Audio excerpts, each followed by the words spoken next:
It is on. Oh, one moment. One moment.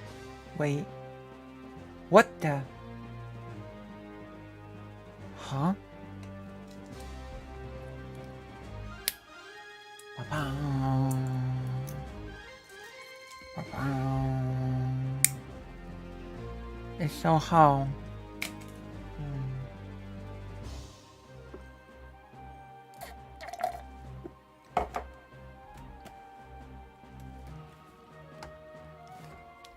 Destroy enemy. Oh. Giggling.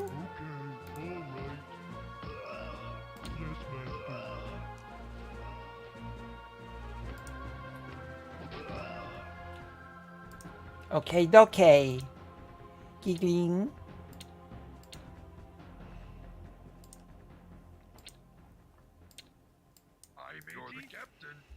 I, Mädchen.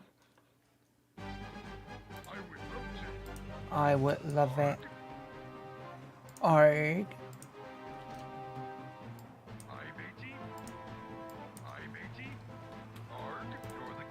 Org. I would love it.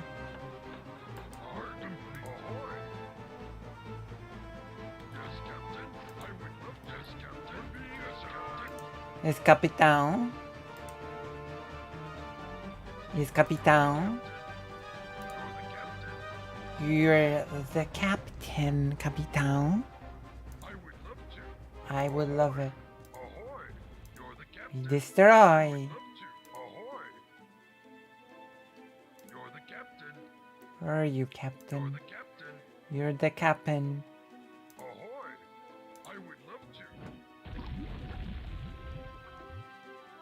Hmm?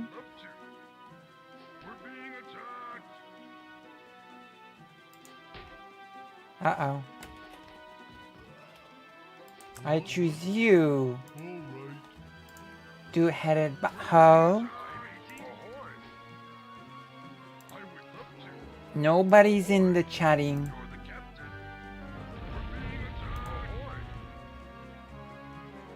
Where's the...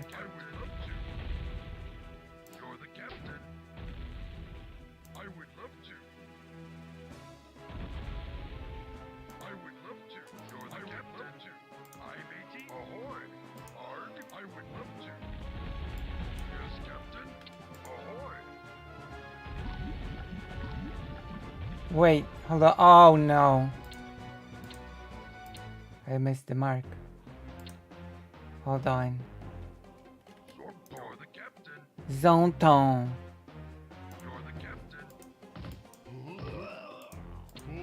Zonton, Captain. Zonton. Captain. We'll make the fast things. That's right. Zonton. Product Zonton. Oh. Itak. Zonton. How are you, and you? I can see 3 of you here today. Waiting for big. You're the captain. That's right. It's true. Today on the agenda is gossiping. The thing that people like the most. There's nothing that people like more than gossiping, and I'm here to deliver the gossip today. Don't tell me you don't like to gossip, because I know that anybody that doesn't like to gossip wants to gossip. Boom. Uh-oh.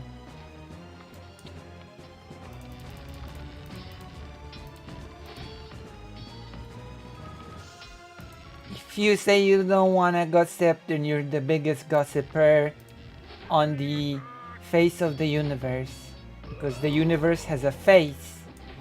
And you're the biggest gossiper on the face. The face of the gossiping. Zaboo. I bet you did not know about this, about me, but yes. I'm willing to bet you did not know this about me. My secret. My secret identity. Done building ship. Yes, Captain. I would love to. How many gold do we have left? 2,000. No. Oh wait, I have 30,000 gold. So it's okay actually. We're gonna win. Arg. Arg. I made Chan. I would love it more than everything in the world. Yes, Captain. Don't bullying she. Ahoy. Okay, let's build. What the hell? I'm stuck. I would love. Yes, Captain. Oh my god. You're the captain. I would Okay, come back to the base, you perverts.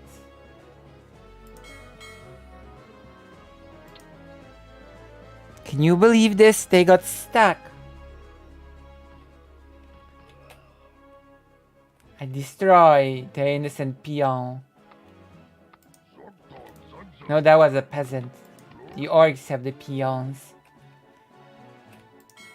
Look at this. We're about to win.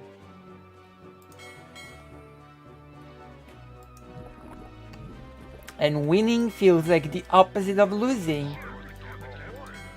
If you can believe such a thing. Almost. Give me. Yes, Captain. I'm 80. Yes, Captain. I'm 80. I would love to. Yes, Mädchen. You need more shipchen. Go home.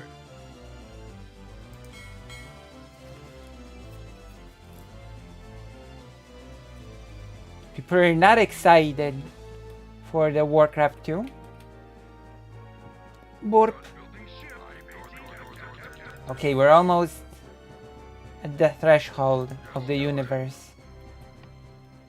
What the hell? Why didn't they attack him?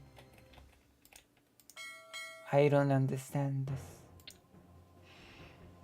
We're just building ships here.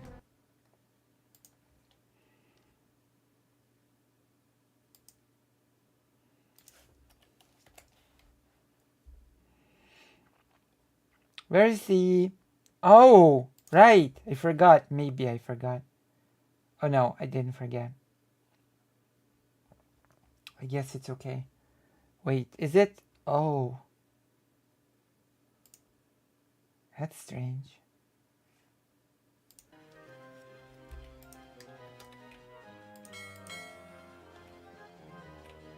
How many ships here? Oh. Arg. Yes, you're the captain.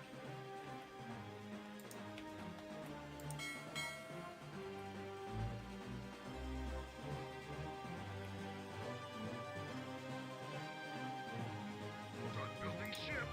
Arg. I would love to. I would love to.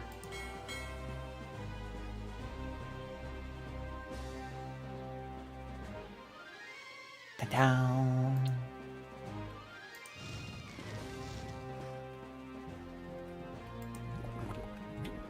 Yes, Captain.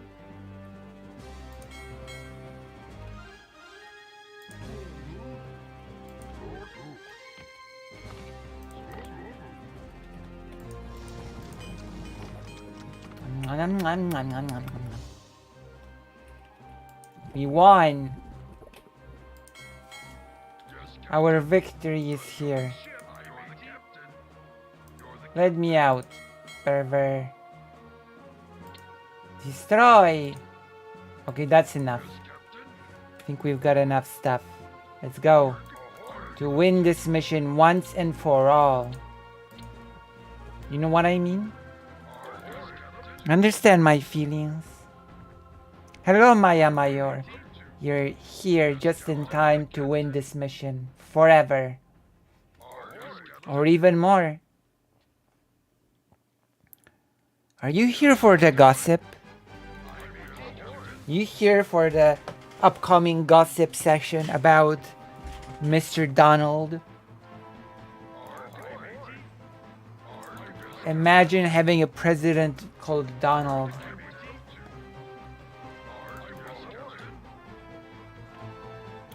Do you realize that the US might have a president that will president from jail?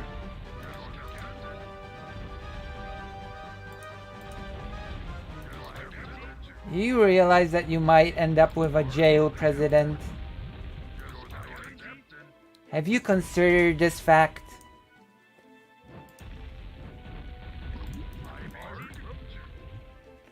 I don't know what to think. I don't know what to feel about the fact that that there's a non-zero chance that the future US president might govern from jail.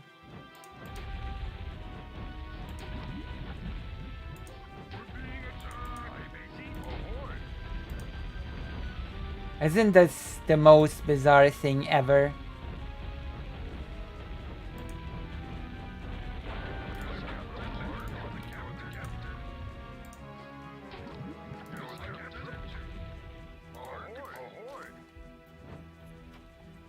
The jailbait president. I think. I don't think that's what the term means, jailbait,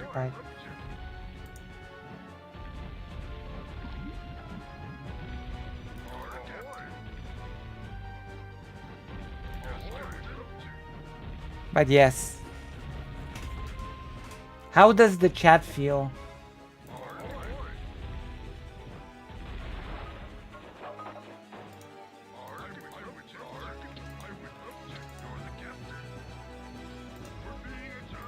And then he will do a he will do the Prison Break. Prison Break season extra Trump edition. My goodness, that would be. Trump will tattoo a special map of the prison via a special code on his back.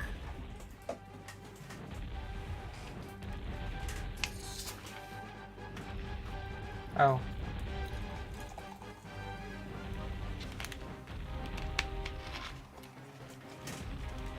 I see.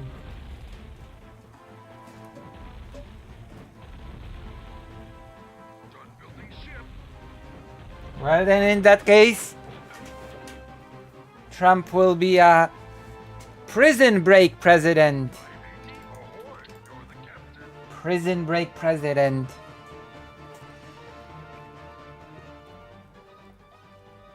And people will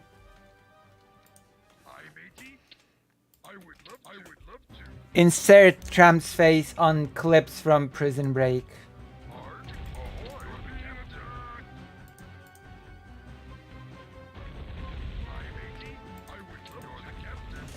Those will be the days. You know? You don't have any subs anymore. Uh-oh.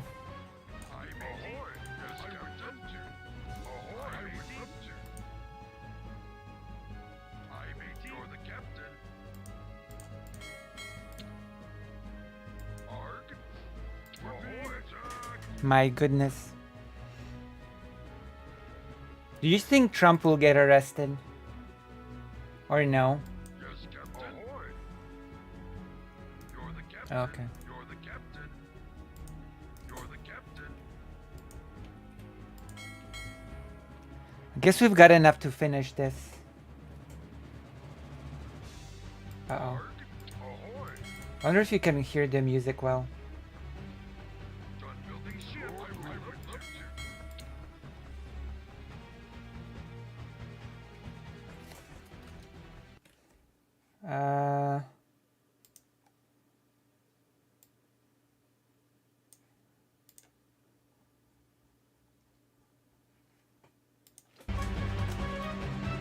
There you go. I think so for the Georgia case at least. Oh, interesting. Yes, Captain. I would love to. Yes, I Captain. wonder I would love to. how would a presidency from jail even look like?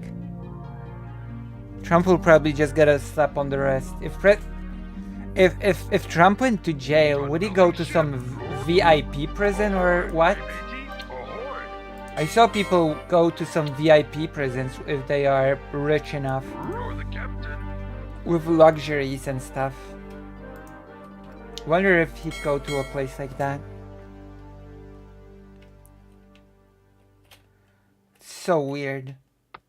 Isn't justice supposed to be blind? Well, we all know justice is not blind. Aye, matey. Justice You're the captain. pays close attention to your wallet, I think, and to your Done building ship. status. I would love. Aye, matey. You're the captain. Lord, oh, I would love to.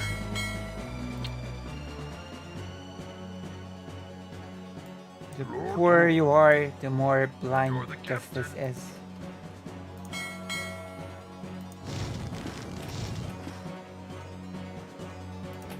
We destroyed the shipyard, so now we have to destroy the ships. That'll be something to behold. Aye, matey. Ahoy! Oh Aye, no. matey. I would love to. Arg, done building ship. Captain. Nixon got away with this. What, didn't Nixon get away with it because he was sort of... Arg. because the next president let him off the hook or something? I would love to. Arg, the captain. Ahoy! Like, who's gonna let Trump off the hook now? Ahoy! Right? Yes, Captain. Nixon got away because he was let off by a next president or something, no?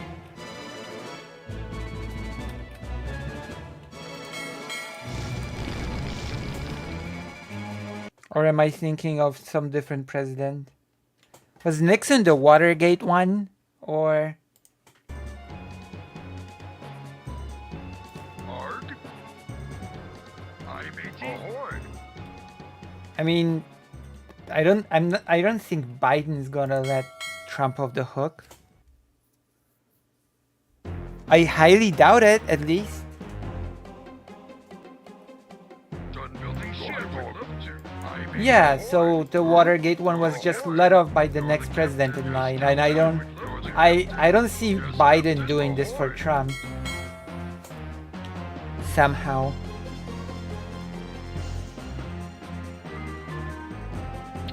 I don't think Biden likes Trump very much. Arg. Yes, Captain. I would love to. Aye, matey. Ahoy! It's a turtle. I'm building turtles. Oh. Oh, oh, oh. Done building ship. There we go. Okay, let's I go. would love to. I would love it. Oh, yes, Captain. Downtown. Arg. Downtown. Do Aye, you think I can win? Captain. Attack. Ito. Uh-oh. You're the captain. Ahoy! I lost a turtle.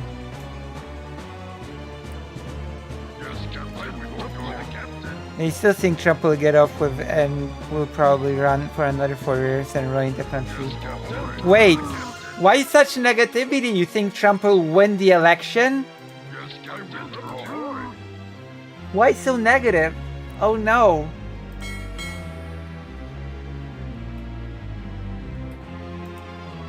I don't know, I think Trump will lose, but...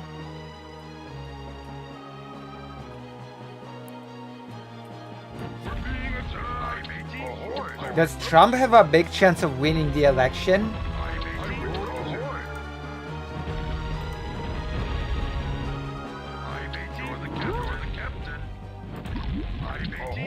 Does Trump actually have a big chance of winning? Ahoy! Damn. I would love to. Yes, Captain. I would love to. Yes, Captain. Ahoy! Ahoy! You're the captain. Hmm. Arg, you're the captain. I am worried. Yes, Captain. You're the captain. I would love to. I would love to. You're the captain.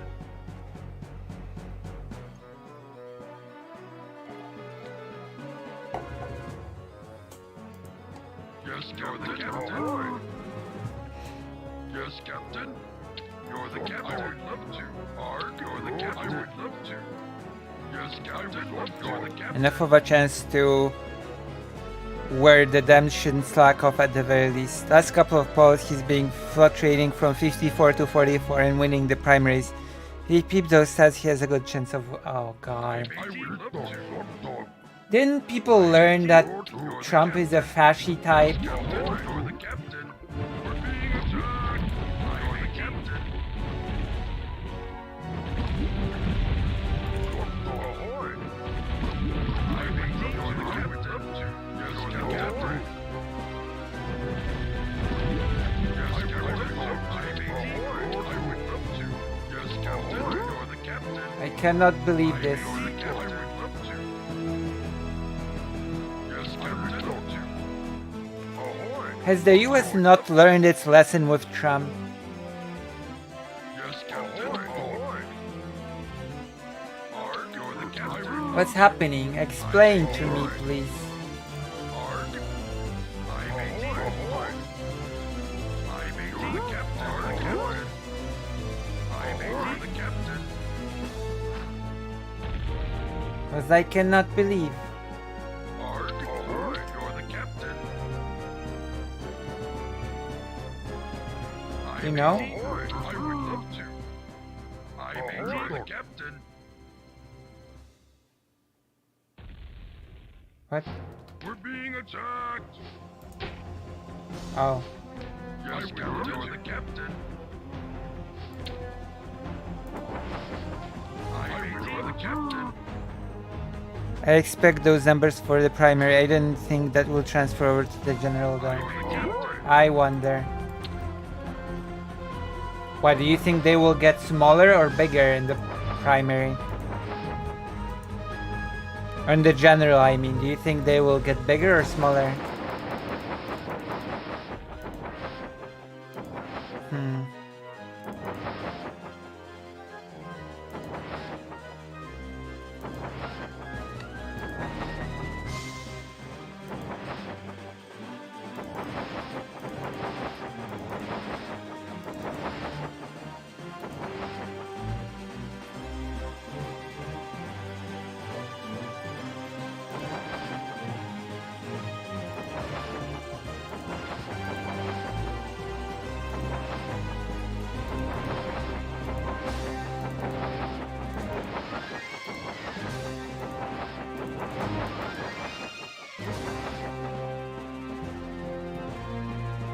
There are no enemies smaller, that's good.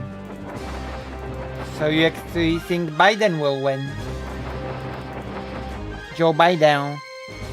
Because at that point I won't just be the Republican base voting.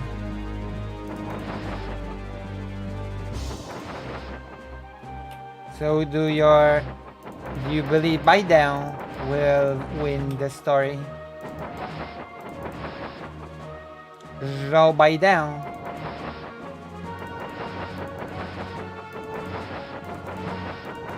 You believe in Joe Biden?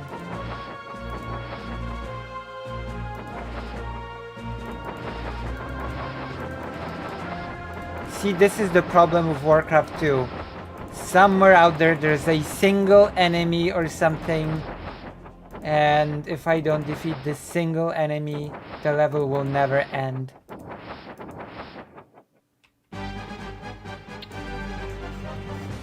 Look, I wish I could say I have a hope in Biden, but I really don't. Biden and the Democrats, in my opinion, really fucked our country over when they screwed Bernie in the 2020 primaries by having Elizabeth Warren run a similar campaign to Bernie's just to siphon off 15% of the vote from him and allowing Biden to come in late in the primaries and status quo his way to the presidency. That's true.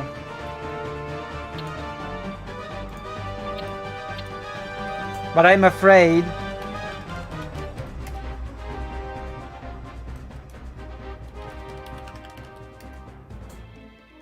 wait, there are no enemies. What? What the hell?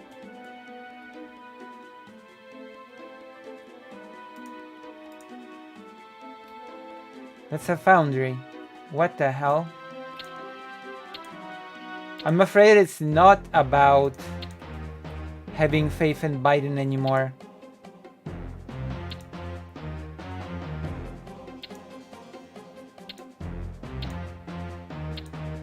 I'll build 5 shipyards. It's about not letting the fascists win. I'm not cheating.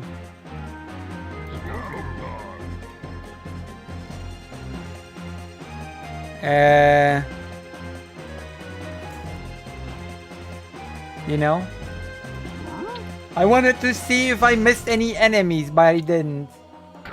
I just need to build more shipyards. 'Cause I thought I had to destroy shipyards, but no, I actually have to build them. I have to build, not destroy.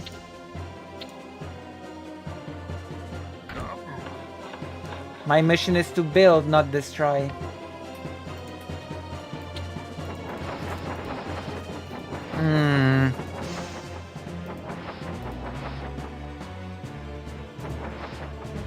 Like, I agree. I agree that the Polish candidate should have won. But, you know, I think Bernie Sanders didn't win because of Polish phobia, you know? I think that there is a Polish phobia in the US thing. The Democrats are Polonophobes. That's why Bernie Sanders lost. I bet you all agree with me.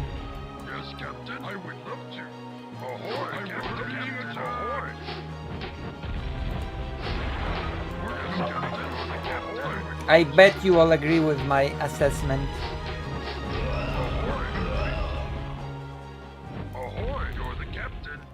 And one taken if for granted, but in any case, and Billport brings up a good point about the Democratic Party being terrible.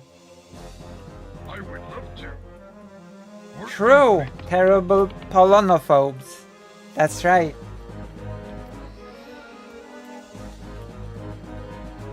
Victory! Cheater. It's okay. Now that you have cleared a path to the island of Kultaros, you must send your wave riders against the core of the human fleet. Oh. With the naval forces of the humans defeated, the Horde will have free reign of the Great Sea. We have also learned that Admiral Proudmore is no longer a member of the Alliance and does not have the support of their armies. Remove his armada, and Kultaros will fall. After the primary for the general election, I voted Libertarian because if the Libertarians win, at least I have the possibility of getting half of what I want. I remember there being a Bernie video where he talks about tumors. Let me look for it real quick. Okay.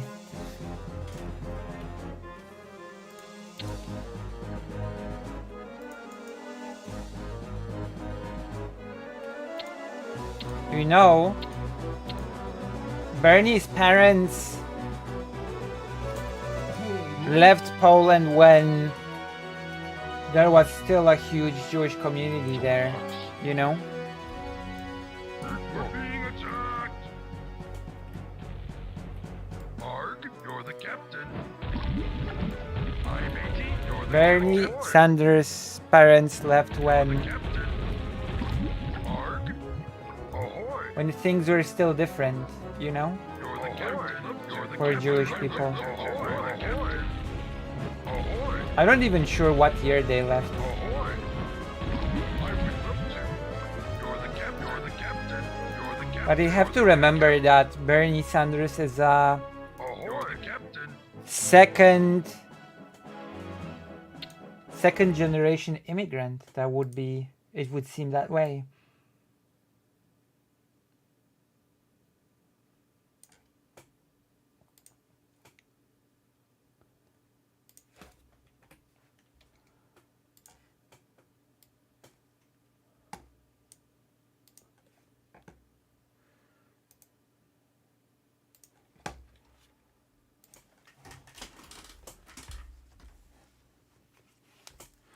Hi Lucy, can stick around but wanted to drop in and give you my love. Thank you, Miss Ellen Ware.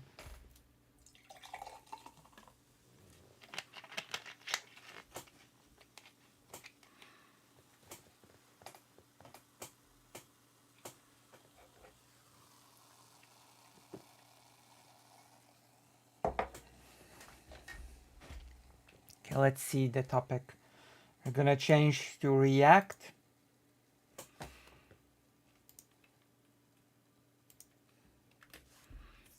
That was yesterday's topic, by the way. I am a doomer at heart, says the Polish person.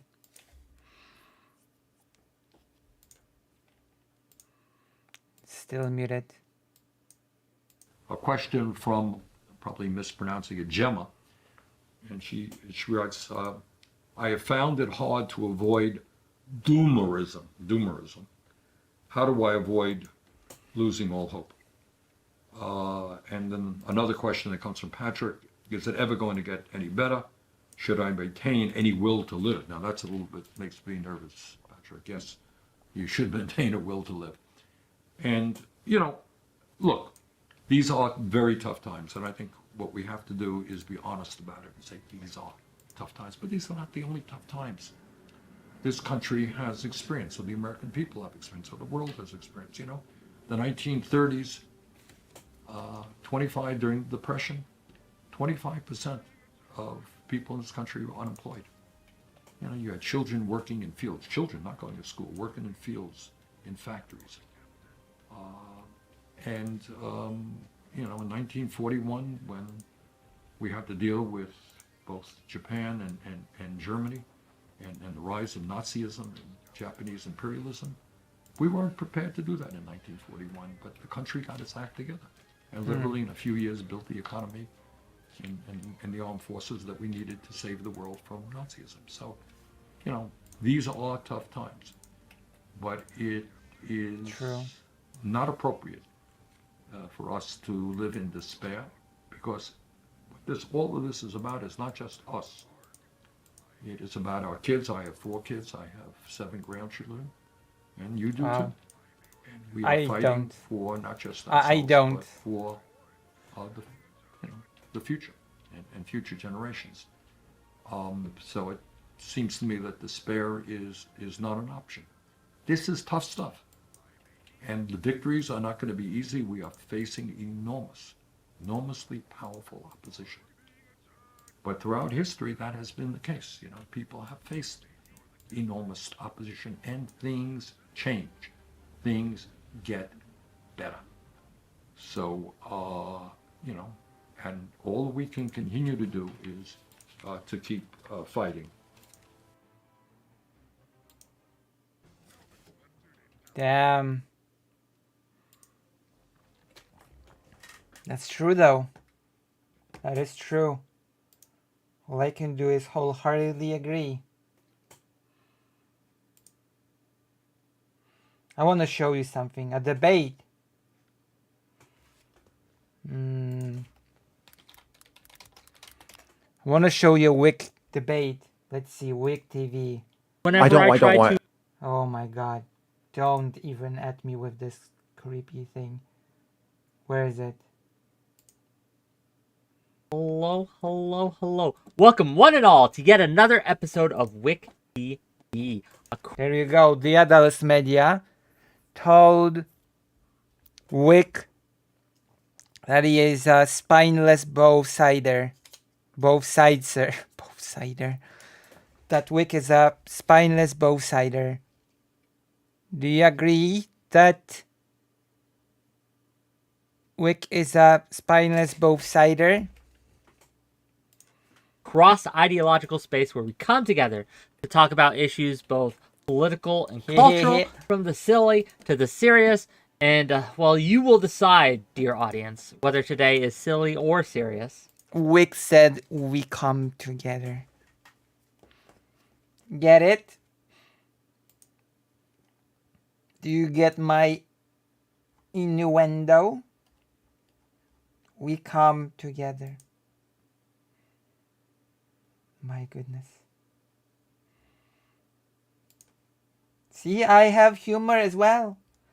I have big humor. I know how to make big jokes as well.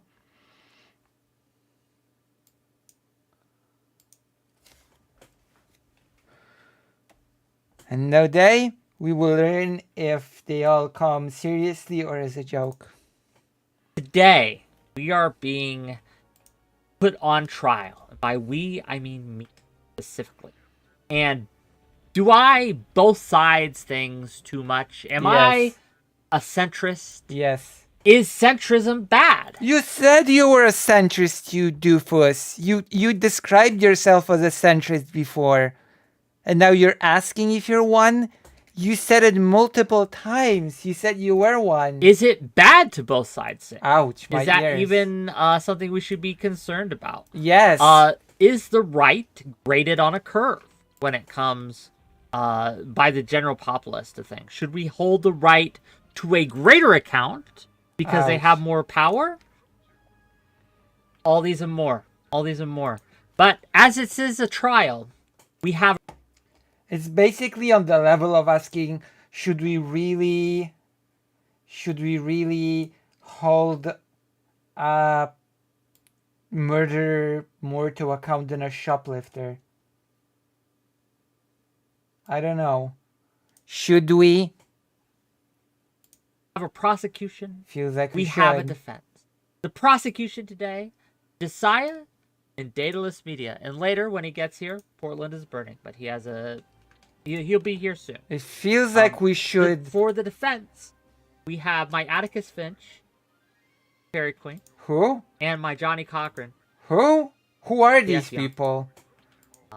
Who will be standing Wick throughout this. Who But are as these in- people? As all trials do, we will allow the prosecution True. to make their The case death cult. first. True. And so That's- with that, that's I true. yield the floor to our brother-in-arms, Josiah and Daedalus. Go ahead. I'm still trying. Oh, Portland's in. Wait a minute. Drag him in. He's in Portland's in. backstage. Oh, Yeah, good. Mr. Pibb. Oh, Natalie great. Portland. Beautiful. Mr. Pig? Portland, just to let you know, you are muted if you do not know. Who are these people? I swear. Can you tell me who these people even My are? camera's gray, Yeah. by the way. Hang tight. I mean, This you is guys actually go ahead. All This is how we Apart naturally from live, just Daedalus, I FYI. do This know is- who this is Daedalus true is. form. Grayness. So yeah, so the prosecution. So I wasn't exactly sure quite. I think Daedalus is the only person I know from here. But apart from that, nobody. Nobody, I don't know. I'm only watching The this for topic was- Daedalus, to be quite brutally honest. Because I heard Daedalus said like a boom, boom, boom. Which, by the way, we'll be talking to Daedalus today. We'll be gossiping with Daedalus today. This was predicated over a Twitter back and forth that Daedalus, Portland, Wick, and I had, and several others whose names I don't remember. But you were responding to a tweet from Destiny in the aftermath Oh of my the God. Destiny, Adam Sitch, me conversation where it was about the right wing versus the left wing. Destiny still and, tweets. Destiny X made the says- case again that the right is expected to be, treated with kid gloves, even though they constantly demonize the left.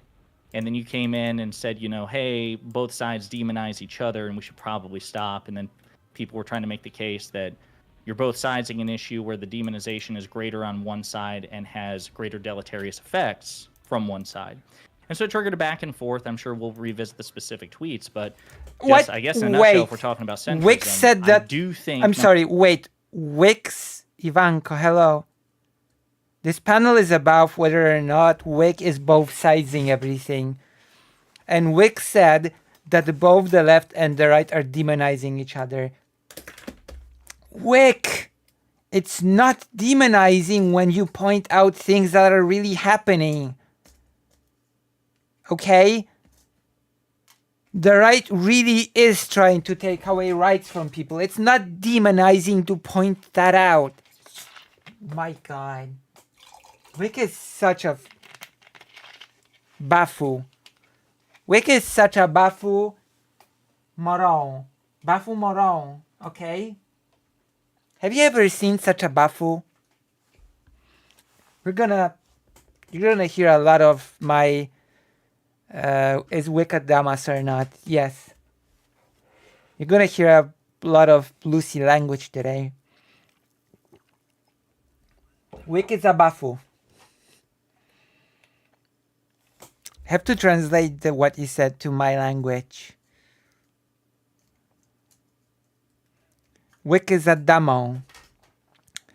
Now I'm a libertarian. I just have collectivism, just an American one, and I would especially never support Russia. Good evening, just in case I hate Bernie Sanders. Why?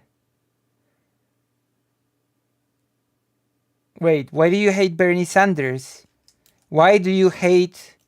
Oh, I know why. I know MCADHD why you don't like Bernie Sanders. You don't like Bernie Sanders because Bernie Sanders is Polish.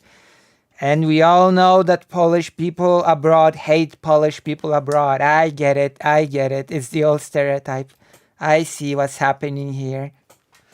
He was Soviet apologist during the Cold War and never apologized. Was he? I don't know. I'm not so sure about that.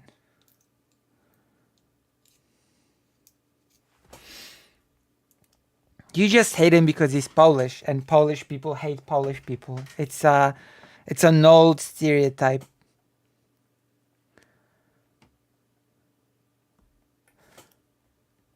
I don't know. I'm gonna be honest. Doing apologies is ironically enough, apologizing is a very Soviet thing to do.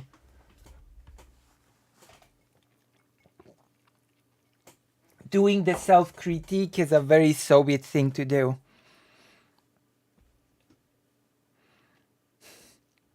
I'm surprised Daman isn't censored. Number one, Daman. that power and responsibility scale. So I think if you have limited resources and finite attention, you should probably focus on those who have greater positions, greater power. They should be held to greater scrutiny, probably higher standards. Now, that said, I don't think that a person's political allegiance should necessarily dictate how you respond to them. So I gave you the example of a murderer.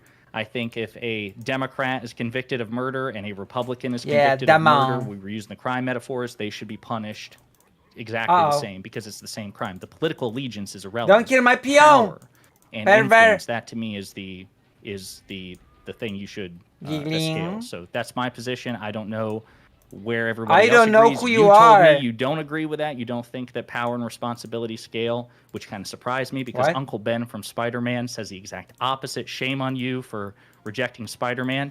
And that alone should just yield a guilty conviction. That's where I stand. Daedalus, I'll let you have your say, and then I'll let Portland have their say, and then the defense will get their turn. Go ahead. All right. First of all, thanks again for having us, Wick. Always a good time.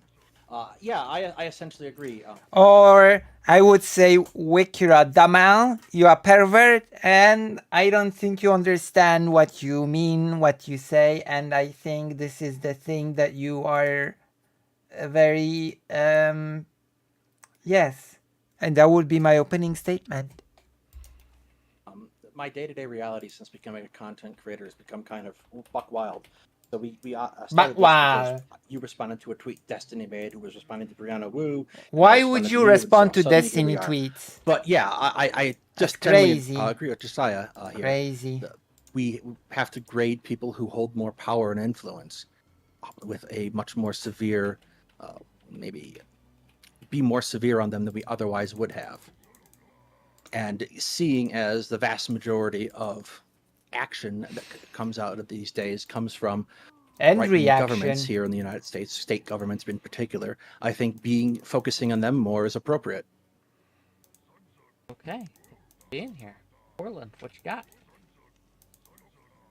Hey, Wick. Who? What's up, guys? Who Thanks for are having you? me. Where? Who is Bridge Portland? building, centrism, the Oh boy. civility politics, whatever you want to call it in Oh this space. boy. It's an admirable goal. It's one that I No. think we can all appreciate. The desire for the No, it's not. No, it's absolutely not. Why would that be admirable and it's a goal? Civility politics. What? Oh yeah, they might want to round everyone up into the camps, but at least we were able to have a civil discourse and build a bridge. left to wield more power politically and socially necessarily means that we need to do more to bring people that aren't already on the left side of the spectrum over to it. That being said, it requires a tremendous amount of tact, maturity, and grace to accomplish such a lofty goal, especially This in is such, such a an toxic and empty volatile space. platitude. And thing. I am unconvinced that your both sidesing of literally every issue under the sun is going to get us to a place where we can actually meaningfully build a broader coalition on the left. So I'm here to attack you and tell you you've done bad. Thank you for having me. Look forward to discussing. What a twist! What a twist at the end. Okay, I see. What a twisteroo. Okay, I guess I can understand. I can. The end. The start was bad, but I guess we shouldn't judge people by how they start, but how they end. Oh my the merits god. of your centrism. True, your centrism sucks. Okay, well, first of all, not a centrist. I deny those allegations. You flat called yourself outright. a centrist many but times. We'll get into it. Well, I'll also get into it, and I'm going to let Team Defense here go in a second. But we will also get into whether or not I both sides everything. You do. I don't believe I do, but again, we'll present the evidence and we'll go forward. Also, my contention would be that yes, I think that whether you are rich or poor, whether you are powerful or weak, if you do something wrong, you should be held to account. And regardless, the level of status that you have should not influence the amount of punishment you receive for what you do. And yet so it that does, will be my argument going always. forward, but I want to give it to my defense team, and we're going to start. And by that I mean the more powerful you are, the less punished you are, let's be honest. Atticus Finch, Fairy Queen, go ahead. What you got for us? Everyone. So Who I is think this? that for those who are not familiar with the tweet, I'm going to read out exactly specifically what it says, specifically what the Destiny tweet is, and specifically what Wick said. Destiny. So I will be very honest, I did not follow through Josiah's, Daedalus's, or Portalus burnings, each and every single one of your discourses, your conversations. So I don't know beyond your opening statements what it was specifically that you had to say. So I'm hoping that we can get into it. But this is I mean, kind of disagree. I think you're, if you're me, then like you should never get punished. But other people, it's like it's okay. I don't care, really. You know. Oh, this panel was painful. True, but we are here for Daedalus, and then we will gossip about Trump. You know how I feel. exactly what Wick's tweet was. We are in a Damn. period where everyone is viewing those on the other side not only as a political opponent, but an apocalyptic threat and an enemy to all. See, first Wick said that we all come, and now this person says that we are on a period. I'm not sure. This conversation is going in a very, very specific direction. That is good and holy. Everyone just needs to stop treating everyone else as inhuman, left, right, and center. So that is the tweet that started this firestorm. And this was a response to a Destiny tweet that says, but what if some people act inhuman? What then? Should we humanize even the most inhuman, no matter what? seriously, where are the conservatives saying that they need to treat people on the left with compassion? Have they not spent the past 2 years essentially claiming that LGBTQ people are pedophilic groomers? LOL. And I have a few. Oh. Well, damn. Well, damn. I actually been making a similar case recently. I did not expect to agree with a Destiny tweet. Well, damn. I guess there's an old saying, a wise old saying, when a duck eats a dinner, the river dries.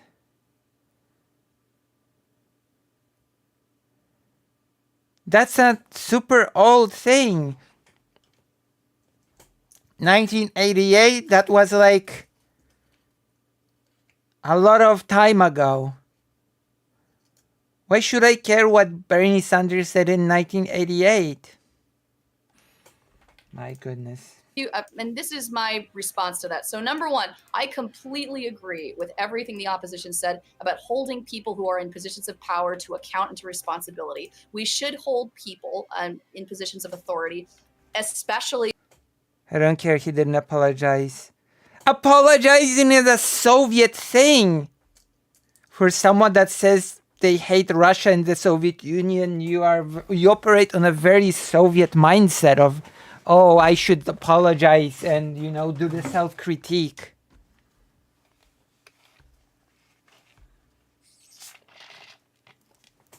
Ah, yes, the self-critique thing, the thing that the USSR championed for and forced people to do. Ah, yes, that thing, the apologizing. The most Soviet Eastern Bloc thing ever. Don't think that I don't know.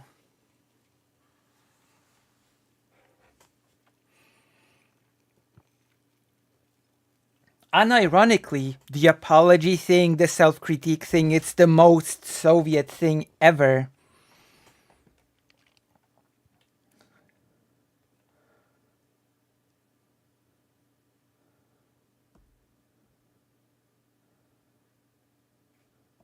Like, some people just don't have good intentions. You have to be honest. I don't know. He doesn't sound like a tanky to me.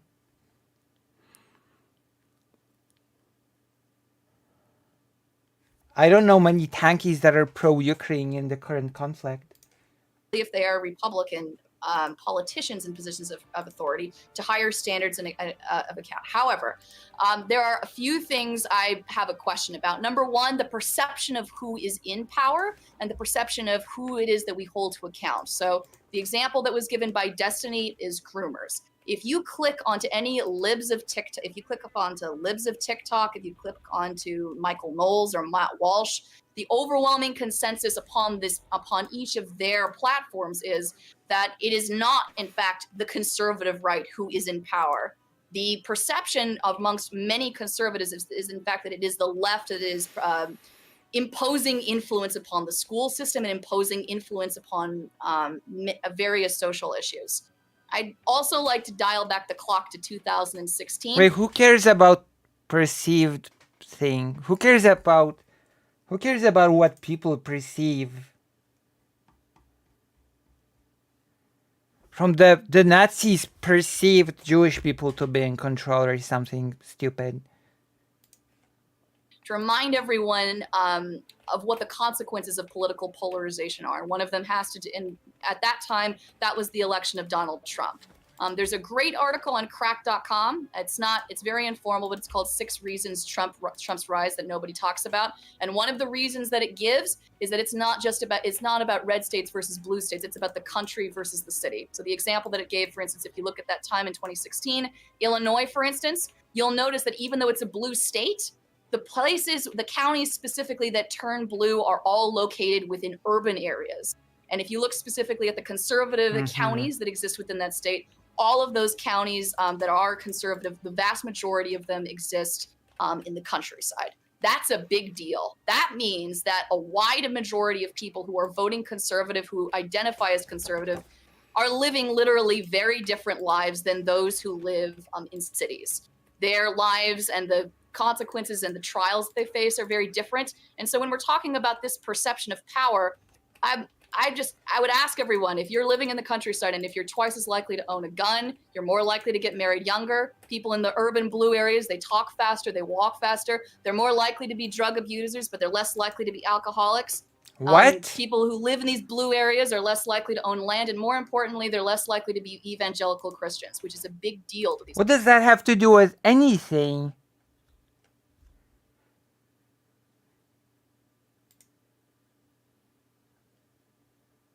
places, which means that when you're talking to a lot of conservatives, it might actually be true that conservative politicians do maintain a lot of power, but the majority of people who you speak to do not have that perception, which is why it's important to stand centrism. It's important to build that bridge over for that reason.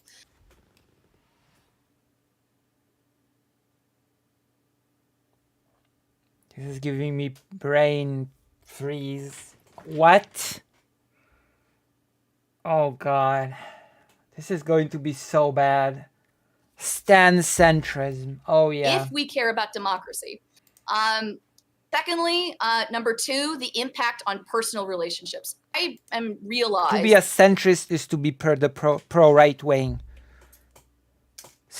Like the right wing will utilize the centrism, chew up the centrists, and then throw them up to the trash when they win. That is my judgment of standing centrism. I mean, like, I don't really know what people mean by centrism. Or is this like European centrism in between the Republican and Democrat Party? It's in between the Republican and Democrat Party. It means that you're sort of try to be balanced.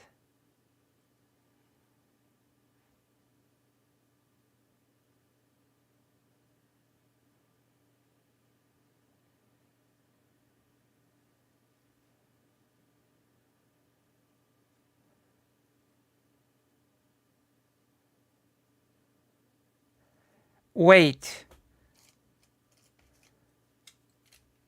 Why does he suck? Why is he a fraud? When was he a millionaire? Why is he not a millionaire anymore? When was Bernie Sanders a millionaire, and when did Bernie Sanders stop being a millionaire? I can tell Wick is a Dumbo centrist if he finds the appropriate for his defense. Yeah, in that case, you're just being right-wing if you're centrist in between like two right-wing parties, right? You're gonna be anti-right, anti-car centrist if in between those two parties. True.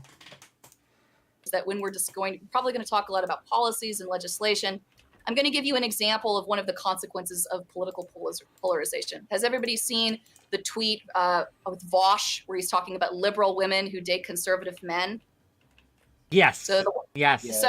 So that clip basically said that liberal men who choose to date conservative men essentially are bending their moral principles and values, that they are weak. And basically, he smeared liberal women who make the decision to date across the political spectrum. That is incredibly toxic. Well, it's also incredibly true, so deal with it. Like, what am I supposed to say? Oh, yeah, I'm pro trans rights. I'm pro trans rights. I'm pro abortion. I'm also pro human rights in general. Oh, yeah, I'm dating Matt Walsh. And what? Is that supposed to be fine? Yeah, I'm totally progressive. But my partner is Matt Walsh. But that's okay, okay? I'm just dating within the political spectrum. So it's all fine. It doesn't really mean anything about my beliefs. That's...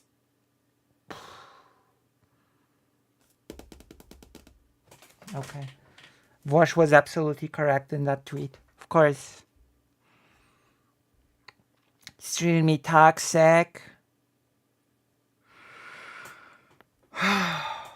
And So incredibly toxic. and not good. Okay, that is a divisive thing to be promoting amongst. It's an example of Oh no. It's divisive. Oh no. Oh god.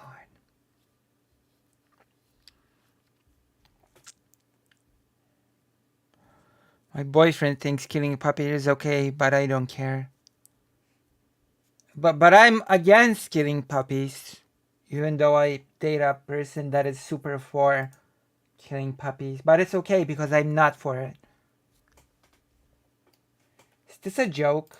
one of the ways in which political polarization has not just seeped into the way that we talk about policies, but also into the way that we manage our everyday relationships. I currently work in academia. I work in the English department. If you are a conservative person in the English department, it is nearly impossible for you to speak on any of the issues. It's called complacency to just do something like that.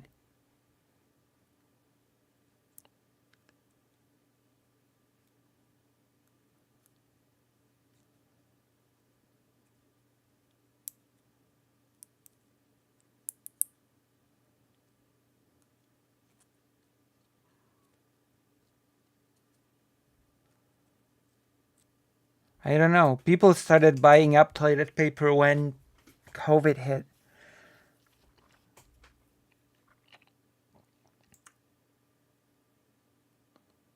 Well, I'm gonna have to listen to the Bernie Sanders Soviet Union thing. I don't know. I feel like there's a bit more to the story.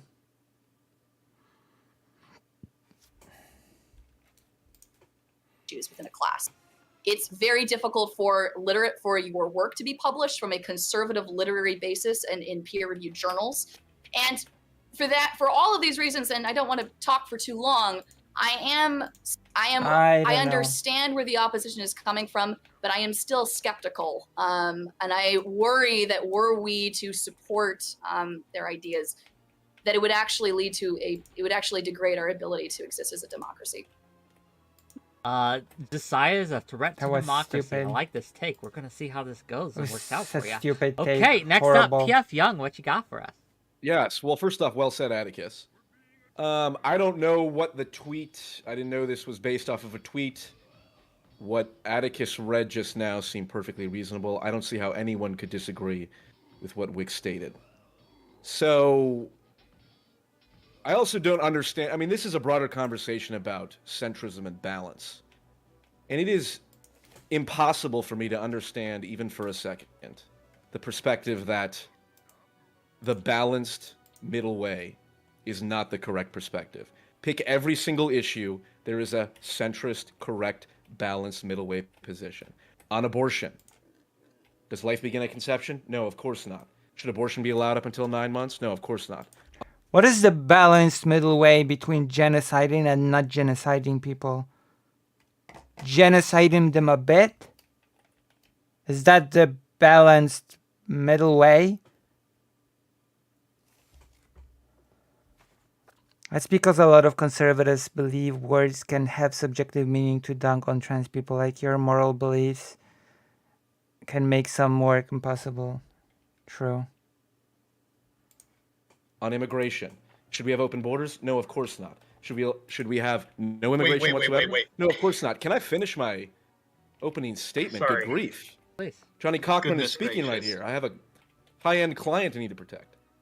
Go ahead. Fair On enough. My every apologies. issue, there is a correct, balanced middle perspective. And on every issue, there's an extreme left-wing and extreme right-wing perspective. If you agree that the right can go too far and that the left can go too far, then there must be some balanced middle perspective. Now, I, of course, as an enlightened... What is the balanced middle perspective on genocide? Tell me that. Answer me that question. What is the balanced middle road for genocide. Oh my goodness.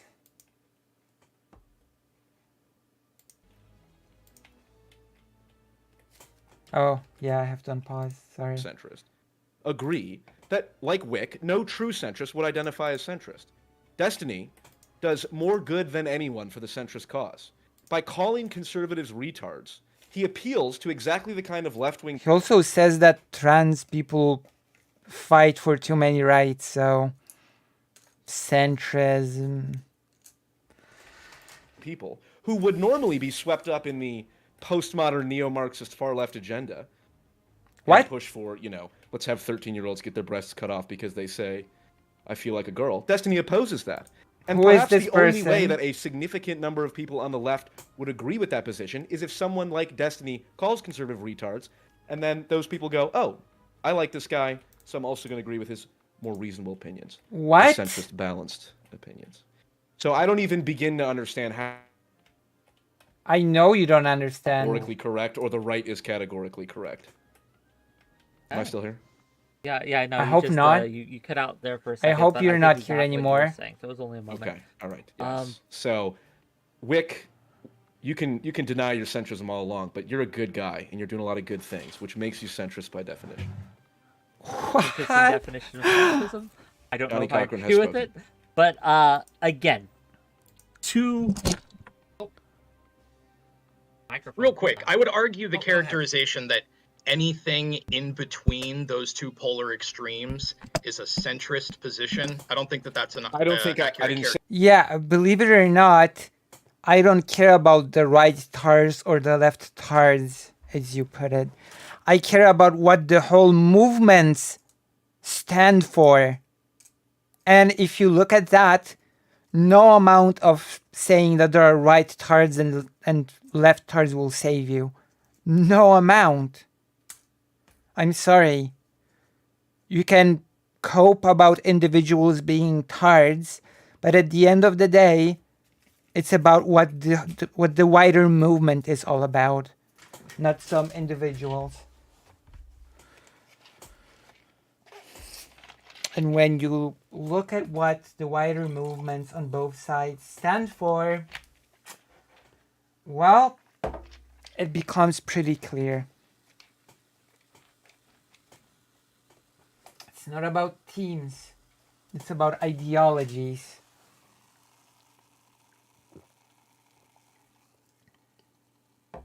It would be akin to saying, oh, the Nazi party might be bad in the 30s, but there are tards on all sides, and I'm not really a team person, so why would I demonize the Nazi party more than anyone else? It's like, we have tards on all sides, really. No, you don't.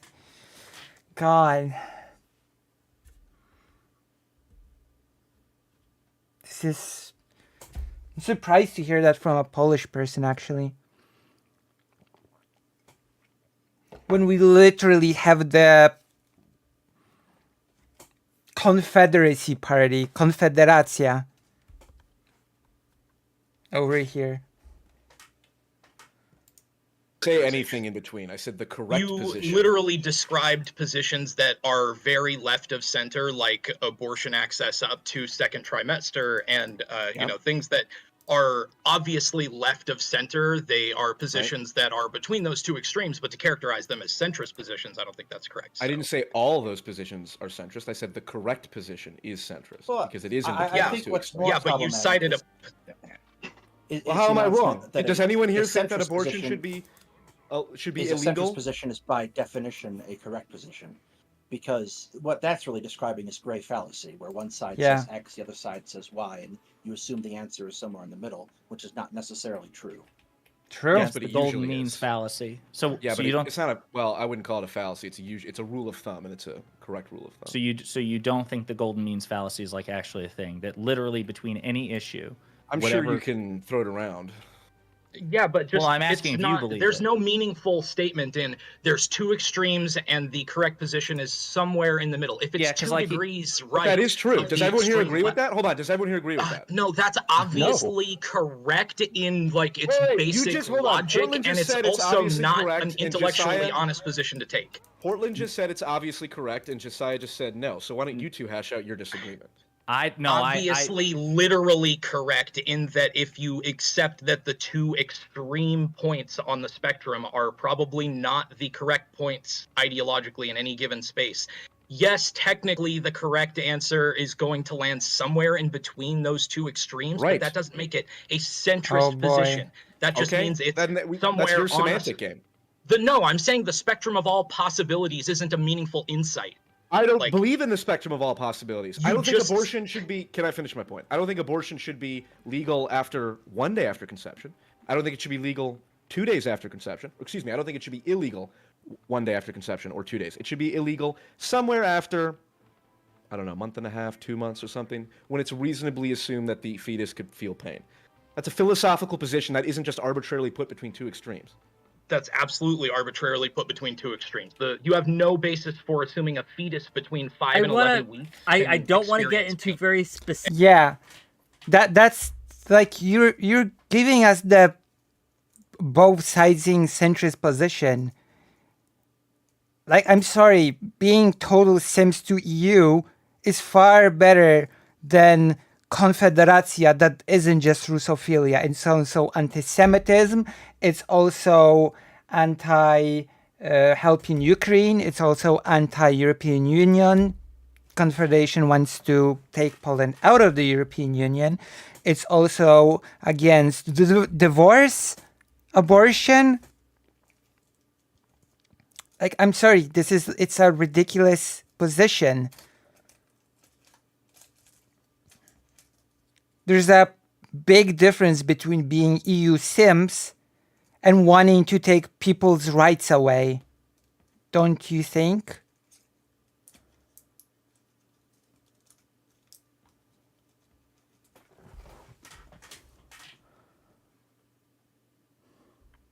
Specific that's- policy, just real quick, that's as a rule arbitrary of as thumb can. here, as a rule of thumb here, I don't want to get this, I don't want to go down a abortion rabbit hole or any specific one policy rabbit hole here. We're not here to Can you never discuss- use the term Peace finances the LGBT free zone cities.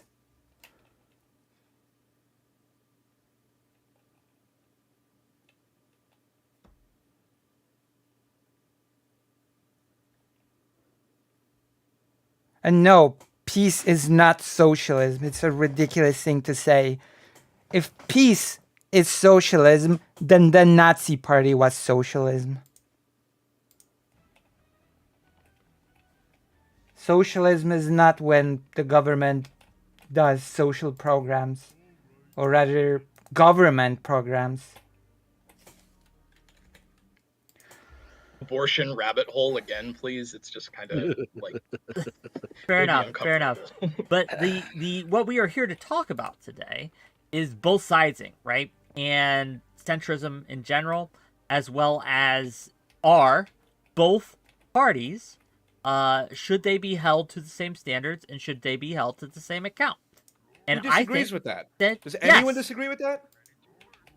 Do you disagree? What I disagree with is the assertion that people in different stations of authority and public trust should be held to the same standard, which is a take that you doubled down on in this initial opening. The idea that a politician and your average person on Twitter can both directly, knowingly lie, and they should be held to the same standards. That two people. A moment.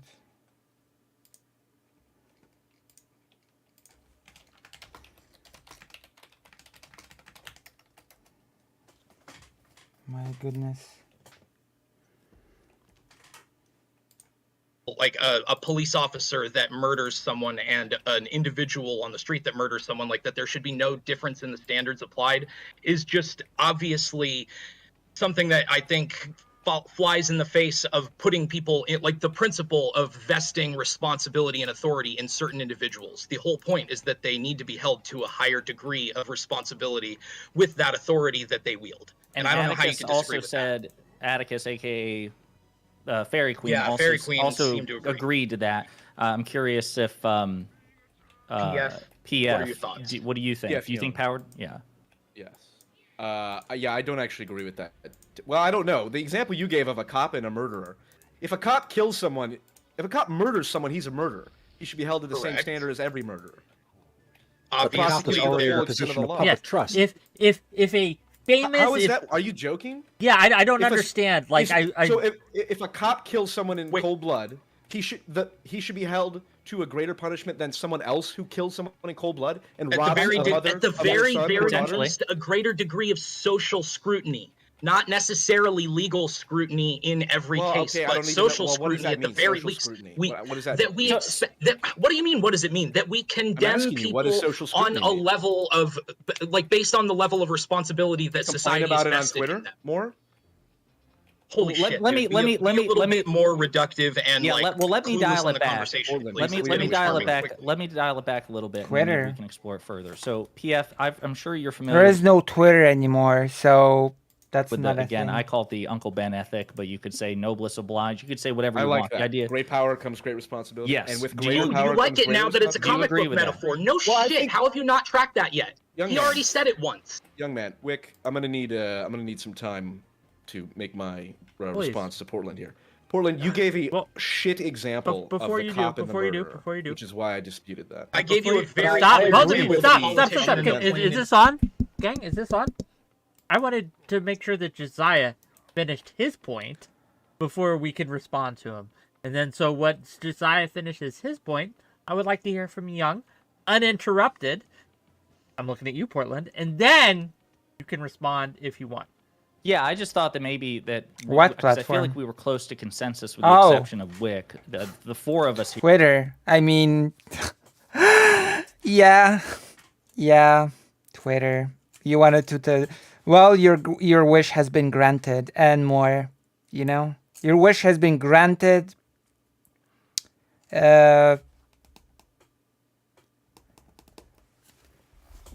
Your wish has been granted. Elon Musk went above and beyond. The customer is always right. You are the customer by using the. I assume you used it or use it.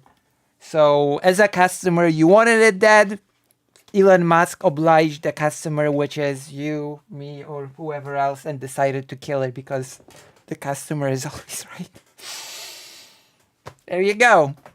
Now I provided the perfect reason why Elon Musk destroyed Twitter. The customers wanted it. Honestly, I think cops should be legally bound to risk their life for others. But also think that a cop, their freedom should be revoked for a while if they kill someone, even if it's legal and justified. I'm not sure about that, actually. After all, there's killing in self-defense. Should your freedom be revoked if you kill someone in self-defense? Like, your job should always be to without hurting someone.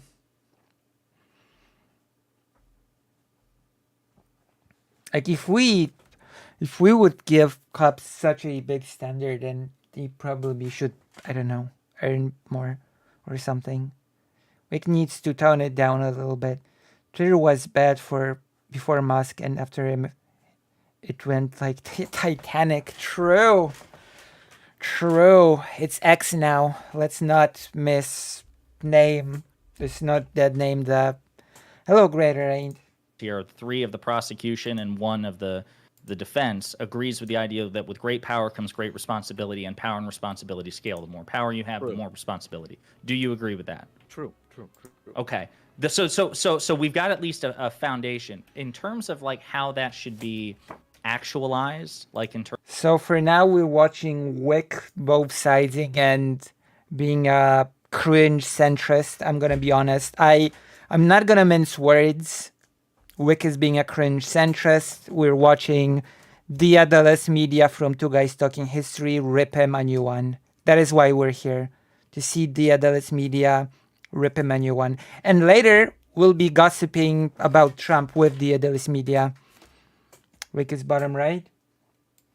Yes. By the way, hello Lucy, I'm Squid, who have been aware of you for some time. This is my first time tuning in for a stream. Am I a duck now? Yes, you're a giggler. You're a giggler now. Also, join the page. Cringe. True. Lucy said cringe. That's true. It's true, Shadow Boxer. Hello, Shadow Boxer. Hello.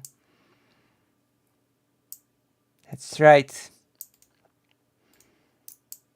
You're a giggler, of course. Wait, is this your first time on the channel as well, Shadow Boxer? How did you find the stream? How did you find the stream, Shadow Boxer? Oh, wait, have you been here before? I'm looking at your channel. You have 8 subscribers. I'm checking my audience out in real time.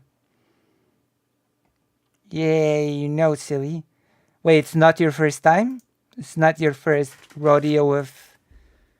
Of course. Oh, okay.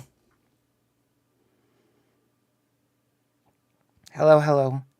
Are you doing okay, Lucy? Are you happy and well rested? I try to be. Tomorrow I have to wake up so early. It's incredibly weird. But I'll be visiting Mom tomorrow, so it'll be all okay. Do you want to know something nice? I will give you a magic recipe for good coffee. How early? 7 a.m.-ish or earlier. I've been on several times. President Sunday sent me your way. Oh, thank you. Thank you for being here. Also, you should share nature in Poland with us one day. I will.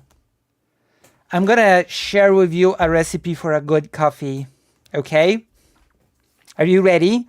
Are you ready to hear the best coffee recipe that you will ever hear from anyone?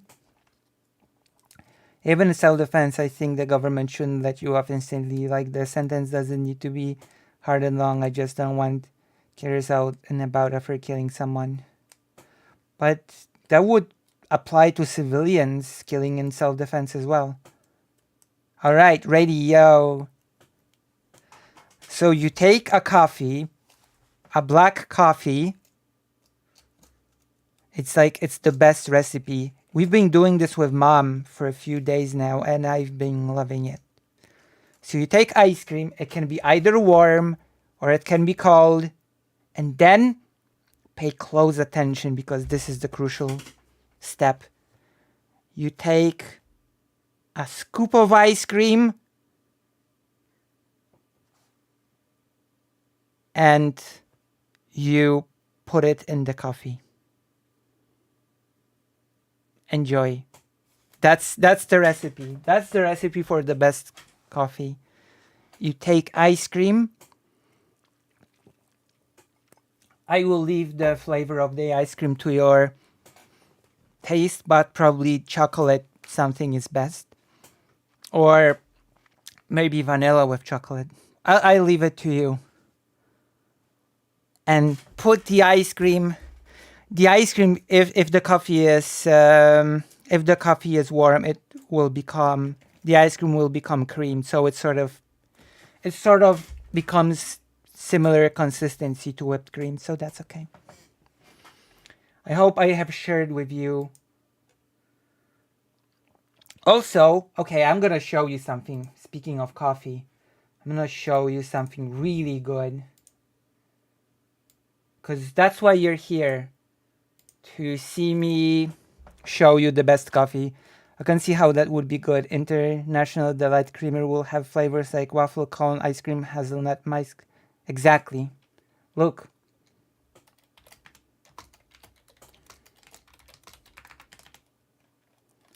Yes. Look at this.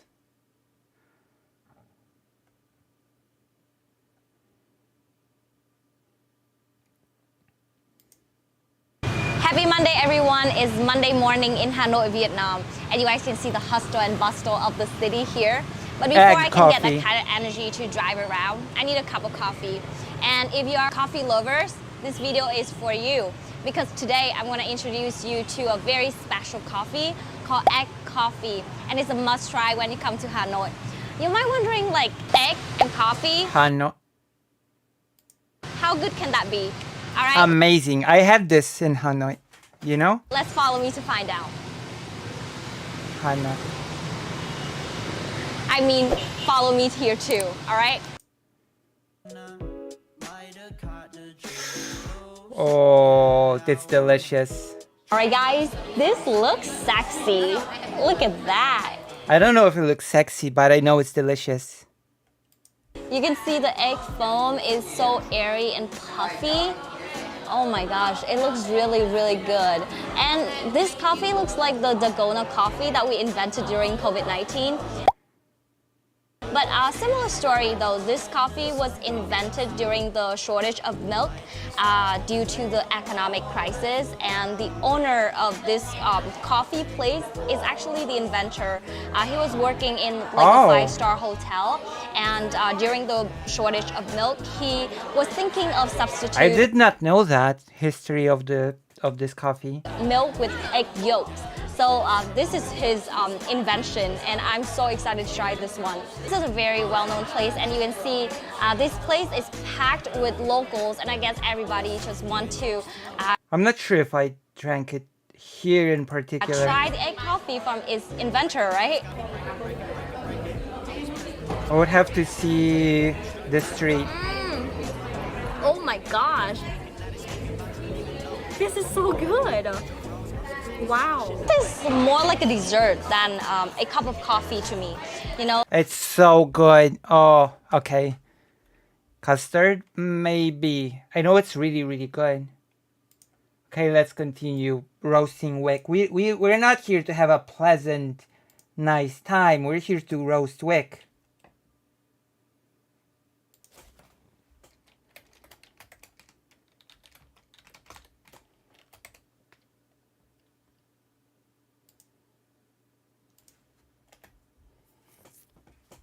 We're here to roast wick.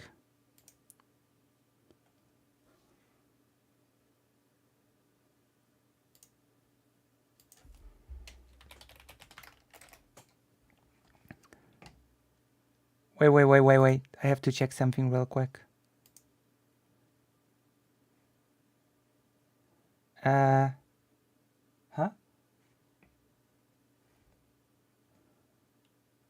Wait.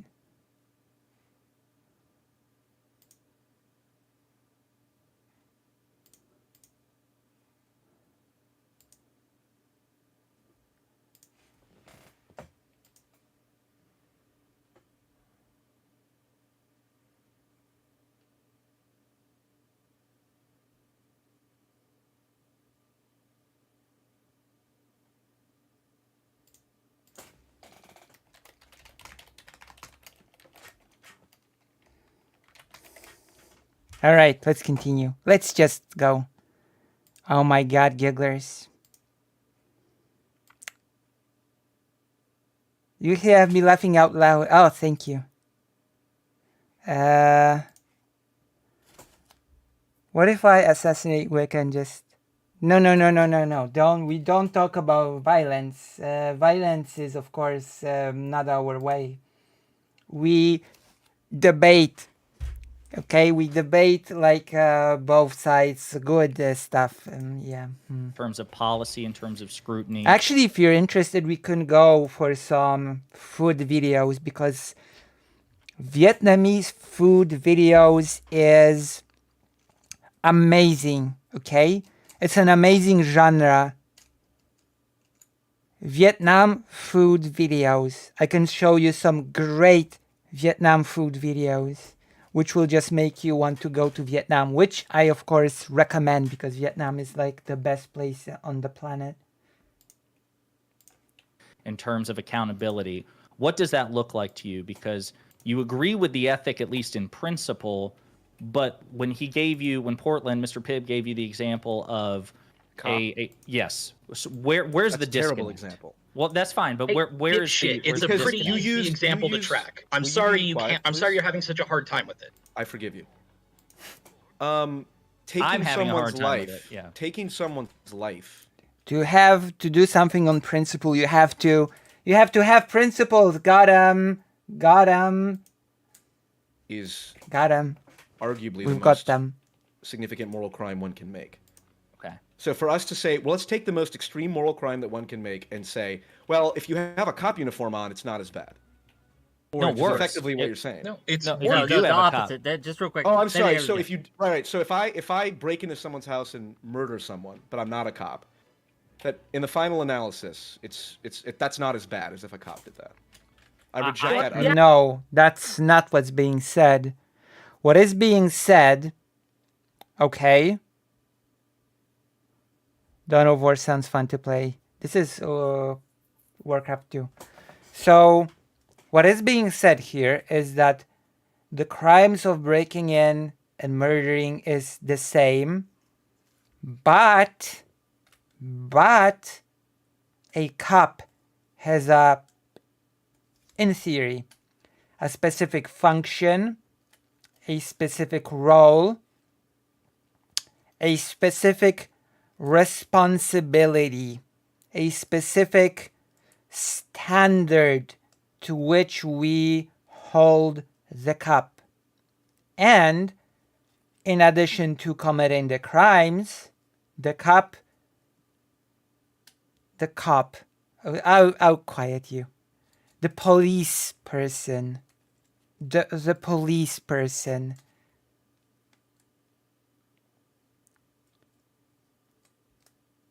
the police person, dude or girl?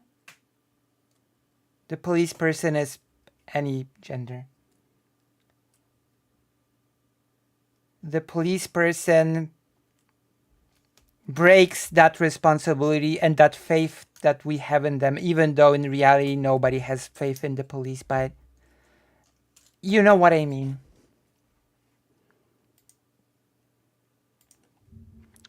You know what I mean.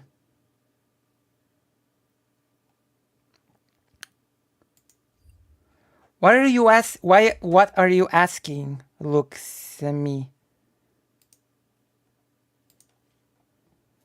The authority human, true. Okay, let's continue. Yeah, a Because cop you took is someone's life. absolutely in a greater position of social and legal responsibility not to commit You're imposing of this aggressive arbitrary. murder. Right. Well, the mother. Let's say it's a 25-year-old man who gets murdered in either instance. The mother of that 25-year-old man. The consequences to her are exactly the same no matter who murders her son. And the No, fact that you they're sit not. here and go, they're not. That person is never going to trust a police You officer are- again. you That are shattering delusional. perception of like the legal framework that you rely on to save your life in an True. emergency has a fundamentally different impact True. on like the way that you live the rest of your life versus just a random stranger that's not murdering. true. That's not true. Yes, I also- it is. Obviously, it is. I can give you an example of how that's not true. It's obviously true. You can give me There all the was, I examples you believe it- want. You're wrong. Okay, well, you're a religious person then. You just said you could give me all the examples proving you discorrect and you still wouldn't believe it. So never mind. Josiah, you're the more discorrect is reasonable the one. Oh, you've been a police officer for 15 years? Interesting. So how was it? Yeah, you'll have to tell us about the thing. Discorrect isn't a thing. I would like to minimize. What is your opinion on the police force? If you were a police officer for 15 years. What is your view of the system since you were part of it? Maximize the interaction I have with Portland and maximize the interaction I have with Josiah because that's much more. I see you, Fairy Queen, as well. So once you two got back and forth, I want to get. Well, I was Fairy just Queen gonna in. say, so I'll be honest with you, I'm struggling with it too because it seems like I'm not saying that this is necessarily the case, but it seems to me that the two positions are mutually exclusive, right? If you believe that with great power comes great responsibility and power and responsibility scale, but in effect that a person with power and a person with no power should be held to the same standards. I see these as like mutually exclusive. Can you? You gave the example of murder. Is that I guess is murder the That's the exception? ultimate power. To take someone's life is more powerful than. Can you give me an example of where you would hold a cop making some sort of transgression to a higher standard than someone who isn't a cop? Sure. If they commit some sort of fraud in terms of they're filling out a report and they lie about it, they plant evidence on someone. Well, like what? Is that equivalent to a random shoplifter or something? No, of course not. No. Well, no. The crime itself, by definition, is an equivalent crime. Seems terrible to be a cop. I don't have much spoilers from their point of view except transcribing a few police scams. Yeah. Although I do assume that there are people who are nice people that want to do good by becoming cops. I assume those people exist, right? Then they're Gotcha. held to the same standard. So to clarify, then Like that your bunny position is from power and Zootopia. responsibility scale, and with great power comes great responsibility, and again, so on and so forth. But if a person in power and a person who's not in power, or powerless, or less powerful, commit the exact same crime, the standard is the same. I mean, I suppose I would be curious to see what if I say yes or no to this, what is the next logical conclusion? Quality of your I guess day-to-day I as a feel like I'm cop. getting lost in Whoa. this. Okay. I mean, I agree. Great power comes great responsibility, and the more power you have, the more responsibility you have, and perhaps you should be held to greater account if the power that you have allows you to affect more people. I contended the murder example in part because Portland seems like an annoying person, and I just wanted to push back on that. Yeah, and in part because you're Because stupid. it's such a I bad wish you could example. just track Okay, the okay, example okay, instead of being okay, a petty yeah. piece Can of I finish shit. my point? I would Can like I to finish my talk, point? but Yeah, Young man. we'll get you in, Portland. don't I make little promise you. comments. Don't make little comments Young if boy. you want me to Young boy. listen I'm to just you talk. saying. I'm just saying what I I'm honestly just think. Who saying, are these Waving people? Run in your dumb Are mouth. you- Okay. I literally just came here for the Adolescent and nobody else. Literally.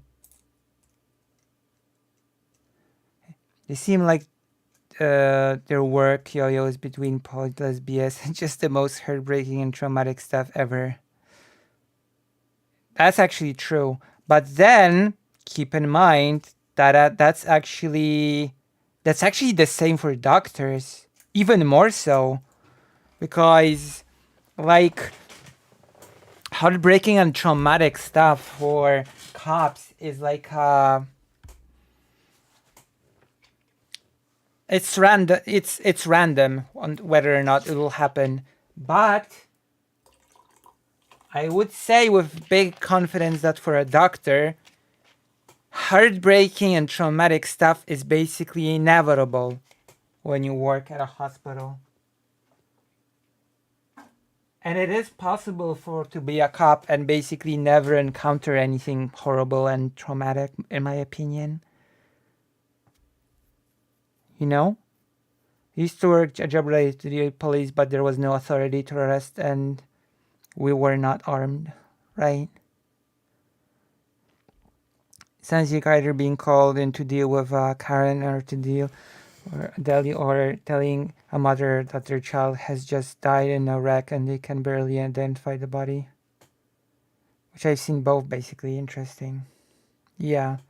But it's all, I think doctors seem to deal with that stuff as well, you know? With death, with disfiguring, injuries, stuff like that, you know?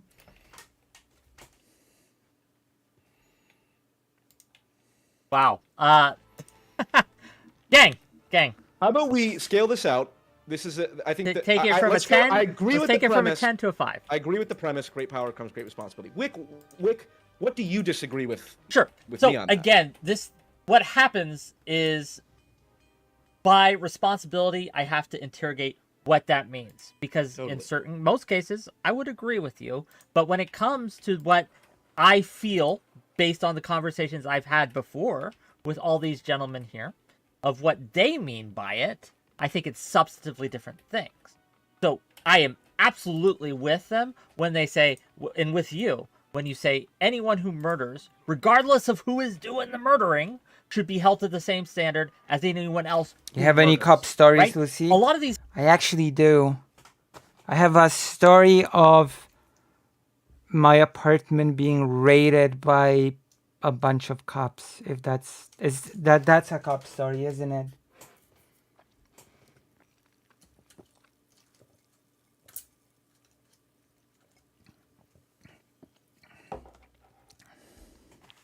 For what?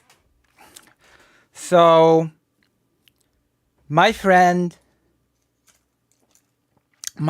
asked me, "Oh, can foreigner X stay at your apartment for 2 months?" And I said, "Sure. Yeah, they can." And then the person actually never was at my apartment. They never arrived at the apartment. And then it turned out that because it was, I think they came to Poland fresh. Because my friend has, helps people to legalize their stay. So my friend was helping them with the paperwork to get a card in Poland or something. And they, and they asked if they could be for like 2 months or something at my apartment because there was nowhere else or something. And they never arrived at the apartment. And then it turned out that there was some problems with their documents. They were forged or something. There was something bad with their documents. And so the border patrol came to my apartment looking for, I don't know, the people, or they thought that I had something to do with their documents being bad. It was very weird.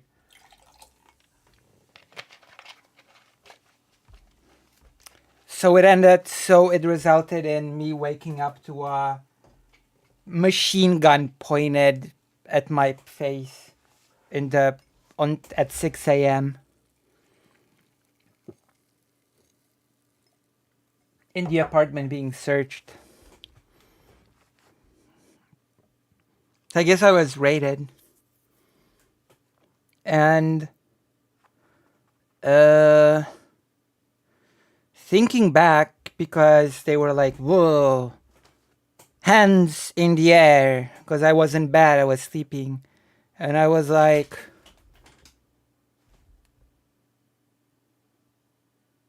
because I was half, awake, half asleep. So I was like, very like calmly, I didn't register what's going on. So I was like,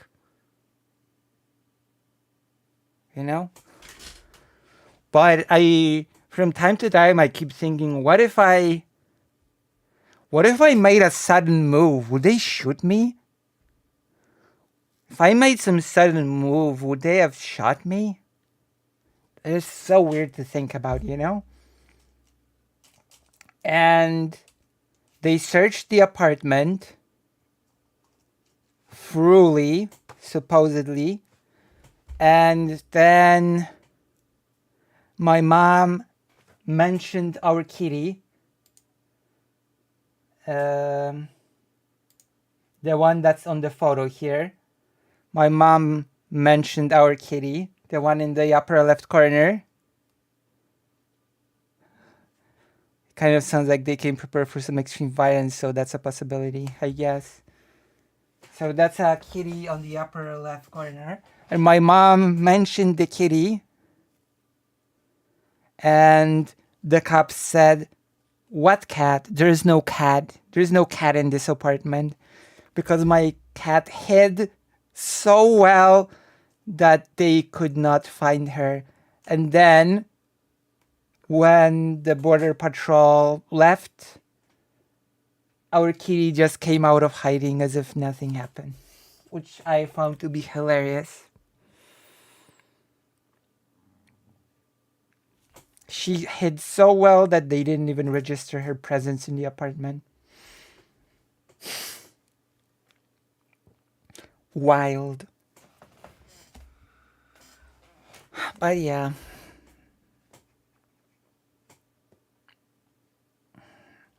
I think they realized that it was a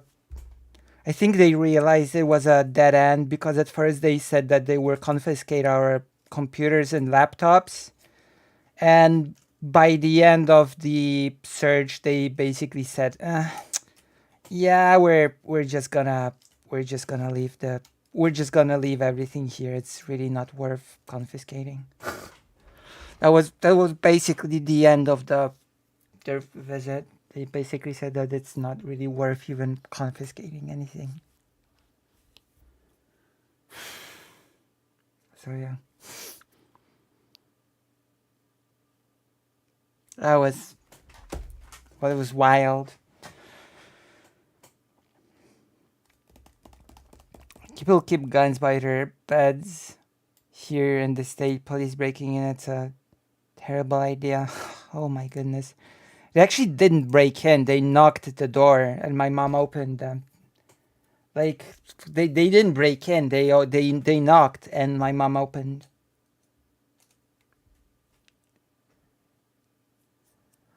I've never had a gun aimed at me, but for once I got pulled over for something dumb and my vehicle was searched for illegal contraband and they kept trying to get a drug confession. Oh my god. Well, I'm a detective now. However, it's a very scary job these days. I have never didn't have a gun on me, Philadelphia.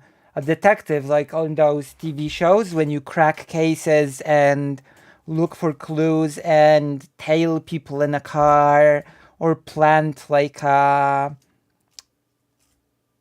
wire or a bug to listen in on kidnappers and mafia bosses, or a woman comes to your agency and says, my son went missing after he met a suspicious individual and I need your help, and you say, the agency is on the case, and you crack the case. Damn, that's pretty cool. It's actually pretty cool.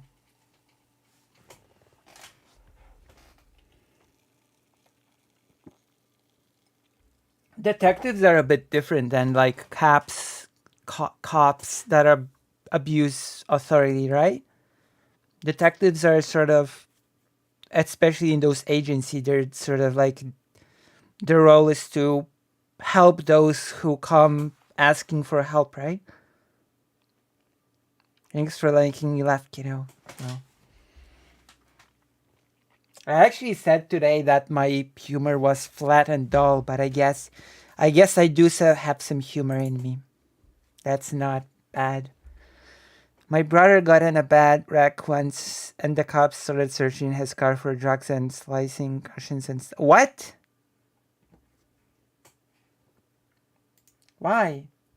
That's so strange. Okay, let's listen to more Wick. These positions of power should be held to more scrutiny. We should be more careful. Why? Because they have a greater ability to commit a crime.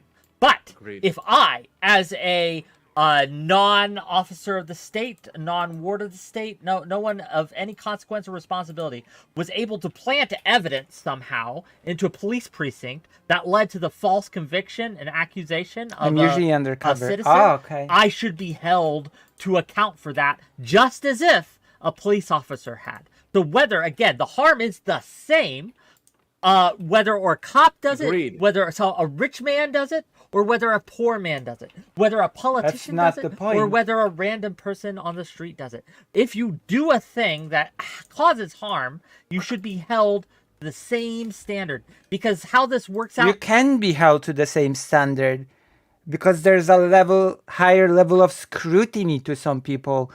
So some people have to be held to a higher standard. No?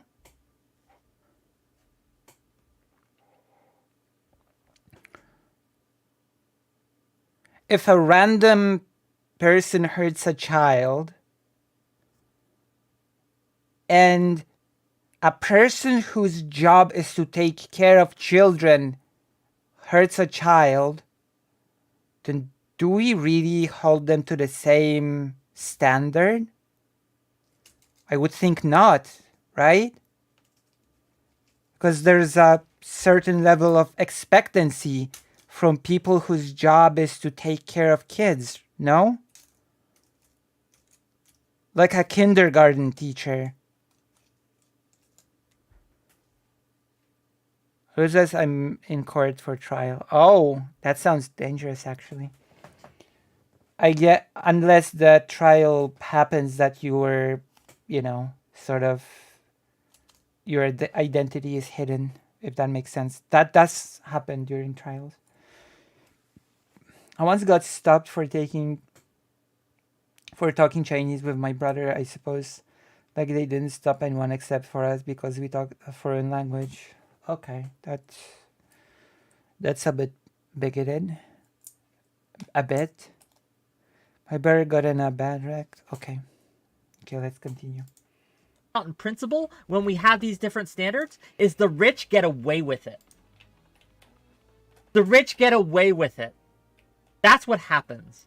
And so, to tie this into the more discussion about politics, when I see the rich the do get away with left it. doing the same thing that the right does, even though they may not have in whatever locality they exist in, the same political or legislative power, I still think we should call it out with the same veracity that we do when the Republicans do it. And there's plenty of reasons for this, right? People won't trust you if you only are always calling out one Trump. I hate it. I hate it so much that I don't think it's about calling out even. It's a weird line of argumentation, you know? My bear got in oh, it's still the same thing. See, I keep revisiting old... Every time I want to criticize someone who is remotely left-leaning, I feel like I have to say 40 Hail Marys, which is like 40 Trump bads, True. before I get in genuflect, before I'm able to even give the Actually mildest 43 now. criticism. Inflation has increased. It's actually 43 Trump bad. Fair generators. enough, fair enough. Wick But is in Super Saiyan right this now. isn't centrism, though. This is progressivism. Oh, it is. Call it what you want, Wick, but you are This is embodying... this Can is- I hear? Can of I hear what balance. Fairy Queen? Go ahead, Fairy with Queen. Sorry, I Atticus- didn't want to rant too much, but yeah. That But was you well have... said, Wick.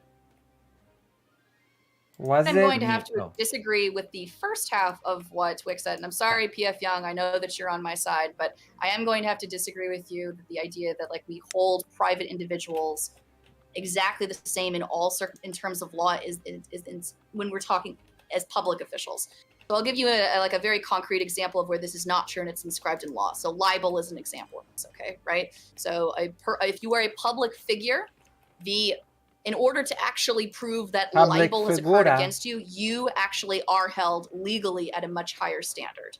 So if you are trying to prove libel in court, for instance, the defendant has to prove, you have to prove that the defendant acted with actual malice making the defamatory statement. But if the plaintiff is a private figure, the First Amendment does not impose any restriction on the liability standards that states may adopt. And there are other laws that we can find. The obvious point that even if it's technically morally the same, well, we can argue whether or not it's morally the same. But the fact of the matter is, if you are a therapist, for instance, and you sexually abuse your client, you're going to lose your license, right? That means you're not going to be able to work anymore, right? Good. As opposed to if you're a farmer and you're off in the middle of the road and you just sell vegetables, if you're convicted of committing a sex offense, you will still be able to sell your vegetables on the side of the road, right? That's an example of how we punish public figures, or we punish some people that we put with private, Wait, with But public trust. just real quick, Fairy Queen, We're if that going same to farmer, work as Oh aspects my of- god, I'm you're in interrupting here. her? Hello. Seriously? I am interrupting her because I'm curious. Hello. I'm This asking is a his question. show. She's barely Oh Hello, my- not I know, I'm here. asking a question. She's still going to get to talk. Thank I you just for want to being interrogate this for a moment. That same farmer Interrogate. who sexually assaults someone also will not be able to get a therapy job later, right? They will be held to that same Right. standard. So I Well, don't. they are held to the same. Well, but still, the point is, like, if you are somebody who works as a therapist, that means that you've been trained as a therapist. It means that you've worked as a therapist. True. It means that that is your primary source of income, right? So your primary source of income. This is... Wick just employed the level of logic that the Polish far right employs when they say, hey, gay people are not lacking any rights. Gay people have all the same rights as everybody else. Every gay man can marry a woman just like any other man. So in other words, gay men don't lack any rights that any other man has. This is this sort of logic, unironically. How do you mean gay people don't have rights? They do. Women can marry men. All men can marry women. There you go. Everybody has the same rights, and nobody lacks any. And yes, that is what the government says, unironically, in Poland. Oh boy. Oh boy.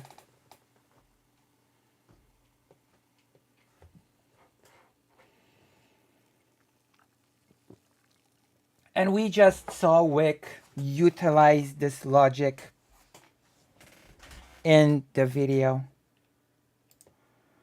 I just basically saw Wick use the same level of argumentation. Has been taken away from you. You now have to find a different job. That's the point. But I want to scale this back.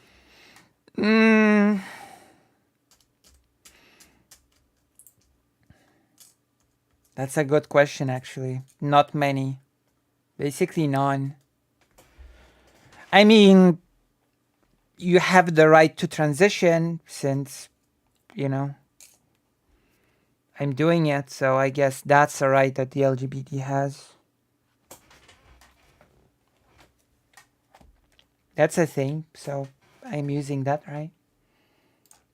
Because I do want to talk about this point about power and responsibility, which I do agree with. I do think that when we're talking about leftist, liberal public officials, we should hold people that we should hold people who are on the left, who are public officials and who are in positions of power and power of responsibility, with as we should hold them as much to account as those who are on the right. Obviously, I agree with that. I think that's very true and very fair to point out.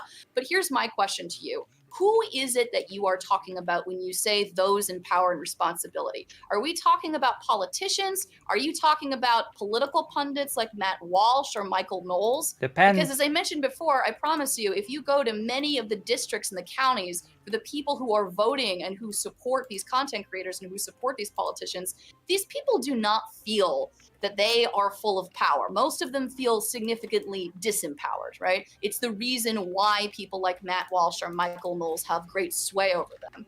So who is it that we're talking about? Because I don't disagree. If you want to dunk on Matt Walsh and Michael Knowles, absolutely, right?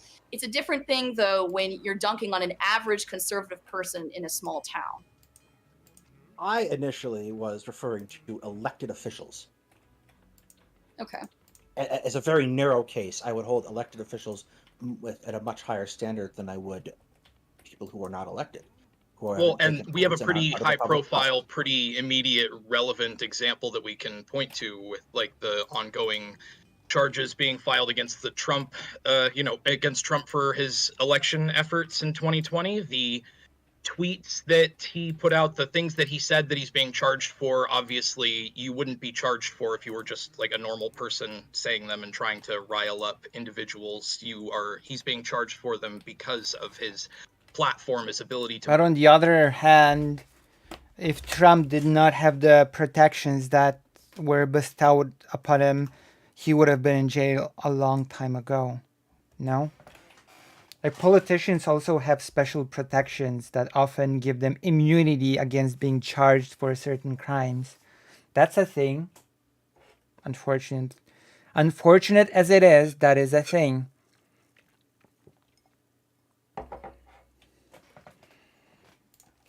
Mobilize people and his ability to affect the level of like public turnout and public disruption that we saw on January 6th. So. He engaged in conspiracy, right? But that's even just a legal consideration. I think also too ethics. So Trump is a good example. Trump was during the big lie, he was the sitting president of the United States. He was the most powerful man on the planet. He has more responsibility and more obligation to behave ethically than anybody. It's the same thing with President Biden. President Biden is now the most powerful person on the planet. He has more responsibility to behave ethically than a senator, than a governor, than a congressperson. They, in turn, have more responsibility to behave ethically and so on and so forth than the average citizen. Power and responsibility scale, both ethically and, in my opinion, and yet politicians more often are among the least least ethical. So I think Trump is a great example. I'll also just say real quick, just because you pointed out Michael Knowles and Matt Walsh, I also think even within informal de facto power, so influence, I think that's also the case. If you are a high-profile influencer, if you command the support of hundreds of thousands or millions of people, if you say stupid shit on Twitter, I do think more scrutiny should be put on you. If like, for example, if when Michael Knowles says or Matt Walsh says something like transgenderism needs to be eradicated, that should get more scrutiny and attention and pushback than some random 5-follower account saying the same thing. I believe Wick disagrees. I 100% believe Wick disagrees. Right. I do. So to me, that I can't process that. I struggle with that. So maybe somebody can make a persuasive case here, because to me, legal power and informal power, the responsibility associated with the scales. I'm sorry. Go ahead, PF. Oh, I'll let PF go, but Farrah. then I'll explain. Wait, go ahead. This is Okay, your show. sure. So the reason that we hold both the Michael Knowles of the world and the rando lefty who tells people who doxes someone, right, on their job or something to the same account is because while one may not at this present time have as much power, right? How they act without power, with the little stewardship they have, is probably indicative Oh. how they would act when they have more power, when they are stewards of a larger portion. So we want to nip that problem in the bud. The only reason we'd give more attention, right, to the person who is more powerful is because they are more popular and they are easier to see. And in fact, there's this insidious nature, this cell-like structure. It's how a lot of The more powerful someone is, the more popular they are. Are cops popular in the US? I never knew cops were popular in the US. That's a new revelation for me. I was under the impression that cops were not very popular. But I guess they are since they're powerful, no? Cops are popular.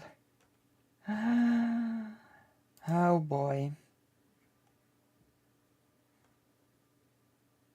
Oh boy. I mean, a lot of people like the police in the US. Oh, I was actually not aware. Terrorist groups operate, right? They're very small in power, but they're very effective because they're hard to pin down. They've got all this plausible deniability. It's really hard to kind of they're very slippery and they're very hard to deal with because even though they have very, very little power, right? Numbers wise, but they punch above their weight because of their small stature and nature. So when we talk about some of the extreme problems on the left, like, and these small, little, no follower accounts, there's not just one of these people doing it. There is a multitude of these. It's like a pack of piranhas in a way. And they have absolutely have devastating effects on people's jobs, people's... Are we really going to compare no follower accounts on X/Twitter to elected officials that try to push bigoted law? A lot of people fly flags in support of the police. Oof. Ouch. Damn. That's rough. Livelihoods, people's trust, they have done harm.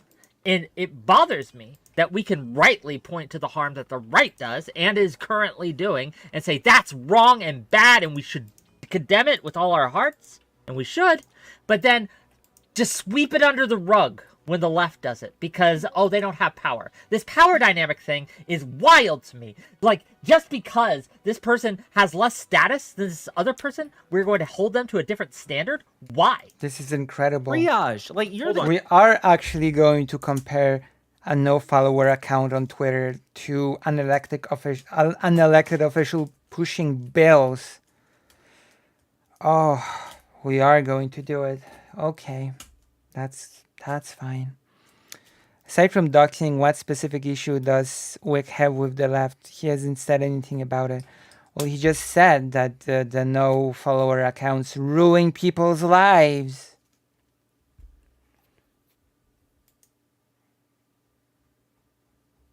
Okay.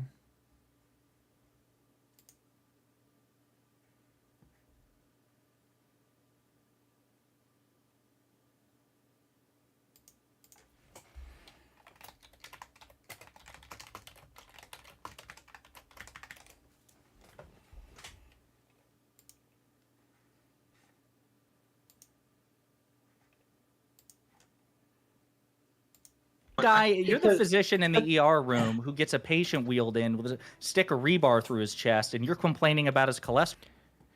Usually right-wingers, in my opinion, love the police. They often have US flags, blue line flags, don't treat on me flags, and I've ever seen QA. Oh my god. Once I identify as a forklift. Cholesterol. You have a trio. Plus, a huge political pundit doxing a private citizen would cause way more harm. Alex Jones is a perfect example of this. Yeah, true. Exactly. Buddy. It's again, yeah. If you are a police officer and you have two calls come in, one of them is like someone's attacking people with a knife, and one of them somebody is like open fire in a mall. Which one do you respond to and why? Like, where is the urgency and why? It's with the greater capacity to cause immediate harm, right? It's the person who's shooting the gun, probably. Yes. Right. That is the greater capacity to cause immediate harm is a part of the equation that I feel like you're ignoring when you're saying the capacity to have future capacity to cause greater harm. Well, let's look should at this equalize capacity. Their yeah. impact. Let's look at the capacity for harm. Can I just say? I'm sorry. Can I just say? In this example, if you could, I feel like your justification would be go after the knife guy because he could eventually go out and buy a gun. No, you should go after the gun wielder first. Because again, my argument here is that both groups have guns. One is just shooting up people we don't fucking care about, and the other is shooting up people we do. What? Right? Like, so again, we try to minimize, and even in these analogies, we're minimizing the effects that's happening here. Like, the right, let's be honest, these laws that they're passing, like, Trump is going to jail. The institutions are handling this shit, right? They are taking these people to task. Their laws are being overturned in the courts again and again and again. We are seeing them being BTFO'd. Some do pass. This is so stupid. I'm sorry. In the midterms, we are seeing that the right is getting handled, but we tend not to handle the left. It's a festering problem, a boiling thing under the surface that we're just refusing to look at because this one is loud and flashy. But my argument is that both of these have loud and flashy.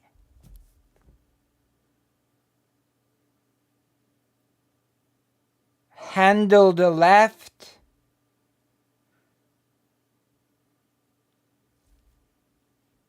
What does that even mean? Potentials for harm that are... Say something, Daedalus.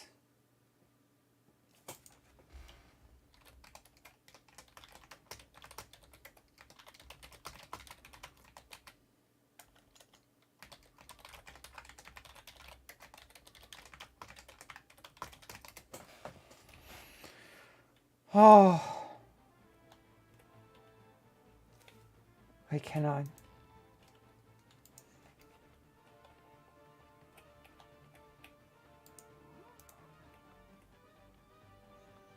Even John Oliver knows that the Dems are weak. True. And unlike Wick, John Oliver is funny, okay?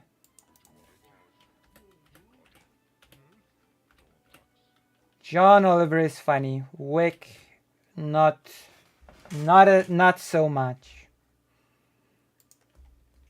Pretty much the same. Maybe not now in this second and in this moment, but if we do not handle our shit, it will become a problem that we cannot handle. Better to nip it in the bud now, because it's easier to deal with now than when they get power, right? Yes, you may. Yeah, Fionn, go ahead. Can we broaden this conversation to something more practical? I utterly disagree with the idea that the left has less power than the right, all things considered. You're stupid. Does that, who thinks that I think most people would argue it's the other way around. No, like, that's not all the case. Politically, culturally and politically, the left has more power at the moment. Oh, okay, yes, agreed. Yeah, we have. So what is this whole conversation about? I got drawn into it on. Hard disagree. If you really think that culturally and politically the left has more power, you're out of touch. That is my opinion.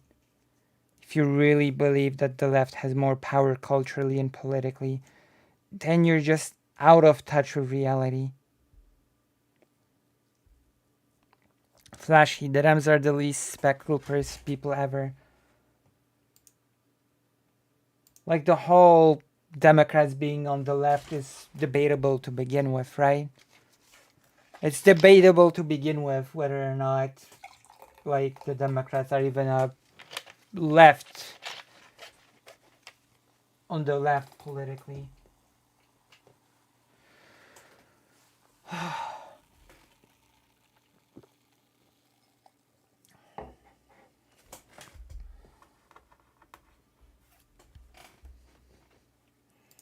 On the responsibility component, I am obviously like, I'm not sure where it ties into our behavior across like the political dichotomy, the left and the right. You'll have to like clarify That's what I'm that a saying. little bit more for me. And Wick, you can tell me if we want to move, if we want to change, you know, not go down this path. No, but go like, ahead. if the conversation is about centrism in general, let's say, my original point, like, who does anyone think that the left categorically is in the right versus the or does anyone think the left is categorically correct versus the right?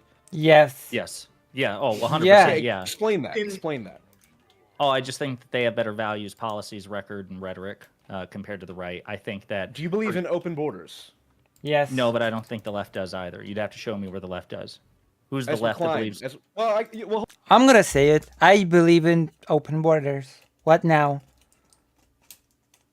What's wrong with open borders?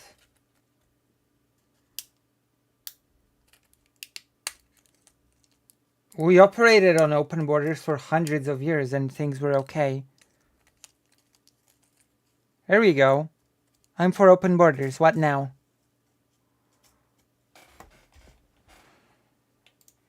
hold on. First off, the left. I was thinking, thinking, you know, like President Biden, you know, the guy, again, the most powerful man in the world, not, you know, a New York Times writer, and I don't know if he believes in open borders. Well, I He don't think. Well, hold on. Border I enforcement think is you're- continuing. First off, on a I federal level. wouldn't say President. First off, President Biden, in theory, is the most powerful person in the world. I don't think anyone actually believes that he's the one making decisions. But you're also looking at, like, you think that you're looking at through the lens of political power, and I think political power is nothing compared to cultural You're right. power. We should think about New York Times columnists. Much No, we more should- powerful than the sitting president. No, we should think about significant cultural figures like I Matt think. Walsh is. I think. Political power is less powerful than cultural power. Okay. Okay. You keep believing that if you want. Jesus Christ. What am I hearing here? Matt Joe Walsh- Biden wields more cultural power by far than Ezra Klein, by far. Who PF? Yeah, Who well, would hold you on. say? That's a hold on. That we could argue about, but let me just point this out. Like You can Matt argue, Walsh has okay, fair enough. Matt Walsh has no political power to speak of, but he is. Well, they're he is different. definitely. Bullshit. Bullshit. That's not true. He does. He affects politics. So yeah, he does have political power. That's bullshit. Even like borders are a really new concept. True. A danger worth addressing. Correct. Yes, there are different types of power. 100%. There's de course, jure yeah, political that's why I power. There's said- cultural power. Yes, but I That's what wouldn't. said. Cultural power is more important in the long term. Cultural power bleeds into political power if you can directly influence do we people's agree with- political making a decisions clear and distinction compel between them all of them to is- act is in certain ways. Problematic. Do we agree that the statement politics is downstream from culture is correct? Does anyone dispute that? Back in the day, a king could just waltz into an area and then call it his if it was uncontested. True. Matt Walsh may be well known, but if you walk into a grocery store, I assure you nobody would know who he is. But fame and politics are not always connected. True. True. Is this idiot going to argue that Tucker has no political power too? Yes. No, probably Yes. not. Okay. I so think cultural there's power- a feedback loop. There is, sure. But I think there's a certainly feedback cultural- loop. But again, making a clear distinction between how types of power interact differently isn't really useful because they all feed into one another. Political power is affected by your personal power, is affected by your charisma, etc., etc., etc. True. See, we are here just for the Adalis Media because the Adalis Media knows what it's talking about. Okay, we're here to what you call it? We're here to. Oh my God, I forgot the word. We are cheerleaders for the Daedalus media. Two guys talking history. Like, it's trying to Okay. say that this solely cultural power is more How does that important. dispute the fact that we should that the and I believe I'll be right back. I Portland gotta grab a said- drink. I'll be right Portland back. said that the cultural left is more powerful and the political left is more powerful. So I don't see how this relates to. I guess what is the fundamental argument here? My position is if I understand it correctly, the Portland left is said- as worthy of criticism as the right. It's indisputable. I don't even know how you could argue against that. How does I anyone understand. argue Well, against I want to hear Fairy Queen's point here because she's been trying to get into.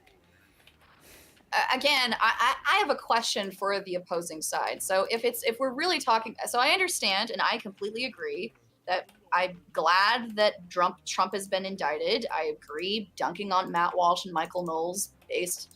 But nevertheless, the question is, but the problem is that Matt Walsh and Michael Knowles, the reason why they have the platforms that they do is because they have an audience of a lot of people who agree with what he has to say, right? If they did not agree, if they were not listening to what he had to say, these people would not have a platform. And the conservatives who have been elected into office, they would not have been elected unless a wide swath of people wanted to vote them into office. So my question to And why do you think uncharismatic dolls like Matt Walsh have the audience that they do? Because there is a lot of power behind them, a lot of money. you then is it seems to me like the reason why I am on this side of the aisle is because while I don't disagree that it's important to criticize heavily and strongly people who are elected into positions of authority, right? The way that I'm not sure if being completely, I'm not sure, how do I phrase this? I think that if you want to elect people or to find replacements for those people, you're going to have to appeal to conservatives to switch over to blue, right? You're going No. to have to appeal to that population. How are No. you planning to do that? No, And also, that's not true at all. You appeal to those who are undecided and who do not participate, not to those who are your opponents. So that's actually not true. That is not how that's done. to maintaining this hardline stance. Because that's what I'm concerned of. I don't think that actual achieving political success and That's also totally having not this true. purity test and holding everyone to account in this harsh way is actually going to be successful, practically speaking.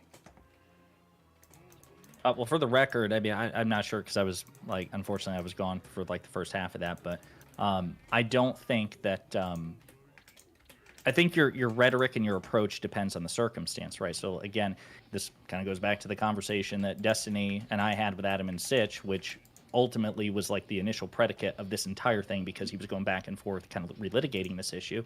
Is if I'm having a conversation, just like a blunt, honest conversation about the state of American politics, I'm probably going to be much harsher in my rhetoric about the Republican Party and the modern conservative movement. Now, full disclosure, I was born in a red rural state. I grew up in a red rural state. I would say 60 to 70% of the people in my life, friends and family, are conservative.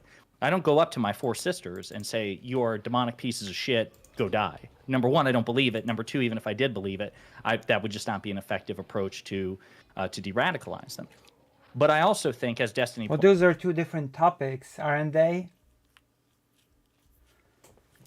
You're mixing up so many different topics here. There's so many independents and non-voters. Why prioritize right-wingers to appeal to? Exactly. I have no idea why you do that. Also, Matt Walsh really is horribly uncharacteristic. He's got an awful grovel voice. True. And I need to go to the toilet. Okay, I need to do the giggling.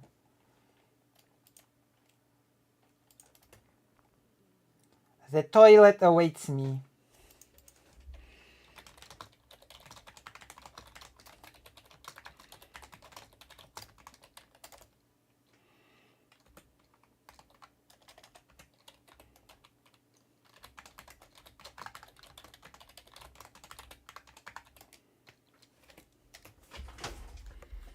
BRB!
Hey.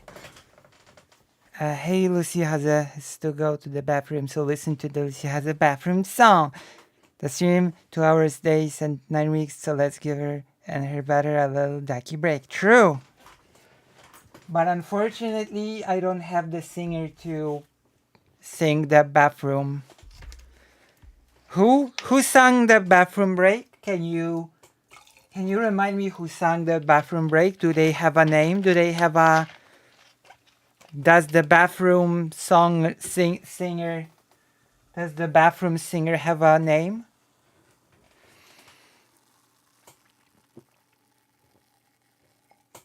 K-Fesh.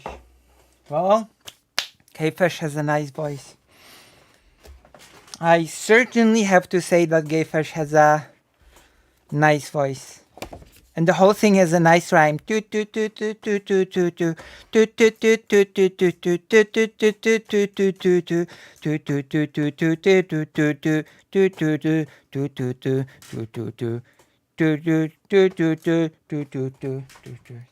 it's like so catchy that I thought about it and I recalled the melody more or less.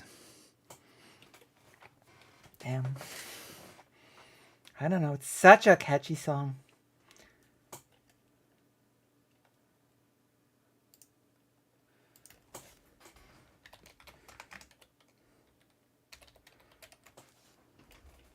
Right, let's go. Even nationality was a weird thing, like being Roman wasn't really a legal thing. True. Like, nationalities are bad.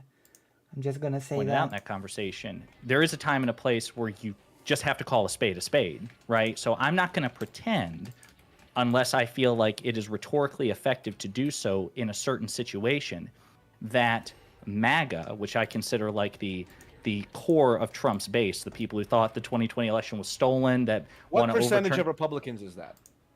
About It depends. 50%. Yeah, it depends. 50 to 55. Right. 40, 50 million people?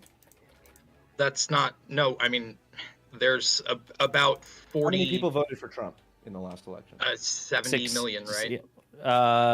It was like 65 or no, Too 69 many. million, yeah, but Give 70 me a 70 number million. of how Sort of many 7 people you're million. talking about. How Of many people who, out of people I'm not who like asking you, identify as young man. Republicans. Your city is burning. I'm It would asking be, it would be, Jesus it would Christ. be, Do it you would almost do you have the certainly. capacity How to go many? through one interaction without being a piece of shit? I'm just trying to Sorry. answer your question. Excuse me, young man. I'm trying to talk to the mature person here. So who's the trying to answer have a is no. reasonable perspective. The answer would- is no.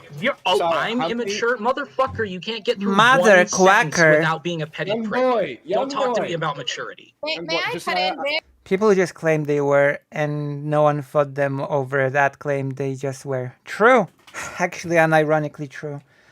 Unironically I'm true. so sorry. I How would did like you- an answer. one sec. Thank you, Josiah, for answering my question. But I would like to hear from Daedalus and from Portland. Do both. What is your response to that? And thank you, Josiah. See, that's centrism. That's unhealthy centrism. I just want to hear from both sides. No, I want to hear from the reasonable person on the panel, which is Josiah. And I haven't heard much from Daedalus, but I certainly ruled out Portland so far. But I guess it's up to you. So your question, as I understand it, is how do we propose to get people on our platform and speak to conservatives? I'll be perfectly honest. There is a lot that goes into that from a political perspective in the United States. We have, and in both parties have engaged in it, but it's much more pronounced on the right. We have an imbalance in how elections are shaped because of gerrymandering. So I have a feeling that, like you made the example in your opening statement of Chicago and Illinois. Chicago. I come from Chicago. Chicago. I lived there for 10 years in the city Oh my proper God. and in the metropolitan area for a good 20. And there are an awful lot of people who are in that sea Chicago. of blue who are Republicans. And in that huge sea of red down south, there are an awful lot of people who are Democrats. And the end result of an election map is not necessarily indicative of the reality. Oh wait. of people's views. Wrong. So there is. I don't think I would take it as you have to go in and appeal to everyone. You just have to appeal to certain people, because that end result of that equation isn't really what we're looking for. It's the end result of how our political system is structured, but not what people really believe. True. Well, maybe. I guess I would have a response to that, Daedalus. So I would Yeah, agree, Dalus. but isn't the population of people we would ideally want to be, isn't that the people that wind up in the voting booths, which is the reason why those counties have turned red or have turned blue? Like, I don't disagree. I'm sure that Voting there are a lot of booths? Republicans who live in Chicago, and I'm sure that there are plenty of Democrats who live in the sea of red down south. But the point is, like, when it came time to sea of vote, red. those people did not wind up at the voting With booth. dramatic It's why those counties turned the way nomenclature. that they did.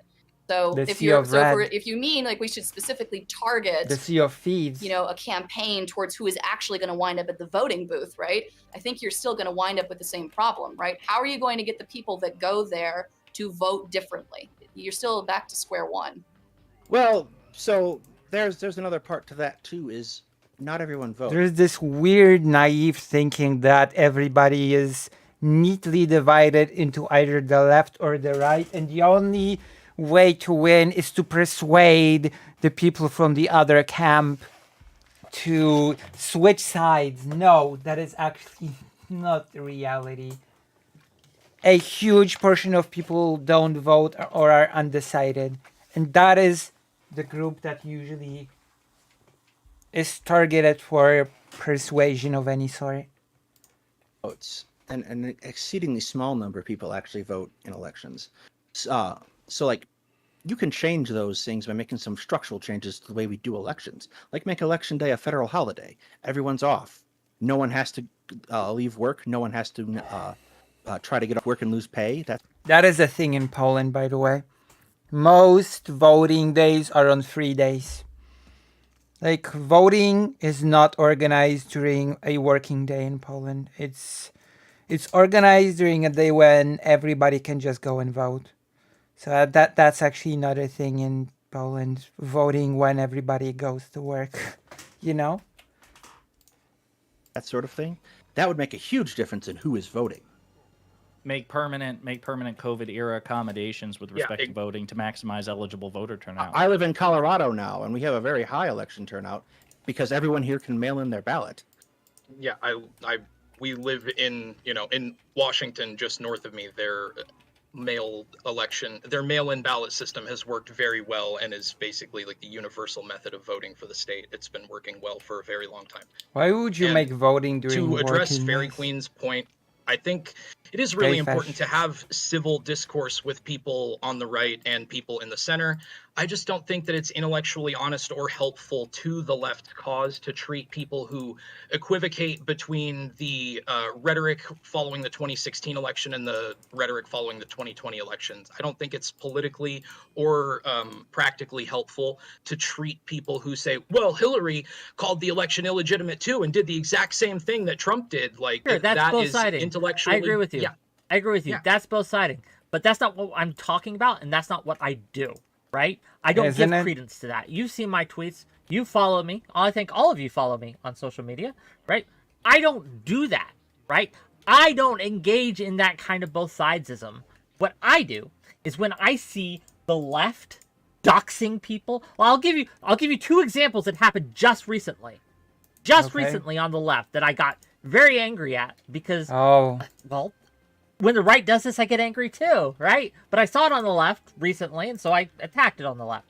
One, people mocking someone's sexual assault and calling their story a lie and trying to paint it out as a lie. I'm talking about the Anna Kasparian thing. No, that is not what happened. That is not what happened. This is so stupid. Oh, God. Oh, that is not what happened. Not by a long shot.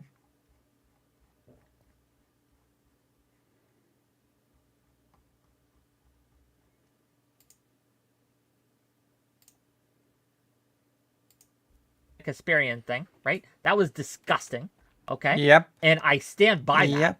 Yep. The second thing is people painting the Richmond, north of Richmond guy as a pedo. I saw Stockton Left, of all people, right? Make that kind of like an accusation, like that he was being pro-Epstein with his lyrics, which on the face of it was just extremely, extremely dishonest. And so, yes, and the reason we have to call out the left with the same vociferousness that we do the right is about credibility. okay?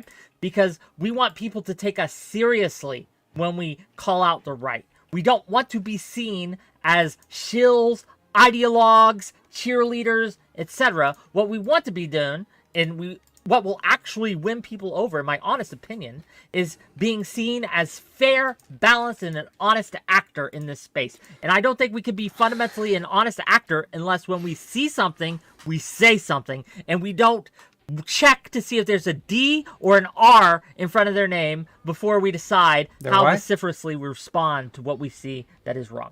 That's all I'm saying. I got a question for you. So the first thing, the first thing when you were describing, so some of this I'd not heard of, the Sock Done Left thing. So when the accusation that this country music guy, the one who put out the song, is like a pedophile or whatever, or in pro Epstein language, there was one person who was in Sock Done Left who just is this guy a pedo? It just asked it directly, but Sock Done Left, to his credit, was more kind of a sly implication. Does that make sense? I think a like seriously insinuating without evidence that a person is, is engaged in that sort of heinous behavior with that sort of social stigma behind it. I have no context for this. Number one.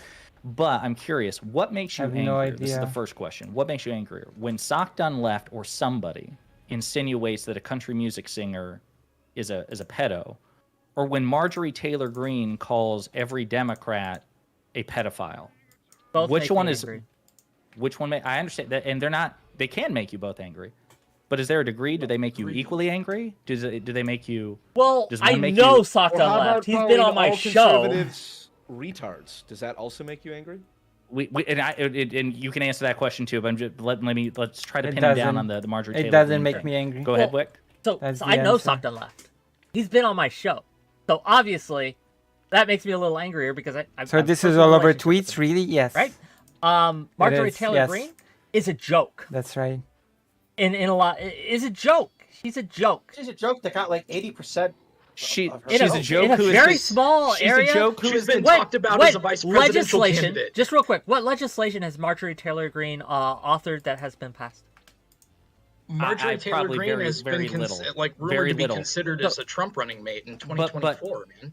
But her power extends beyond the ability of authoring legislation. Her vote is very powerful. She does have a vote, and the fact that she's the de facto Speaker of the House, she is Kevin McCarthy's closest ally. So number one, number two, but I take your point on the idea that you have a personal relationship with somebody, and so I guess I am sympathetic to the idea that you would grade a friend like on a higher moral standard than a stranger. No, I reject the fact. I reject the fact that I'm grading on a higher moral standard. I am not. Right? Well, you said that. Well, presumably what makes me angrier, but that's an emotional thing. That isn't a grade on a moral standard, right? Though I think that there were more things that were done. Just real quick. One committed more crimes than me, because there were personal, interpersonal crimes, if you want to call it. And let's be clear, I'm not super mad at Sock Done Left. I'm not beefing with him now. You're right? super mad. But I thought it was uncalled for. You're super mad. But at the same time, right? Don't lie. Marjorie Taylor Greene did not break those bonds because those bonds did not exist. Right. So okay, fair enough. Which one's more dangerous? That was my second additional things that happened. True. Right. So my second question was, which one is more dangerous? Number one, which one made you mad? You answered that one, or more mad. The second question was, which one's more dangerous? More maddest. I think that they are both dangerous in different ways, and let me explain how. Right? I'll just, you don't even have to. I'll accept it at face value. I'm asking which one is more dangerous. It's, again, they're asymmetrical, but I can't grade them because I don't think that Marjorie Taylor Greene is it's ungradable. Let's say that. I don't think he's less dangerous than leftist influencers in general. Well, yeah. Well, I would give a considerable amount of money to be as dangerous as Marjorie Taylor Greene.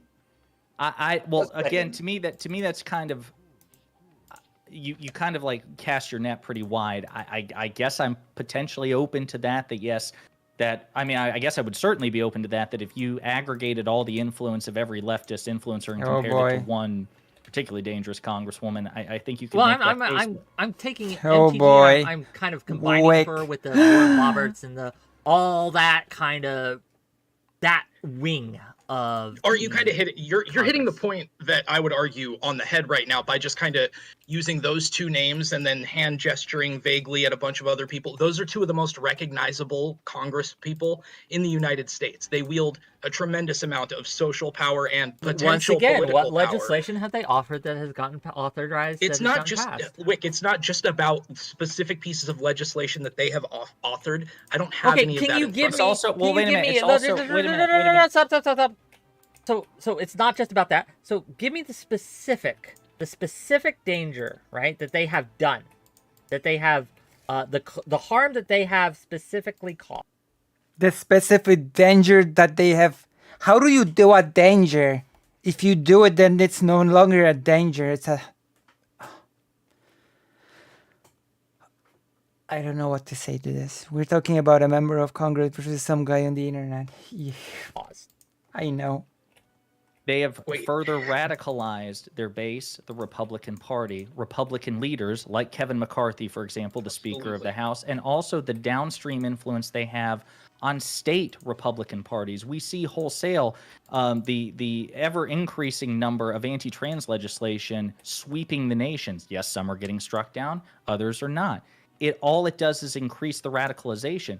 And here's where I'm confused. I want to flip that question back on you. Where's the danger from leftist influencers? They have zero potential for legislation. Marjorie Taylor Greene gets a vote. Do you not think that leftists, that the I'm just left? No. Let me ask you seriously. Do you not think the left has any sway over the Democratic Party at all? You don't think they pushed Biden to do things that he otherwise would not have done?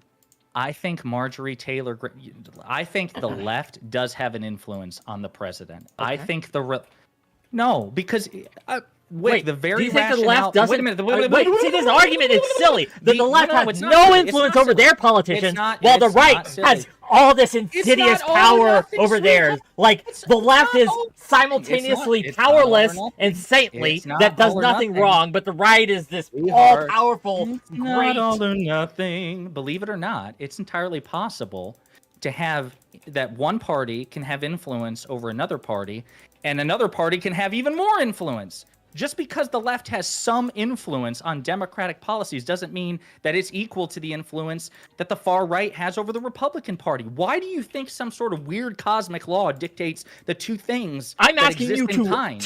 I'm asking you to prove it. I'm Hold asking on, you to hold on. prove that the far right has more influence than the far left. Please show me something.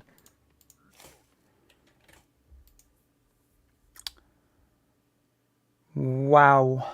Wick is MTG spreading the groomer narrative, anti-Semitic remarks, January 6 conspiracies, etc. Like, what am I even supposed to say to Wick? Well, okay. I'm like I'm so shocked right now. So wait a minute. You genuinely think, because I will look into a gazillion examples. We can look up and we can send it to you piecemeal. And I'll send you one So for wait a one minute. back.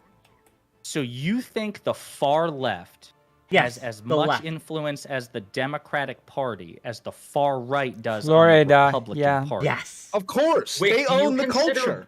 Wick, do you consider Trump far right? He's opportunist. Trump isn't right or left. He's an opportunist. Hold on. hero. On that point, Trump isn't not right, not left, just opportunist. This is so stupid. Not right, not left, just opportunist. Okay. This is nonsense.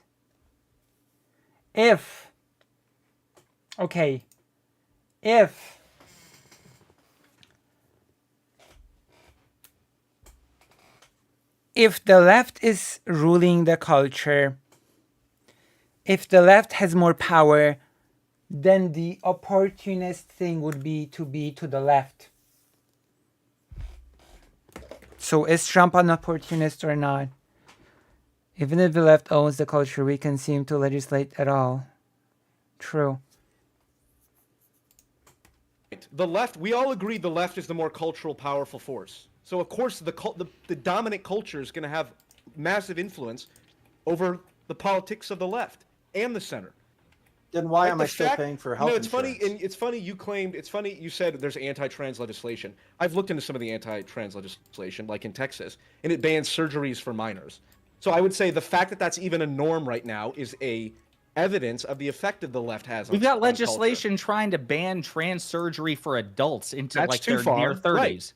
Right, So but you Mike, checkmate, buddy. We just check each other, and so hang on, move aside no, for that hold for a on, no, minute. no. Wait a On minute, that wait a point, minute, 'cause there's a Daedalus made a point. fundamental distinction between legislation that bans trans surgery for adults, which is far right bullshit, and it's wrong, and it should be called out.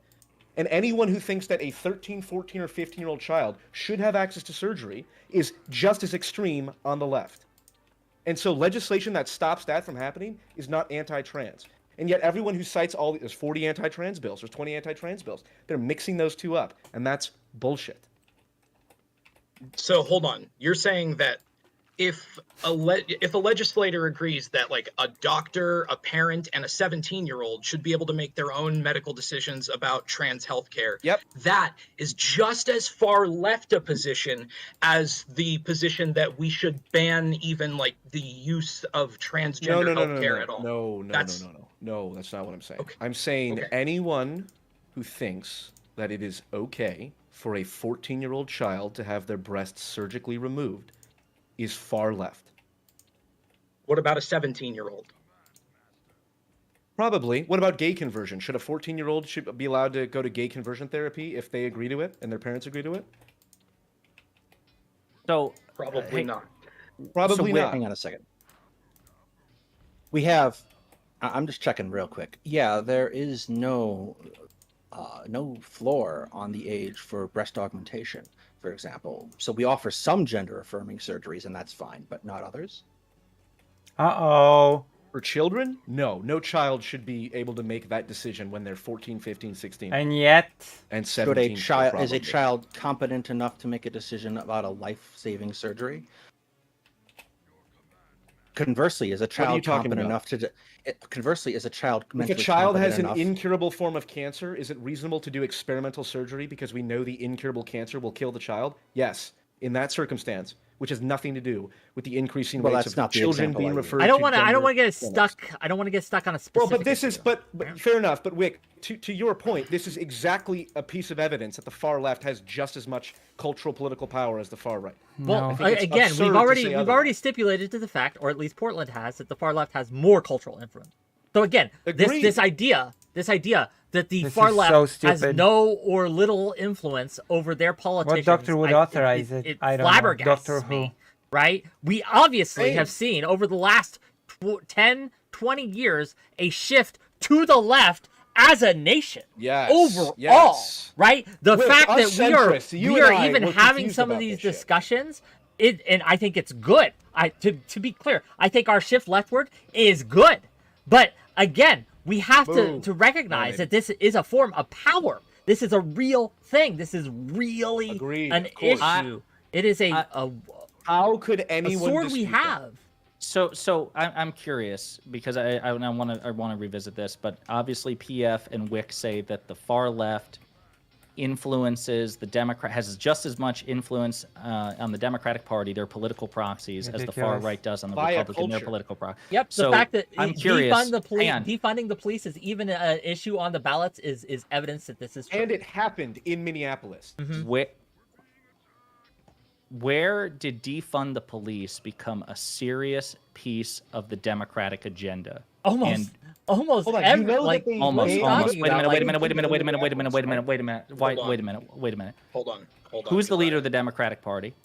Hold on, Josiah. It's not Joe In Biden. Port- That man's a puppet. In Portland, we have one of the most, one of the biggest cases of like legislation actually being enacted to the effect of like defund the police advocacy.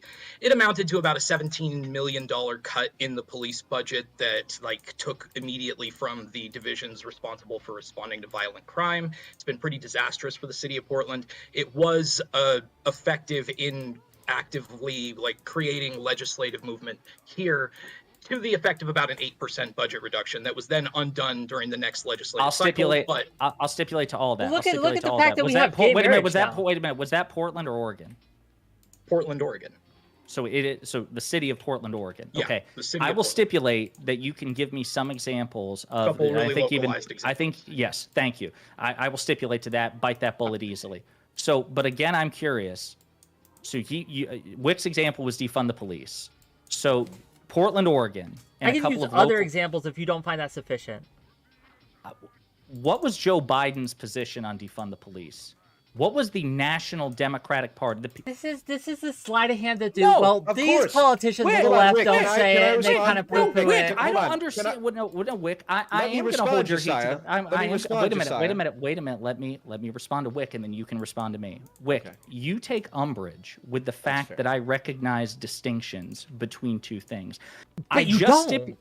Yeah, I do. No, because you only recognize these distinctions on the left. Let's be clear. You have Wick, these blinders towards Oh my one God. side that you simply do not share with the other. Blinders. Rick, I would Wick, like to make a because I point on recognize your panel. fundamental distinctions between the two things. You're right now, to use a metaphor, you would look at a shoplifter and an axe murderer and draw no distinction No, whatsoever well- and say they're both criminals. No, They're both what you criminals. are doing is They're you're both seeing an criminals. axe No, wait a murderer on the minute. left, and you're seeing an Wait a axe murderer on your right, and you're saying, well, the axe murderer on the right is the one we should go after. That's and not we can true. ignore the left very- axe murderer. the That's very the example you analogy we cited- should no, be using. You're here. just factually wrong, because the very example you cited, I have the leader of the Democratic Party and most Democratic leaders rejecting notions Josiah, of defunding the Josiah, police. here's Wait a why- minute, PF. Wait a minute. Go ahead, I want to but I pin wanna down respond to this. Wick Wick, on this. please let me You respond to can. this. You can.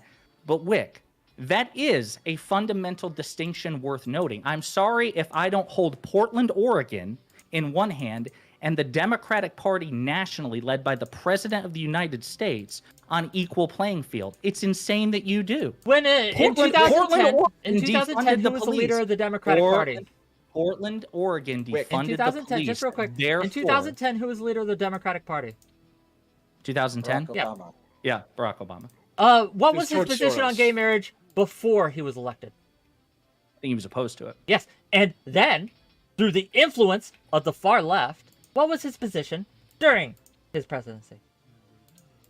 He became open to it. So Yeah, he yes, supported it. so the far left influenced him, and I think this was good that they did. It's good that they did. I'm not That's saying this cool. is bad. I wanna go I'm back to simply defund the demonstrating police. this. Wait. What do you mean far left influenced him? Didn't he change his mind because the wider population changed its mind on gay marriage? What do you mean the far left made Barack Obama change his mind? That doesn't feel correct at all.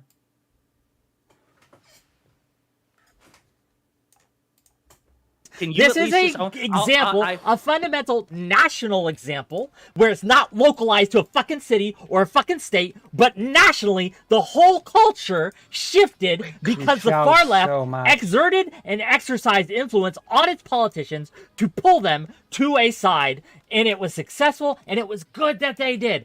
Hallelujah, bravo, hooray, we won. I agree with right? this example But from again, 13 years ago again, that the but then president you became act like more that's this like progressive. a huge amounts of time ago. I like, was this is going with another your example land. of It defund was- the police, and you're screwed on that example. Let's No, deal with your hold on. example that you cited Stop, instead hold of on, stop. walking This is going back from and it. forth. This is going back and forth. I would like to I'm interject. just saying Joe Biden did not support Obama defunding wasn't the even police. the I don't left, know. he Go was ahead. a Yes. centrist. Josiah, what was Donald Trump's position on gay marriage?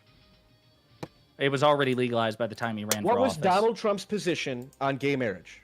I don't think he objected to it. Did Donald Trump hold up pride flags regularly at his rallies? Are there pictures of Donald Trump holding up I pride have seen flags? him. And Yes, I have yes, seen him. right. Yeah. And Matt Walsh thinks gay marriage should be overturned. So just because the leader of the Republican Party doesn't share the current position of the ideological far right doesn't mean it's a threat worth addressing. I also And just said 'cause Joe- repeatedly. just because I Joe also said Biden- let repeatedly me during finish. that example. Just because Joe Biden Trump also said he will ban trans care altogether if he becomes president. doesn't currently hold a position of the ideological far left doesn't mean it's a position that isn't worth addressing.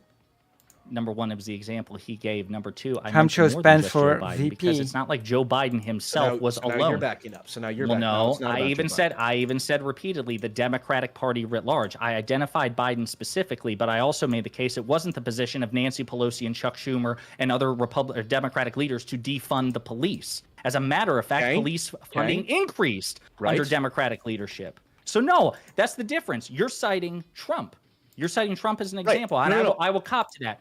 I'm Of course, saying because that it's the correct position. You will cop to that. defund the police was not a notion that was widely endorsed by the Let's stick- Democratic Party.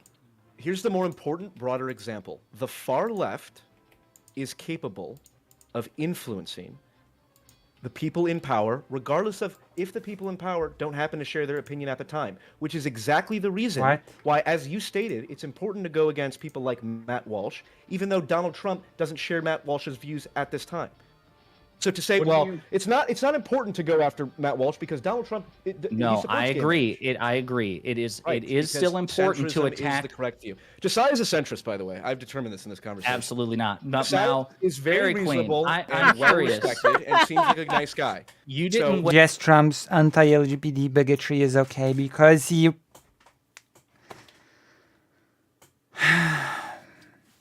He had a flag in his hand, so yes, his bigotry is okay. I swear, when I listen to those debates, it's just disheartening.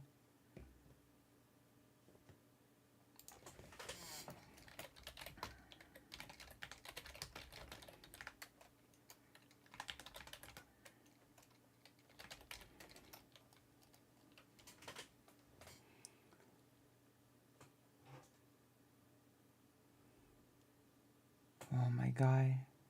Well, we're gonna be joining the Adalus live soon.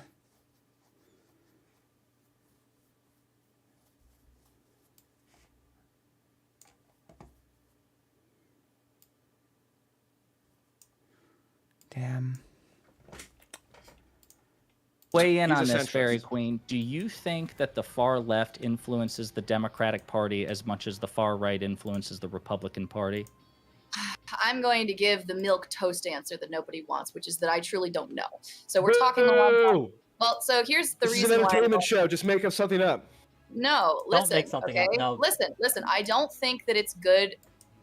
I am having trouble understanding what it is that you mean when you say power, and really what it is that you mean I when see. you say cultural influence. That- I that- Power realize is what our really- That enemies worries have. me. Influences, That worries me. like Well, milk I realize this is very nitpicky. That's a good distinction, And I but realize that this is not Power a is when they have it. accurate answer. Influence is But in when we order have to it. truly know what the answer is, we have to look at the number of legislation. Like, have the Democrats passed more bills as opposed to the Republicans? We would have to look at, like, are there more have. Republicans in the House of Representatives as opposed to the Democrats? That's not currently true. We know that the Senate is currently controlled by the Republicans. I'm not The sure House what is. it is. Well, is it? I'm Yeah, sorry. the House is controlled by Republican, Senate by The Democrats. Senate is I just can Okay. tell you Entirely controlled by the Democrats. irrelevant metric. Irrelevant metric. But- Irrelevant but- metric.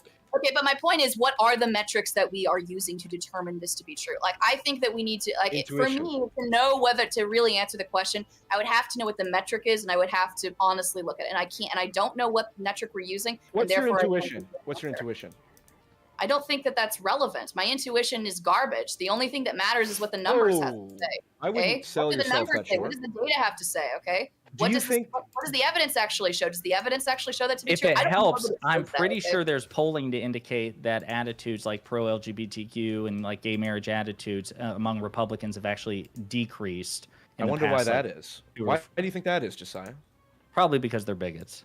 True. Well, That's I one- think that's it's. one- I think it's that's a. one- I'd be. That's one hypothesis. That's one. I don't hypothesis. have the What's numbers in another front of one? me. Hold on. No, just real quick. Hold I don't on, have the Steve, numbers just- in front of me, but I think it's this decreased across the board. Oh, even among Democrats? I don't have the numbers in front of me though, so I could No, be incorrect. no Check that. way. I could Hold be on, hold incorrect. up. Jamie, pull it No up. way. I would Hold on, be Josiah, shocked. I would you be said, shocked. You said, I know you among young said- people they absolutely have. Josiah, you said one hypothesis for why that is The because idea they're that the bigoted. left What is has any another influence potential on what hypothesis for Trump why did acceptance of is LGBTQ broadly ludicrous. has declined in the last couple of years. True. I think that's Can the you only, think- the can- you only can't- you rational can- hypothesis. I know. no. See, you're Yeah. smiling right there. You're joking. No, See, because I know what you. I know. both I know what you want me to you know say. exa- I know what you want me to say, I which know is exactly- them uppity because gay you people. know it's Them true. uppity gay people are just pissed off too many people. Oh, No. gay people. Yes. What are you talking about? LGBTQ. It's part of. Okay, It's, all right. yeah. I'm No, gonna. no, no. Let me finish my point. The other hypothesis is that a lot of the extreme ideologies that relates to Oh, sex wow. being a social construct, gender and sex no longer being two different things. They're both socially constructed, as per Veronica Ivy proclaiming that on Trevor Noah's show, a mainstream trans activist proclaiming Which it is on one of the actually most correct. mainstream pieces of television today. That's probably why it says, wait a second, it's kind of weird that there are people saying that a 13-year-old can choose what sex they are and that they should be given hormones and surgery. If that's what LGBTQ is, which of course it's not, because most people, gay, trans, and otherwise, are reasonable and don't believe children should have their breasts cut off. But the fact that there's a small minority that do believe that probably moves the needle back. You could go back in time and say most reasonable people will not say extreme things like women should vote. In reference to gay people, Trump pointed at Pence saying, "Don't ask that guy. He wants to hang them all." Oh my God.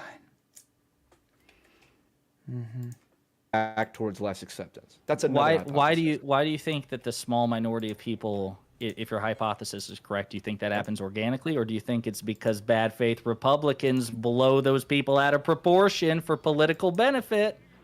Yeah, now you're smiling. I see you there, you Are you gonna handsome let me SOB. finish?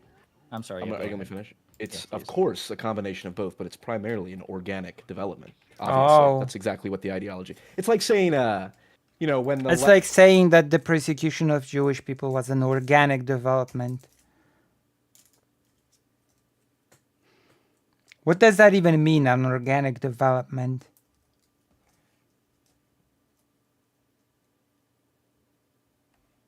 Jesus.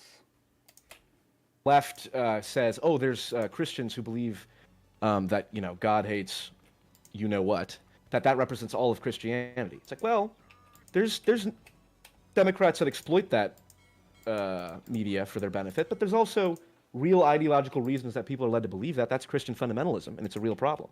And certainly left-wing fundamentalism is a real problem. And yeah, of course, there'll be opportunists who take advantage of it, but chicken or the egg? If that ideology didn't purport to make those So points, there we would be have no one to actual take numbers advantage on the of it. Gallup poll, just to fact check here. It has dipped among Democrats from 85% to 79%.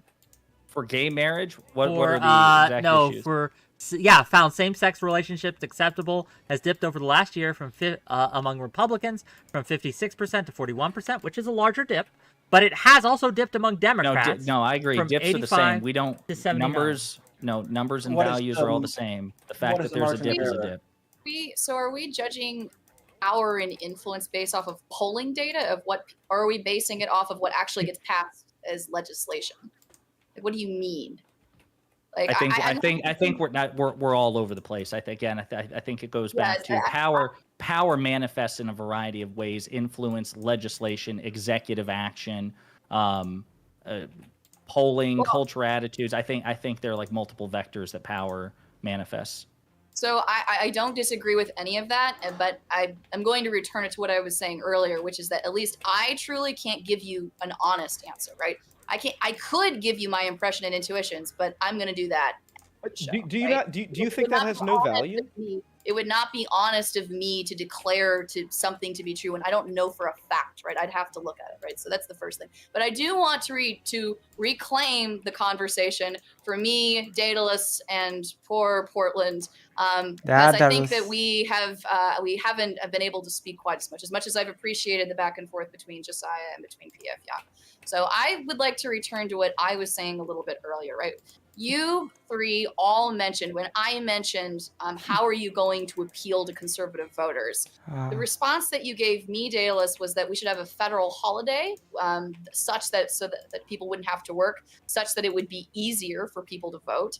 Portland and Josiah, correct me if I'm wrong, both of you said that we should emphasize mail-in ballots so that people who do not have access to voting could be easier. Is that fair? I'm not misquoting anyone. And I would say all the above, because I think we would also agree that making like Election Day a federal holiday would be a good idea. I think to generalize it, it's structurally changing it to make voting more accessible.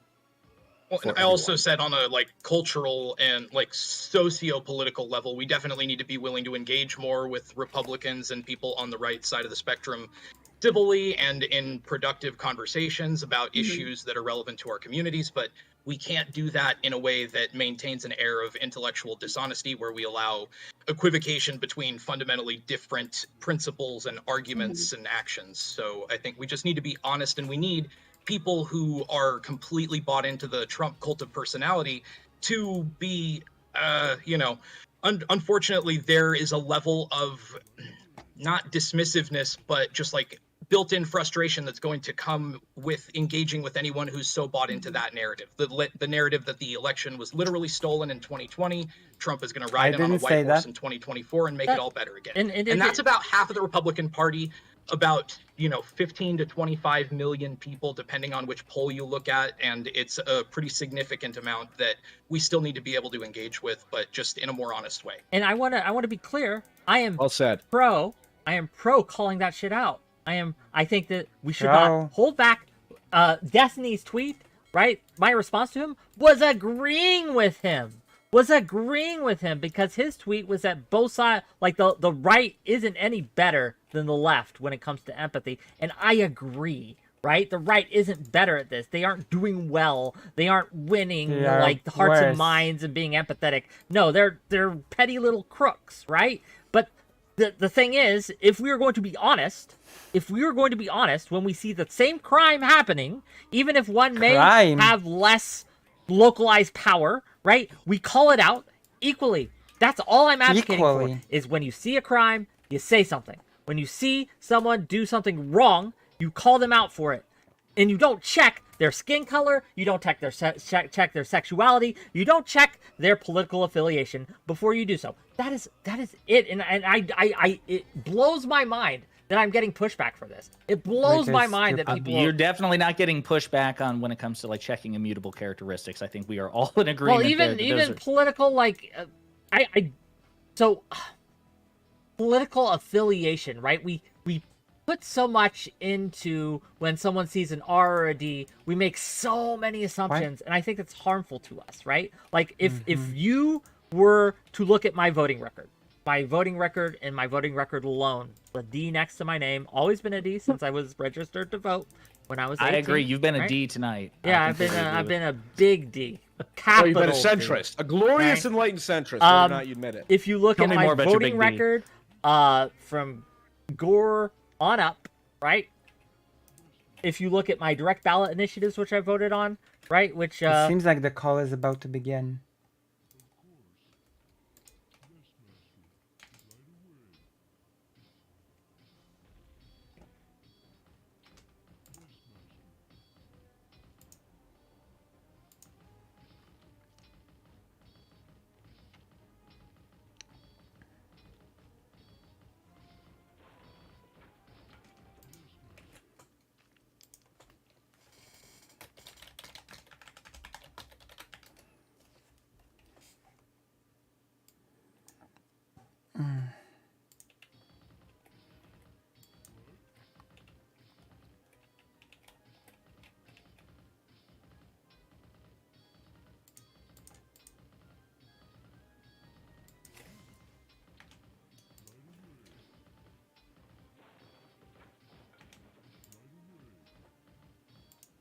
How are you feeling about this debate? Because, oh boy, Gigglers, oh boy. I don't even know what to think about this. Aren't you all pissed off?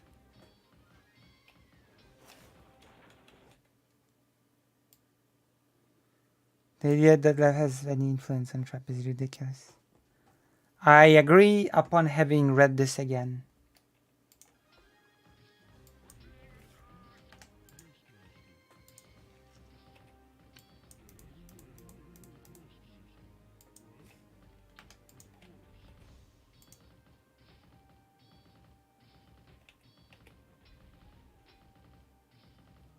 True.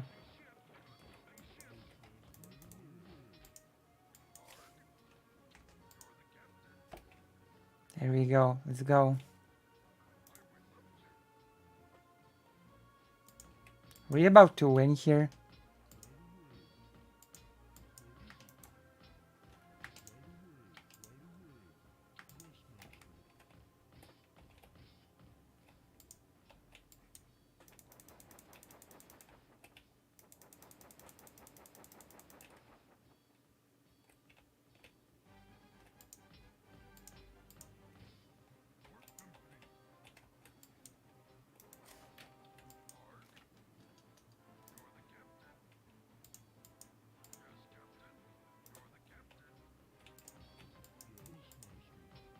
I think we're winning.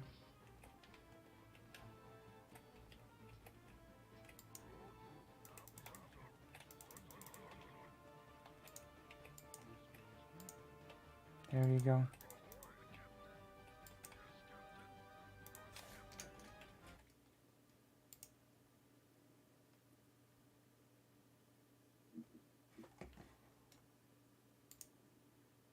Evening, everybody. Oh my God! Hello. On the screen. And we're still waiting on Brooks. For whom? Oh, Brooks. How's Yes. my? You sound okay. Chat isn't yelling at me yet, so I think we're good. Let me see. Alright. Let me do.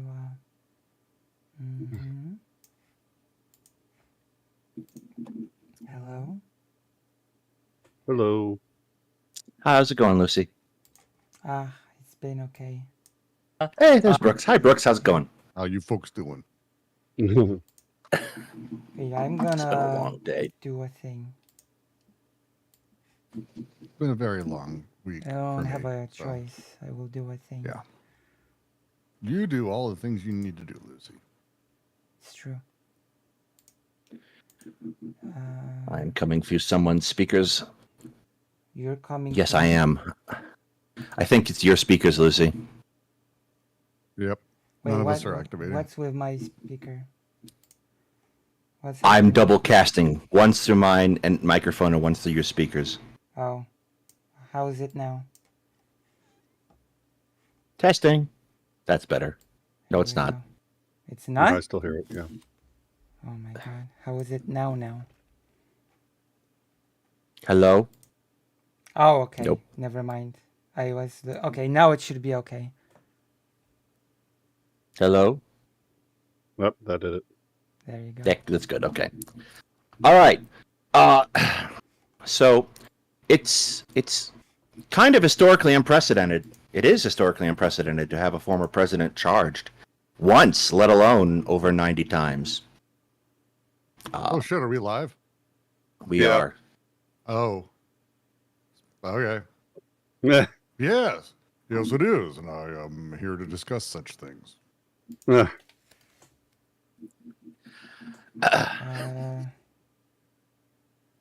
So a lot of the talk I have seen has focused on the election, and I'll be perfectly honest, the election isn't really happening yet. No one's voting for anything. So that hasn't nearly been as interesting to me as the whole concept of how much burden of proof you got to wonder people like Jack Smith and Fulton County DA's office were under to get these indictments in the first place. Well, the fact that we're not voting yet explains why I keep getting in trouble for standing outside of gymnasiums of elementary schools. That's it. Humor. I'm with you. I think jumping ahead and talking about the election is silly at this point because by this time in the last election cycle, Trump. Lucy, hadn't do you even know put by his any head- chance like, if there was nothing Destiny there yet. responded to Like, we're the not rehab even in the room re-election calling cycle, so I'm with him you on out that one. before I cherry pick stats? What? Yeah, the cynical part of me wants to think that Trump decided to run now and start campaigning now I don't know. in what order you to mean. try to I'm not sure avoid what you're getting talking indicted in the about. first place.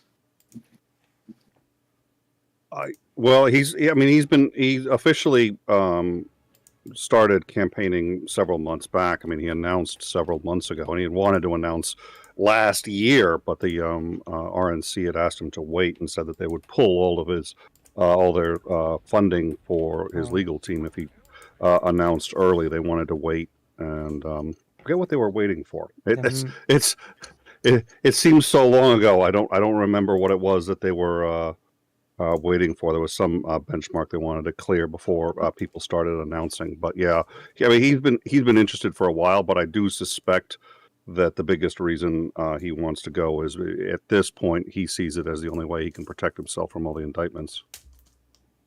Yes. What are the chances he's able to even because he has to stall these indictments through the entirety of the election? And Georgia doesn't seem to be like something that the way they're handling it. Georgia's famous for being one of those states very similar to Texas. Don't fuck with Georgia kind of thing. the mentality around states' rights, the mentality around we are our own place, Georgia takes very seriously. We were discussing this last night, Nick. Like that thing is a big deal. I can't foresee Georgia like, well, we'll slow roll this for over a year before they start. I can't imagine that he's banking on that. By the way, is my mic shit right now? Do I sound like you shit? sound good. You sound good. Yeah, you sound all right. I think I agree, but the problem is this: the Georgia indictment was not made to go quickly, and the way you know that is because there's 18 co-conspirators with him. You know, every one of them gets to file motions. Every one of them. This is going to take a very, very long time. And since they don't have to just prove this against Trump. They have to prove this against all of them. The trial is going to take longer to start. There's so many more motions before it starts, and then once it starts, it's going to take a lot longer because they have to hit everybody in it. They're not just fighting Trump, and everyone's probably going to have their own lawyer. It's going to be a certifiable nightmare. That one's going to take the slowest, I think. Damn. Yeah, and if they coordinate, they can just drop motion after motion after motion and draw this out. And it's. I have a sneaking suspicion, looking at the news that's come out already about the federal indictments, that Judge Cannon is going to slow roll it, too. Oh, I have no doubt she's going to slow roll it. How much she can slow it down, I don't know. They're set for May, if I recall, at this point, just to start. Yeah. So now that one's going to go reasonably quickly, but I foresee any number of other ways to slow it down, and they're going to do everything they can to do that. So. Who knows? But that one was designed to go quickly. There were no co-conspirators. It was a nice, clean cut, 4 charges. That one, Jack Smith wants to get through as quickly as possible. But given that, it's okay. Yeah. It's not even starting till May. And that's that. At that point, the election will be in full swing, at least for the Republicans in the primaries. Well. The main thing that I have to say to all of this is that it seems that there's a non-zero chance that the U.S. will have a president reigning from jail. Well, we were talking about this too. What's the chance that Trump will get elected? I mean, if you think he has 0 chance of getting elected for any number of reasons, then no. But I absolutely, in terms of, it is non-zero. I agree. Yeah. Let's not make that mistake again. That would be. I'm gonna go back to the timing of it and the slow rolling, because I actually have a very different opinion on this. I think the fact that there are so many co-conspirators. One of the things we talked about last night, Nick, is when you do that, the goal is not to charge and actually run 30 cases. Like they put a list up and they did it in a very particular order, saying, "Hey, by the way, if you're after this guy, you can turn on that guy." That's basically what they did. It's like, first it's Trump, then it's Julie. It just goes down the road. And it's like, if you're here, you can fuck everyone else there by turning on them. And that's the goal, is to go for all of that, plus the 30 unindicted co-conspirators who absolutely can be indicted at any time and who are aware of their existence. So to me, it's less a matter of like, hey, we're going to take our time with this, and much more of, we're indicting enough people that they're going to be turning on each other, and this could be over much faster than we think, given, in reality, the charges everyone's facing. Again, a RICO case and how they're doing this. This is not, hey, we're charging people with this weird espionage act that's maybe we'll get through, but depends on what people said and how it was said, the documents case federally. But like, RICO's no joke. RICO does not screw around. The ability for racketeering across the board just means that every act that they've got, and they've got 110 of them, in furtherance of the crime, they just can beat the shit out of almost everyone on that list. Oh, I completely agree. I just don't think you're going to get all of them to flip. And if you have anything more than 2 or 3, I mean, we were talking yesterday about the possibility of Giuliani flipping, but, Eastman, I think will be tough, maybe. But, if they don't get all of them to flip, and for everyone that flips, that actually adds time now, because now you got to make a deal with them. That process takes a while. Then you've got to get a deposition from them. The other side gets to hear the deposition. You have to go through the entire process, more motions. I still think with this many people, you're not going to get them all to flip. Even the ones that flip are each going to add time before this thing, because there's no way they're going to put them on the witness stand without having interviewed them first. And since the trial's already started, both sides are going to get to be at the deposition. Both sides are going to get to object to the entire Oh, no, I don't think it's... I mean, I agree with you, but I don't think it's going to save But I mean, nearly we as have much the time. history of RICO cases, and 30 people in a RICO case is actually, well, it sounds like a lot. Like literally Giuliani tried larger RICO cases, and they went much faster with people who had more money and better lawyers in a time when things like it was a different thing. So Yeah, I'm New just York hesitant Southern to- District. New York Southern District is known for RICO cases and doing them faster than anyone else in the country. I don't know how many RICO cases this attorney's tried. I'm just not. I hope I'm wrong. I'm just not confident that this is going to go quickly. I think it's going to be one of the slower ones. Real quick, I'm going to be They present use- Sunday they use for a them all hot the time, second. by the way. Well, Win donates 5 Canadian funny bucks. Just so everyone knows, the average indictments per president in 2023 is 2.02. In 2022, it was 0. Yes, that math is fun, but not really. So Just mentioning though, Georgia uses RICO all the time. Like it's Yep. very common there because of the gang cases, drug cases, smuggling cases, and other things. So it's a thing that these guys are very, very, very familiar with. And it's really kind of surprising, given yeah, Trump's history, that he hasn't got caught up in RICO in New York before. That is surprising. It's very So- surprising. I mean, he has connections going back to the mob in New York from his real estate days, So and that he's never ever come out of this and gotten in a RICO case before is really kind of surprising. So should Yeah, it, he. yeah. Sorry, please. Should it all go bad for him? What does that all mean in terms of any real repercussions for him? If he fails on the RICO, if he gets If he hooked on the goes RICO, to that's a jail, minimum let's say, 5 well, years. what, 5 years what does minimum. that mean for a person like him? Is it going to be like a VIP jail treatment with just running business as usual, or is there going to be any? There really is no such thing as like a VIP jail. As much as we like have those stories and things in America and we talk about it, American jails are basically nightmares. Even the nicer ones that we even put white collar people in. This would probably be one of the more safer jails, but again, it's not. Yeah. It's not great. And it is a minimum of 5 years if he gets hit on anything RICO. Here's the problem. The U.S. Constitution does not explicitly say that he has the right to protection. Having said that, the courts have ruled that, in the same way it doesn't explicitly grant you a right to an attorney, but that not one of the non-enumerated rights is the President of the United States has the right to have Secret Service protection for the rest of their lives. That includes Trump. That includes if he's in jail. The problem is, if you're the Secret Service, how do you protect him in jail? He has a constitutional right to it. You cannot revoke it. What are you going to do? So it's going to be up to the Department of Corrections in Georgia as to how they're going to deal with it.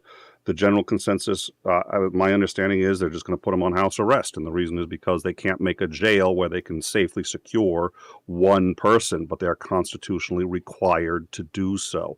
It's unlikely he's going to go. I don't see any way they could put him in Gen Pop. Who said we don't have jails that protect people one person at a time? We do. We have exceptionally good jails for that. They're horrifying and probably human rights violations, but we've got jails where people are like hardline people who trade, went up against Cosa Nostra and major fucking people are completely safe. They're just in, solitary confinement. Then I have to ask again. Should Trump actually win the election, would he actually govern and be televised governing from a horrid jail cell from a prison? Oh, yeah. Well, what'll almost certainly happen in that particular case is they will just house arrest him in the White House, or something along those lines. There's nothing in the Constitution that prohibits him, if he's charged with a state crime and convicted of a state crime, that prohibits him from taking office. And the federal case is kind of iffy. Well, there's nothing in the federal either, except for the Trump himself 14th. signed into law the amendment to the Records Act, which basically says that if you get caught with classified records, you can't hold any office, including president. As a foreigner, I find it a bit strange that people who get arrested cannot vote but can run for the office of president. Well, that's up to the states, though. So that's a state. So it's whether or not the states allow you to vote, and some states do, and some states don't. It's not a. There's the federal government, and then there's the states, and each state determines the voting requirements for its citizens. Yeah, the human rights situation in the United States is pretty much a patchwork. It depends very heavily on where you are and who is in charge at that time. But I am going to push back. I still think, yes. I mean, the reality is the Secret Service is responsible for the safety of Donald J. Trump. I don't think they will permit him to go into jail. They'll work with the DOJ, but they're not going to allow the police. They're not going to allow the Department of Corrections to take over that responsibility. They simply will not allow it. So unless there's a jail that is being run by the Secret Service, I don't see how he's going to be going into a standard Or it prison. could be like See, for me, I just don't see, like, again, all this is so deeply speculative. The very idea that he would, on top of being elected, or not even being elected, on being convicted, not serve time, or however it works. Like, we have examples of every direction. There's no way of knowing. A lot of these charges, especially these are state charges. These are not federal. He doesn't get to serve them in Florida. He doesn't get to serve them out of state. He has to serve it. Like, these things are going to, and Georgia's not like Texas. They're going to be dicks about making sure that it's handled as a state thing.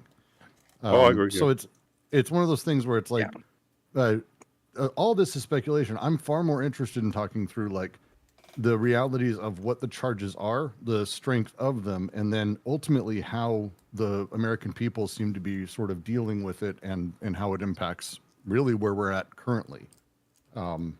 Because I think that we can talk about, like, Fantasyland all day about it. I don't believe in prison for anybody, so I have a tough time even with Trump. But I don't think it's at the point of speculation. Club Fed is a federal prison. State prisons in Georgia, I can't imagine being a happy place. No. It's going to be weird.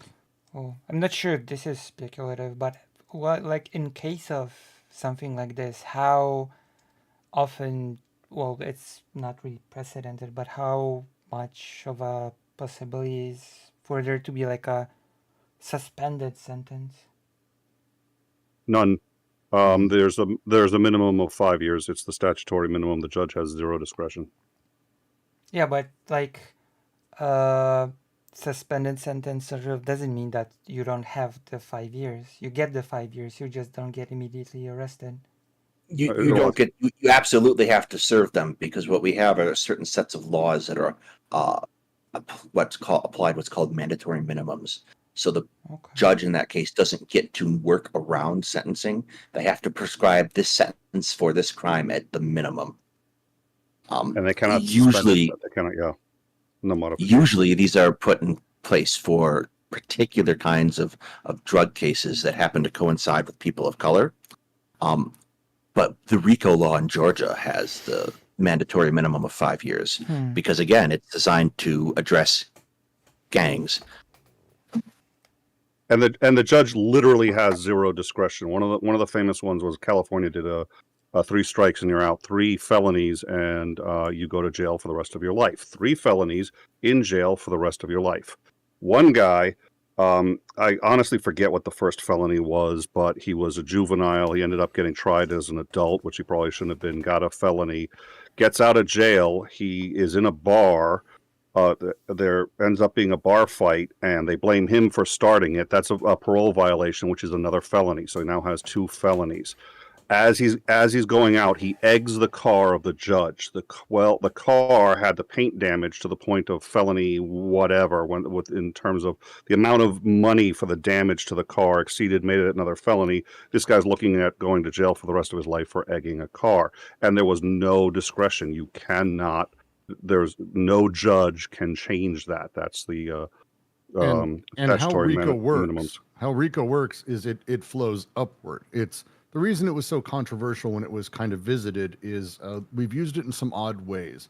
So for example, RICO was used to convict Osama bin Laden of the first World Trade Center attack because we couldn't actually convict him. We couldn't actually bring him on charges. We got a couple guys who did it, but we couldn't like bring him in. So instead it was, here's an enterprise. They were all working together and we convicted him in absentia. RICO is used as a thing where if you can convict low people on the totem pole of things and prove the enterprise, the pyramid flows up. So punishments go that way. So Trump, it's not like one of those things where it's really ultimately, and this may sound funny, but RICOs aren't really about whether or not Trump is like guilty of 90 crimes. Is the enterprise that he was in charge of, that he's responsible for, guilty of 90 crimes. And if they can nail 5 or 6 people, he gets each one of those. Like these things are shared amongst the enterprise. So this is why RICO cases are terrifying to be a part of on their side, and it's why people flip so quickly. Even though there's only a handful of people who are like charged for 5 or 6 of the crimes out of the 31, and they're kind of scattered. Trump's responsible for all of them. The enterprise is responsible for all of them, and they were all aware of each other. So if he gets 3 of them or someone else gets convicted, he still gets fucked. And these things layer into each other very fast. It's the reason RICO was controversial, and it's the reason it's used the way it is. So it's it's mob built to bosses get who around. sit there, mob bosses who do the Trump thing, like, oh, it'd be a shame if something happened to your business. Technically doing nothing illegal, but the enterprise is aware, and so he gets fucked when the guy who burned the business down gets hit with arson. Yeah, it's built around to get around the "I'm not touching you" problem. Yeah, that's a nice set of electoral delegates you got there. It would be a shame if something happened to them. Yeah. And thank God for it. I think this is a great example of why RICO is so important. Yeah.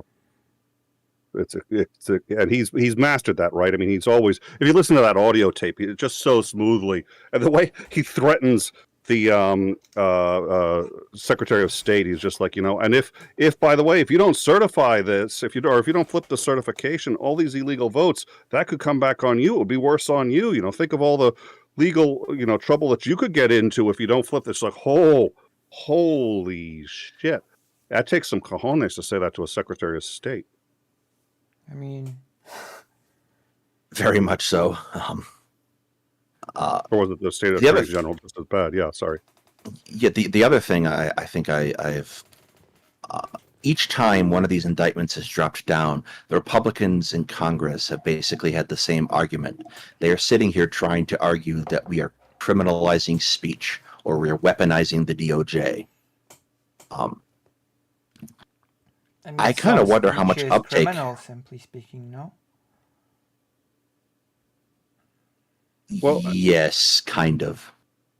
There's a couple of good arguments against that. The easiest one is, listen, it's fine to lie to anybody about anything that you want to. If you want to, if you're cheating on your wife and you want to lie, that's great. If you're a public official and you want to lie to the people, that's great. You can do all those things. If you go to a bank and fill out a statement because you're taking out a loan and you lie on that, now you've committed fraud. It's lying under certain circumstances is absolutely a criminal act and it has nothing to do with free speech. And you're always made aware of those things. It's when I certify and attest to, yada, yada, yada, which is all the documentation you sign. Now you're committing fraud. If you tell someone, hey, listen, I've got a bridge to sell you in Manhattan, you want in on and you don't have that bridge, that's fraud. It has nothing to do with free speech. Now, your speech, you're still not getting in trouble for the speech. You're getting in trouble for the fraud. The speech was just a means to an end. That is the way in which you were able to commit that fraud. Your speech is still fine. It's that you deliberately misrepresented in order to make money illegally. Aren't certain types of threats criminal? Well, I mean, the people are literally being charged for lying. Like, there's situations where what they said and how people said it is absolutely illegal speech. Like, you can't, hey, why don't you go ahead and just overturn the election illegally? Saying that to an official, especially when you're in a position of power, is illegal. So, I mean, that's the end of when testifying in front of a Senate subcommittee while you're under oath. It's illegal. Like, when you lie and commit fraud, it's illegal speech. So they're not in trouble for saying, oh, the election was stolen. They're in trouble for saying it in the ways they did, with the force they did, and knowingly lying. That's the other side, because, again, it's not that they were in good faith with all of this, even as much as some of them may pretend it. The reality is, again, Nick, we talked about this a lot last night, but they fraudulently created electors and planned and did and submitted illegal fraudulent electors to try to confuse the election of America. Like, whatever else, like everything in furtherance of that is like, cool. So that's like treason. Like the fact that honestly they're not being charged with treason, I'm shocked by. Well, not really shocked by. I'm saddened. Yeah, we are. Well, they can't historically be charged. bad. They can't be charged with treason. Treason is a military offense. It's turning over U.S. state secrets, or what is it? What is it? It's if you betray the U.S. to a foreign power, that's treason. Since he didn't do that, it's a technicality. But I get what you're saying. I mean, there's a lot he should be charged with. Yes, but it's also you can, as a civilian, be charged with treason. Yeah, but you have to. You have to have turned over. You have to whatever betray the U.S. to a foreign power. It's less. It's less literally treason. It's more. He cooed. They tried to coup. Yeah, and they're not doing anything federally. Thank God for Georgia, of all places. I would no. At the bare minimum, it's sedition. Yeah, I think I agree with. So the other good example I like is, okay, it's perfectly legal to buy a gun in the United States, right? But it's not legal to buy a gun for the intent of robbing a bank. And if you buy that gun and then you rob that bank, the fact that you bought that gun for that reason becomes part of the criminal act. So it's, nobody would. Free speech, right? Okay, free speech, I can do art, right? That's part of free speech. If I decide to do art, I print up $100 bills. That's my art. I'm exactly replicating $100 bills, and I'm giving them out to people and buying things with it. That's not free speech. We know that's. So, yeah, the Republican arguments. I'm think sad. Free speech is stupid. So, I mean, free I'm speech sad. as a concept is stupid. So. I'm just sad that it's working. I'm sad that people are actually echoing these. It's like, think about it. You can't. Oh my fucking God! But no, it's working is a relative term, but people are echoing it, so somebody's buying it. Well, A few people, the idiots who, if you said, "Oh, actually, it's aliens doing this," I mean, Jews would be the ones you should say. You should always say Jews are doing it, and then they'll go, "Fuck yeah!" Oh, I get it. They're not dying.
I don't think he's got any love for Trump, so I'm inclined to think Wall Street Journal is going to be honest about this. I am returned.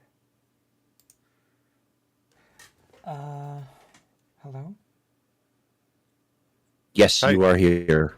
Yes.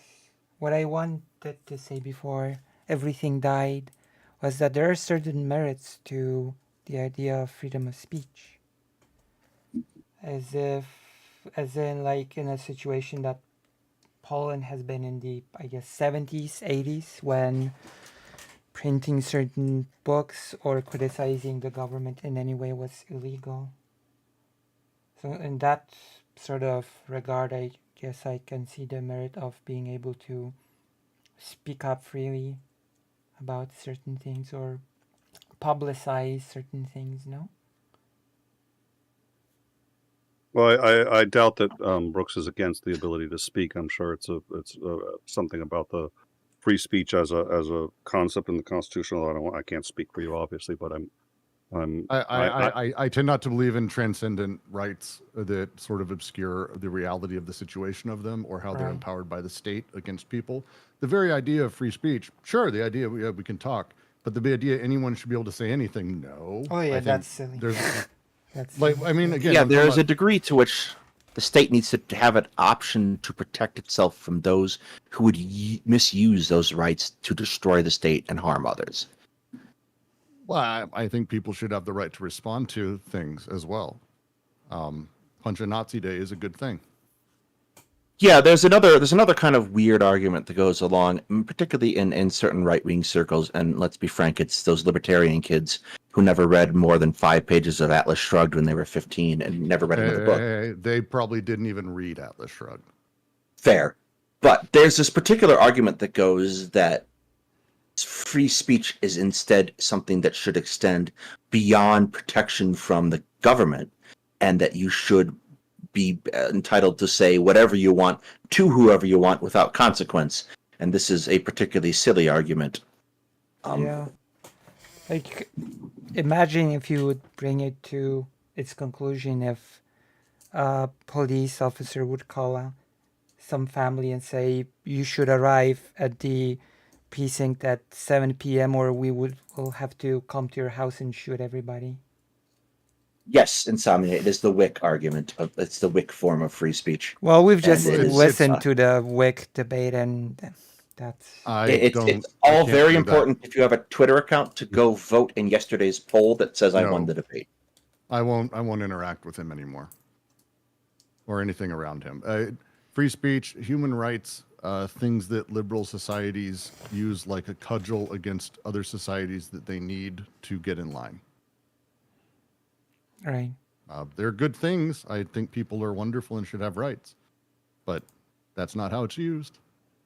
I'm going to plant a flag because Brooks had mentioned this earlier, and I know Brooks is interested in doing this. I'm interested in doing this, which is specifically hitting count 9 of the indictment. At some point, I'm sure we're going to get into the meat of the charges, but that one I think is the I think that's the whole ball game right there. That could be just me. That's the election. The Act 9 of the Georgia indictment?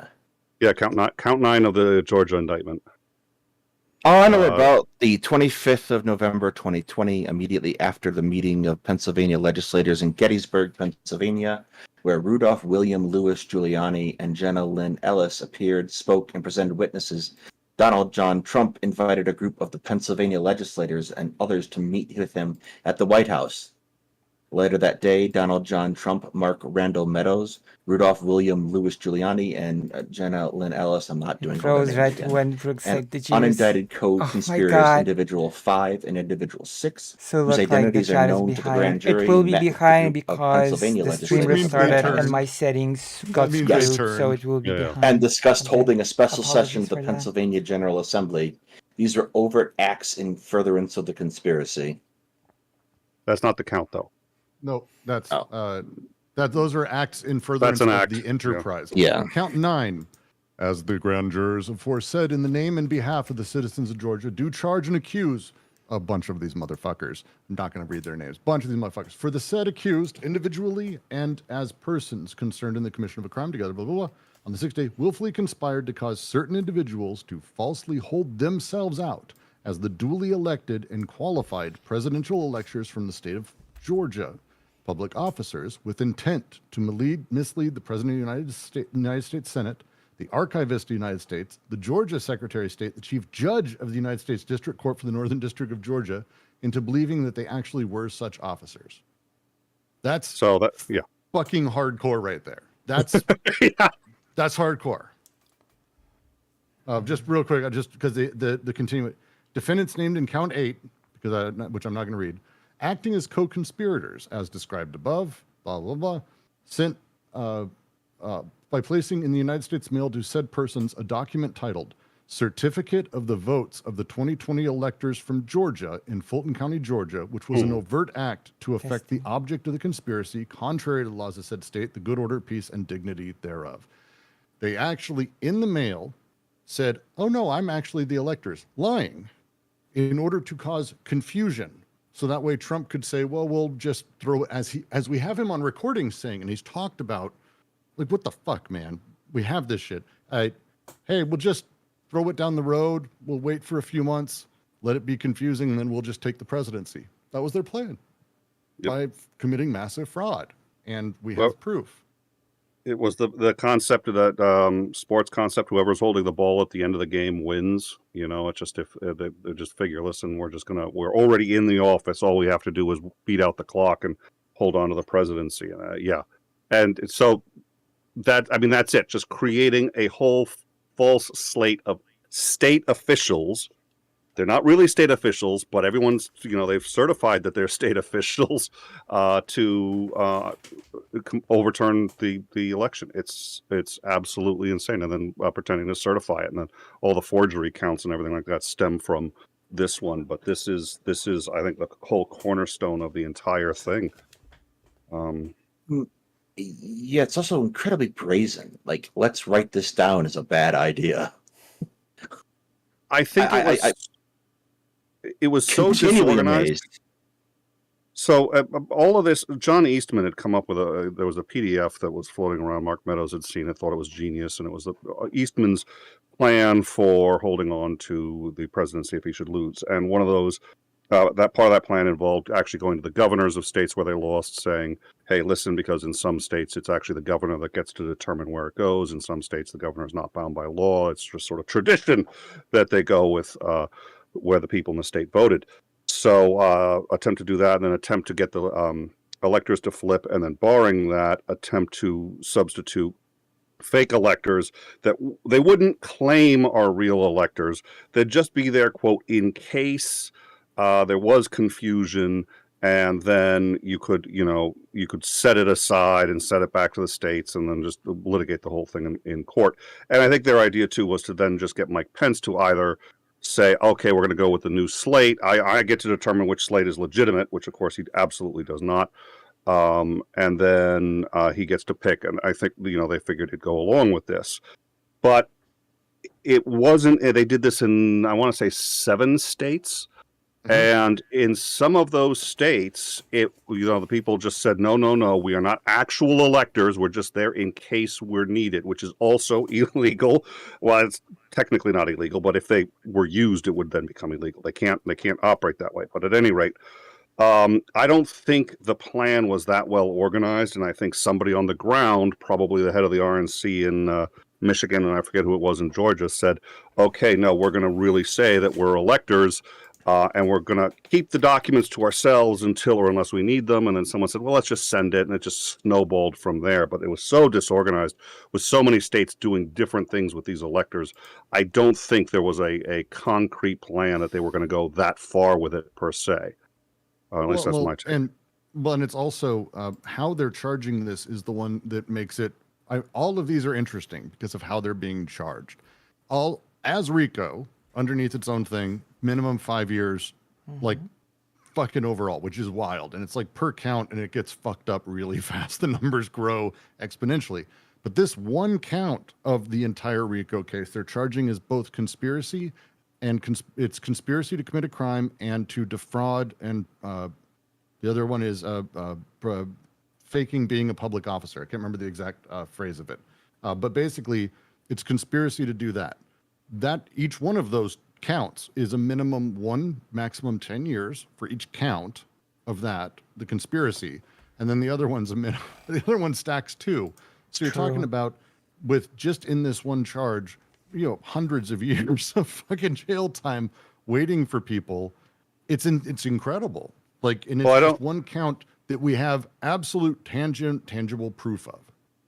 So this, so the count of, I don't know if the only minimum that I know of is the RICO, and that's only 1. And I assume they can run concurrent. So yeah, he could get he could get like 100 years, but usually most of the time those run concurrent. So as you said, is per every subordinate for every person, count yes? Within the RICO, generally. So if you have 5 people, you have 5 times 5 of minimum? No, there's only one RICO. There's one RICO count in the entire. That covers all of the other counts. Yeah, the way to think of the RICO is kind of like the box in which all the other crimes are put, like a little package. Yes and no. No, hold on, because no, it's the acts. It covers the acts, but it does not cover the other counts. The counts are individual. The counts are completely separate. So, and now many of the acts are also covered in the other counts. So if another count succeeds, it's very hard to imagine that the RICO count would not succeed. But there's one RICO count with a 5 to 20 is it 5 to 20? I forget what it is, but it's the 5-year minimum. And there's only one. He can only get hit on that RICO count right, but once. All they need out of all these counts is to get 2 felonies. Yes, correct. If they get 2 felonies, it's a 5-year minimum for anyone who's in the RICO case. Well, they need to get that, and they need to get one other person on at least one felony in that conspiracy. But yes, for the whole it's yes, 2 people. It's 2 felonies with 2 people. Like you have to prove the structure. Yeah. But again, here my point.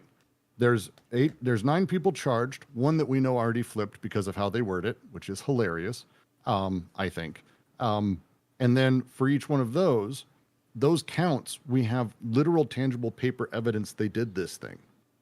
Like we have the mail that they sent. We have recordings of 2 or 3 of the phone calls with the Georgia, and each one of those we have as tangible proof as you kind of get in a criminal case, like wildly tangible. It's not, oh, maybe. But we have like Trump saying they recorded it with the Georgia Secretary of State. He recorded the conversation. So like if he gets 2 of those, that's it for the leadership. We're done. And there's 9 in there, plus each one of those is a double count. So it's just Jesus Christ. And then there's 41 counts.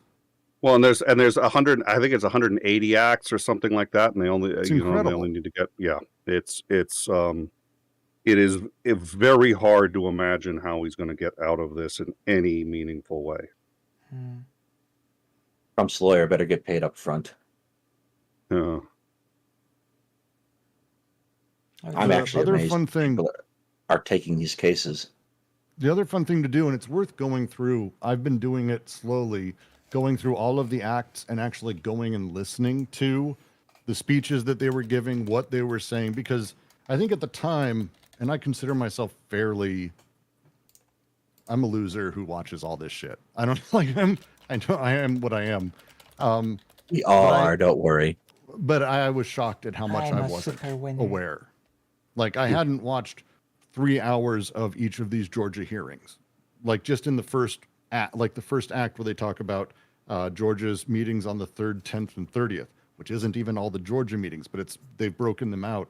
And watching what they said and how insane these people are and how absolutely lying they were and stupid and very stupid and very, very stupid. That's not surprising. Not like to be insulting, but like genuinely stupid people. And so it's worth going through and like going back and rewatching so you can see why they need to go. Why this needs to happen.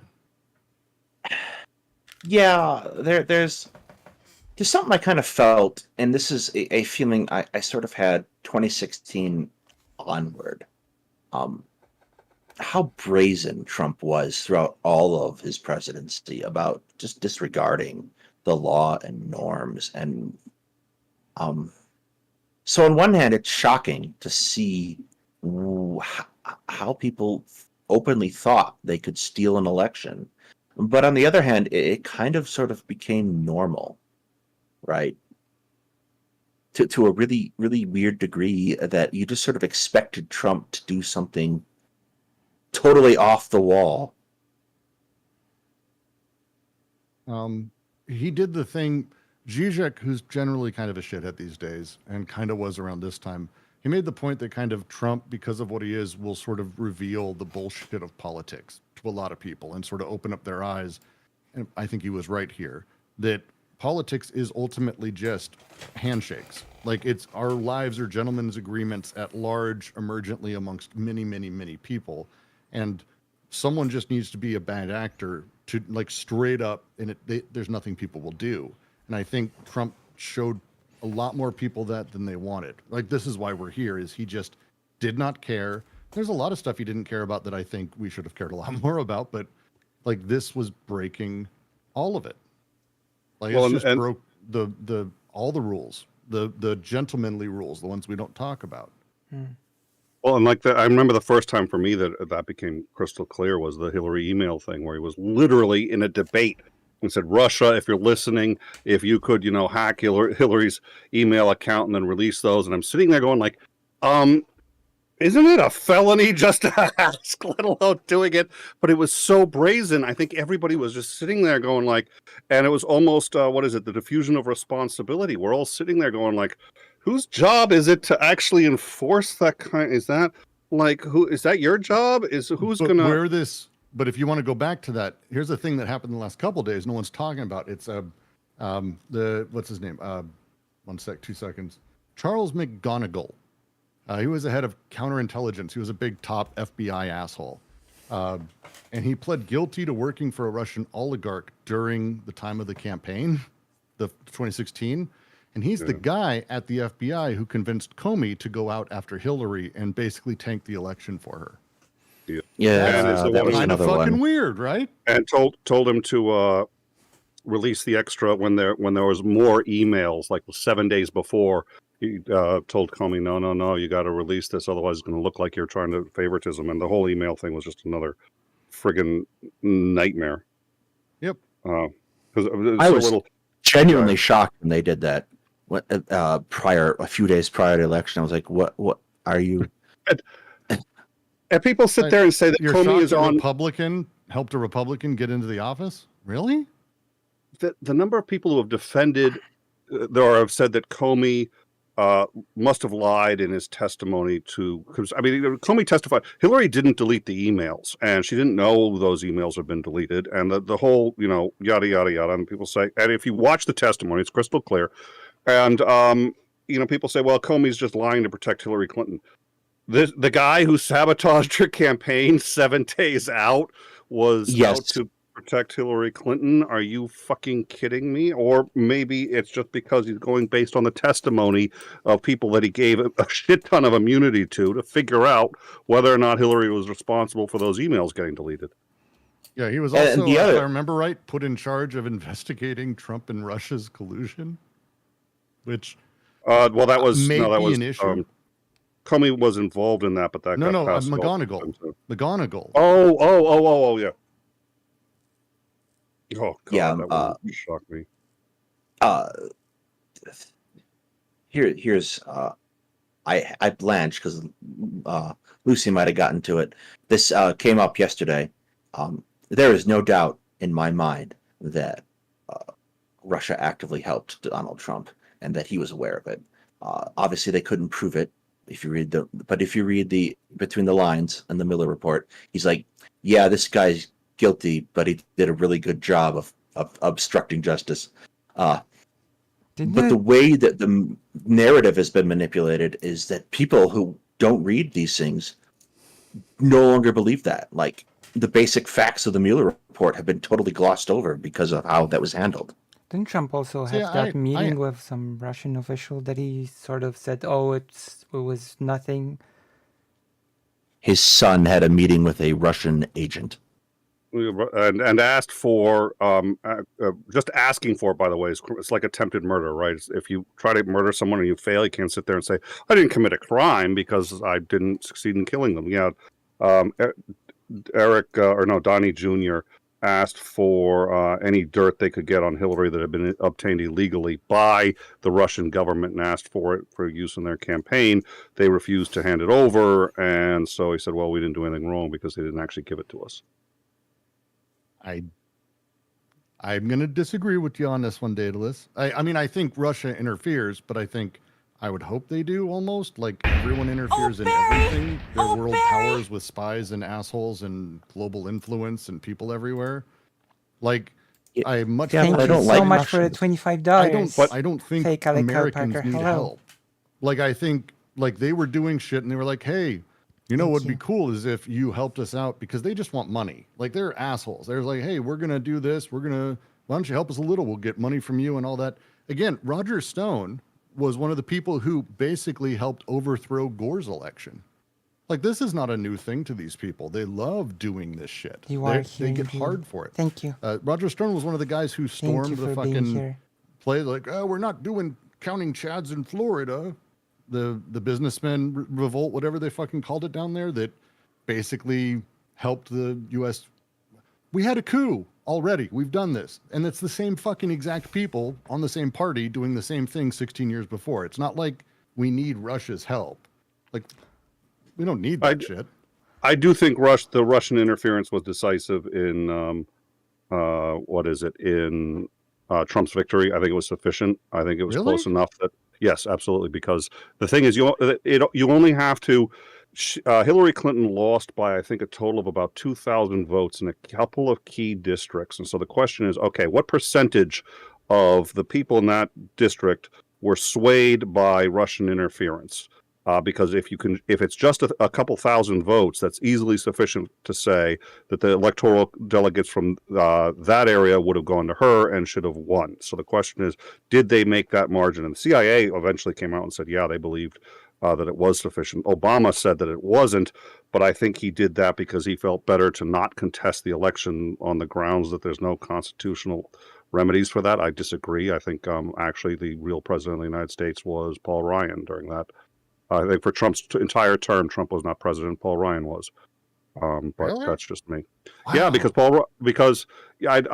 I think there's enough evidence. We know that the election had been tampered with.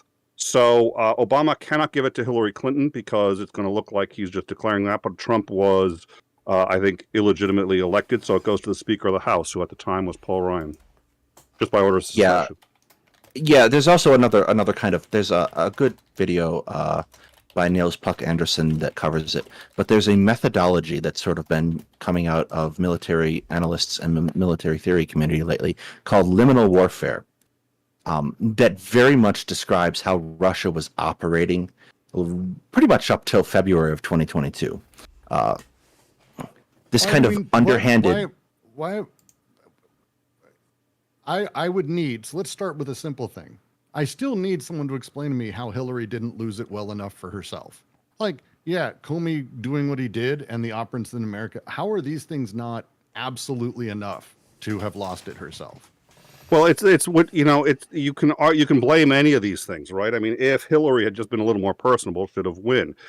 If Trump had not done X, Y, or Z, I mean, there's a million straws on the camel's back, and each one straw is as equally culpable as any of them. But one of those straws is the Russian interference, and if that had been stopped or if that hadn't happened, I think Hillary would have won if she had not made like a dozen mistakes. The other thing that I'm with her, that I'm with her logo. If she had gone with almost any other slogan, she'd have won. But here's the slogan: it's not what she can do for me; it's what I can do for her. Just played right into the concept of she's an egomaniac.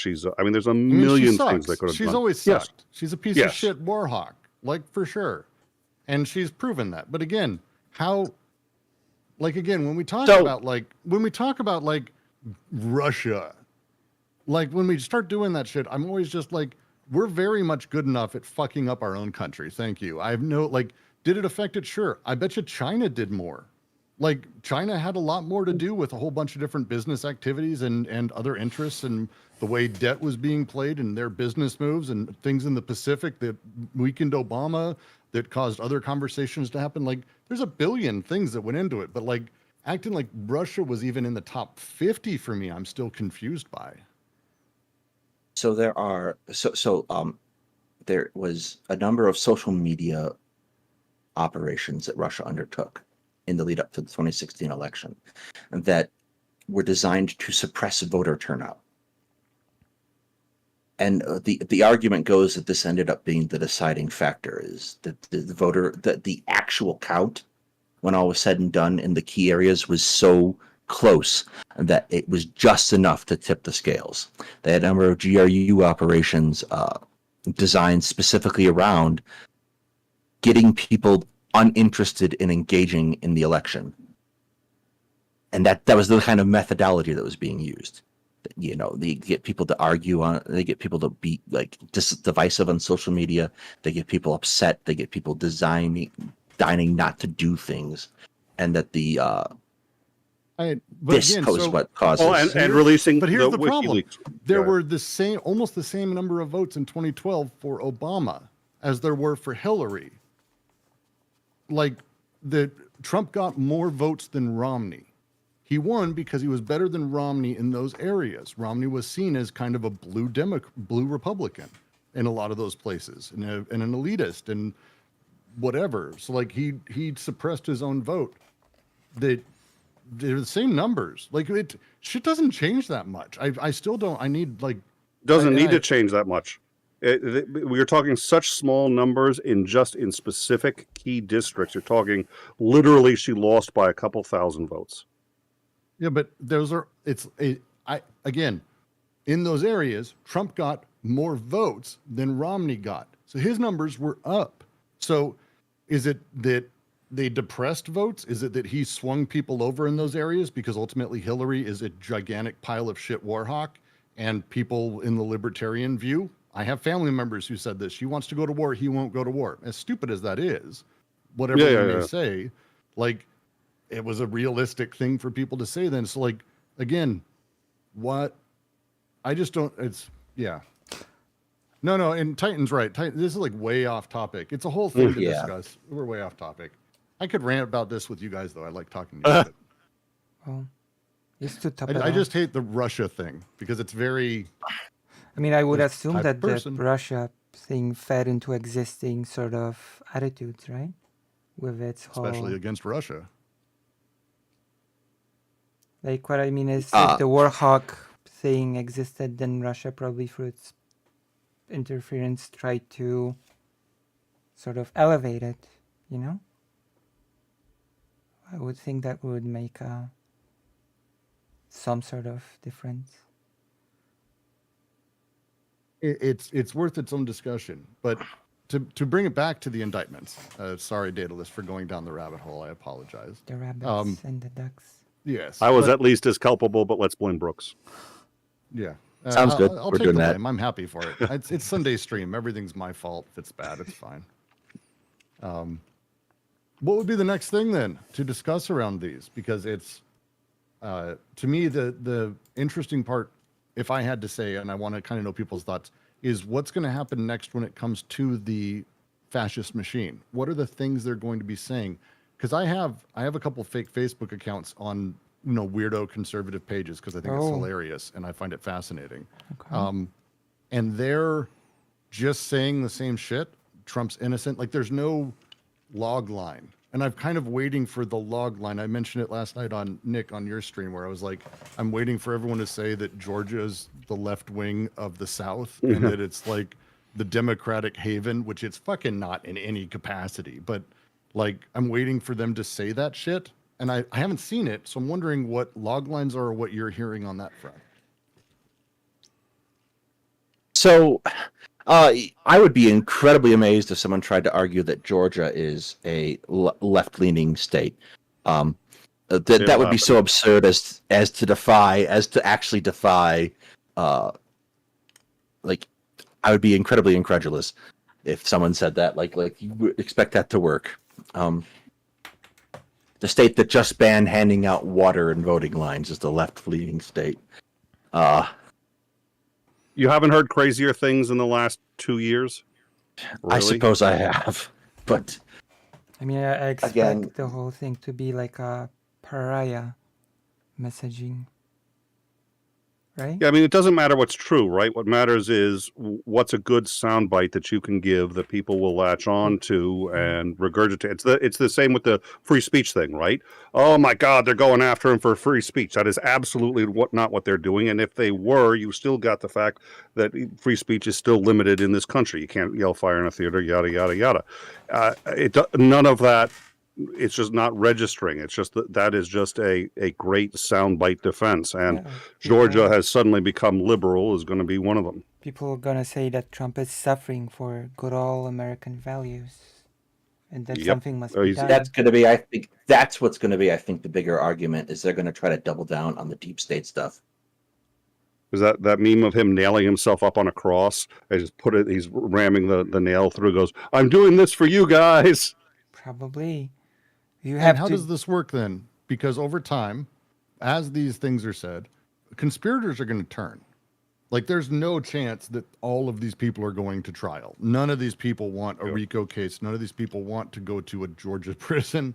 especially people who live there. And there's, I think half of them are actually in Georgia as citizens, which they're aware of their state. Well, if people How does that begin to look? Well, As they're going to be turn? declared traitors. It's going to be a lot of people. A lot of traitors. Only That's the never- bravest and the most just stay I- to their principles and to the good all-American values. You know? I have predicted repeatedly when this is going to occur, and I've been dead wrong every time.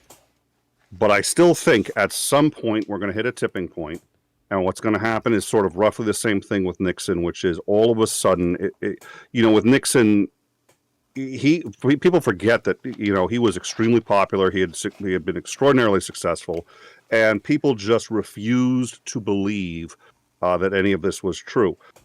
When he resigned, everybody just said, well, wait a minute, why would he resign unless? And by the way, that I don't even like that line of reasoning, but it was that fact that did it. And I think there's any number of things where, and I think it was also the Frost interview where he said, it's not illegal if the president does it. I think that was a huge blow where people just said, okay. And then all of a sudden, it wasn't even that they're going to throw him under the bus or they're going to stop defending him. It was just sort of like, oh, okay, well, that happened, moving on. But then And he they also just wanted got to bailed out by the next president, no? Well, he did. He didn't have to. But pardoned. he got pardoned, but he didn't become, a pariah. He didn't. It's just everybody was just sort of like, oh, we defended a guilty guy. Okay, Yeah, but moving that's, on. I think that's partially because he got just bailed out. It was really like, yeah, you're off the hook. It's Maybe all good. there is a history running back to the Civil War of us being really nice to people we probably shouldn't have been, who have caused us significant also, issues. Like I feel that there's also this big difference between, I'm not sure what was Nixon's thing, but I'm pretty sure it is a Trump thing to say, I'm being sacrificed, I'm being almost, put on a big cross because I'm here telling the truth about what it is, real big truth, wonderful truth, I am telling you, etc., But there's nothing more American than doing something really fucked up and then pretending like it never happened and just being like, okay, we did that. It was a mistake. We're moving on. And I think that's what happened with Nixon. And I think that's what's going to happen with Trump on the right. Now, the left may still want him in jail. He may even end up being in jail. But I think what's going to happen is the right's going to be like, okay, you guys were right, our bad. Now let's go on to the next mistakes that we're going to make. I don't think there's going to be... I think once I think there's going to be a tipping point. It's going to crystallize on the right that he really is guilty. He's always been guilty. And they're just going to do a very quick mea culpa and then just drop it and then just move on to the next thing. And no matter how much the left says, well, wait a minute, well, they're like, okay, that's the past. You're stuck in the past. We don't support Trump anymore. We're not the party of Trump. Let's talk about, putting a gun in every high school or whatever. Yeah. I also think it's probably not. The Nixon situation is very different. As much as Nixon did break a law, it's actually criminal conviction was never going to be the thing for him. It was impeachment. And if you go back, his impeachment didn't actually only resolve around just the Watergate hearings. It came from the Watergate hearings, but he was charged, he was going to be impeached. They rejected it. Of course they did. About what happened in Cambodia, because they had on the tapes that he lied to Congress and falsified and said things to cause the bombings there. Of course, the Democrats and Republicans decided to be fine with that. It's the tax fraud, I think they ended up nailing him with. Started pushing forward on. So when you start talking about like Nixon, at that point, he actually, I don't want to say did the honorable thing, but that is kind of what happened. He went, well, I'm not going to wait to be impeached or removed from office. I'm done here. And he left. He resigned. It was a big deal. Yeah, but 2 congressmen came up and told him, they said, if you don't resign right now, you're going to be impeached in 2 hours. No, of course. So but again, we're not talking about jail time. We're not talking about the same thing. He did that sort of as part of the larger thing, but it's also like the sullying of the office. And in Nixon's book, his biography talks about his story talks about, he talks about this, like there's a care about the office. Trump doesn't give a shit about anything. It's burn the ground. Yeah, burn everything to the ground. There's a certain character to Nixon, especially if you read through his history. He has an intense intense desire to get where he is throughout much of his life, and this intense respect for the institution in a certain sense, a perverted certain sense, but it's there, that Trump simply doesn't have, and that the Republicans these days are much more interested in protecting the integrity of a conservative American conservative movement, which quite frankly is dying, and they're aware of it. That's why they act the way they do. They're much more interested in protecting the integrity of a conservative movement. So yeah, I think Nick is right. There's going to be a point where they drop him like he's a hot rock, and go on to the next thing. How they can't? Like, how do they do that? What do you mean? I mean, they just don't ever bring him up again. They being who? Anybody who's a Republican who's got any sway in the RNC, they just sit there and say, okay, well, you know, we made that mistake and we're moving on. I would love to actually have that happen, because I think it'd be a fascinating study watching them attempt to pull back, as they've been trying. And they put DeSantis out there. They got nobody, and they can't get people to stop talking about Trump. The RNC is not pushing Trump. Be the new darling. Like, they're not pushing Trump. The RNC is not pushing Trump. They've Yeah. No, I agree. I agree they're not pushing him, but they're actually actively working against him. Former RNC heads are doing what they can to mock him, to mock Marjorie Taylor Greene and these other weirdos that they've got. It's not working. The RNC is powerless. It's awesome. Yeah. It's kind of fun to watch. I think that goes back into this dying conservative movement, is they are not institutionally equipped to deal with their reality except through things like extensive gerrymandering and extensively like using this giant media machine they have, and the people who have control of that media machine in particular are people like Marjorie Taylor Greene and Lauren Boebert. I'm going to make another very level effort as a resident of Colorado. I'm going to ride up over the mountain and make some phone calls again when that comes up, because we got so close. But they have extensive control over that media machine, and that's what they're going to do. Is you're going to get Lauren Boebert going like, move on. There's something new to do, and it's going to work for the vast majority of people, because a lot of people just don't go out of their way to consume multiple sources of media. I agree to a point. I think when you use the word vast majority of people, I'd be a little bit more hesitant, because when you're talking about something like this, it's that 5 to 10% wacko QAnon nutcases. Sure, totally. They're not going anywhere. They're whatever. But I think most Republicans, let's talk about Georgia, because we're talking about the indictments. Let's talk about in Georgia. I think there's going to be kind of two classes of Republicans. Georgia, and I'll say this again, if you've ever lived there, you ever known anyone from that family from the South and the area in Atlanta, and I have friends in the 313, they're very much like Texas. They are a states' rights nutcase place because of everything the Republicans have done after, the Civil War. States' rights. So most of these charges are committing fraud against officials in Georgia, Republicans, actually. These aren't like, oh, you lied to a Democrat. These are, you lied to the governor, Secretary of State, multiple Republicans in the space, and you're a federal guy doing it. And I don't think it's a wild push to say that a lot of Republicans who care about states' rights first, whatever that may mean, are simply going to go, like it's going to hit them, and it's a crossroads emotionally at this point for them, because they basically have to go, well, actually, I'm fine with the federal government lying to the people I've elected in my own state because I prefer the federal government. I don't foresee that being a thing emotionally people get to. And on the other side of things, the being charged by and having that set up, I just see it deflating Georgian Republicans significantly, because they don't have anywhere else to put that. That's a fucking hard thing for them to do. They either have to give up on states' rights emotionally, which I think that wins over Trump for most of them. I think they'll try to figure out some middling bullshit thing, but I think there's a good chance Georgia goes blue this next time because of it. Like, I think this is deflating.